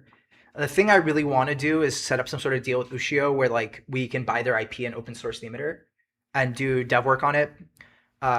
This is like an early adopter thing. It's not really like ready for mass market. The one we have is not. There's some competitors that have fully like ready to go products that are like, unfortunately thousands of dollars, right? The cheapest I think is Beacon, but they have a lot less output. Yeah. So, final question before we go. Why is your Twitter handle Drethlin? It's just a series of syllables I made up when I was a teenager. Nice. Because I wanted a new username, and I was like, well, I want something that sounds like a name, but I don't want it to be like a reference to anything or anything specific. So I just wanted something that sounded good. It sounds vaguely Tolkien-esque, but I'm enough of a Tolkien ball knower to know that it's not that. It's down the causal chain from Tolkien. I was reading a lot of Forgotten Realms books at the time, right? So that was like very much influencing which syllables were compelling to me. Interesting. So Misha at Drethlin on Twitter. Check out aerolamp.net. Thank you so much for coming on MTS. Thanks so much. Yeah. And Big we'll be right fans. back. Cool.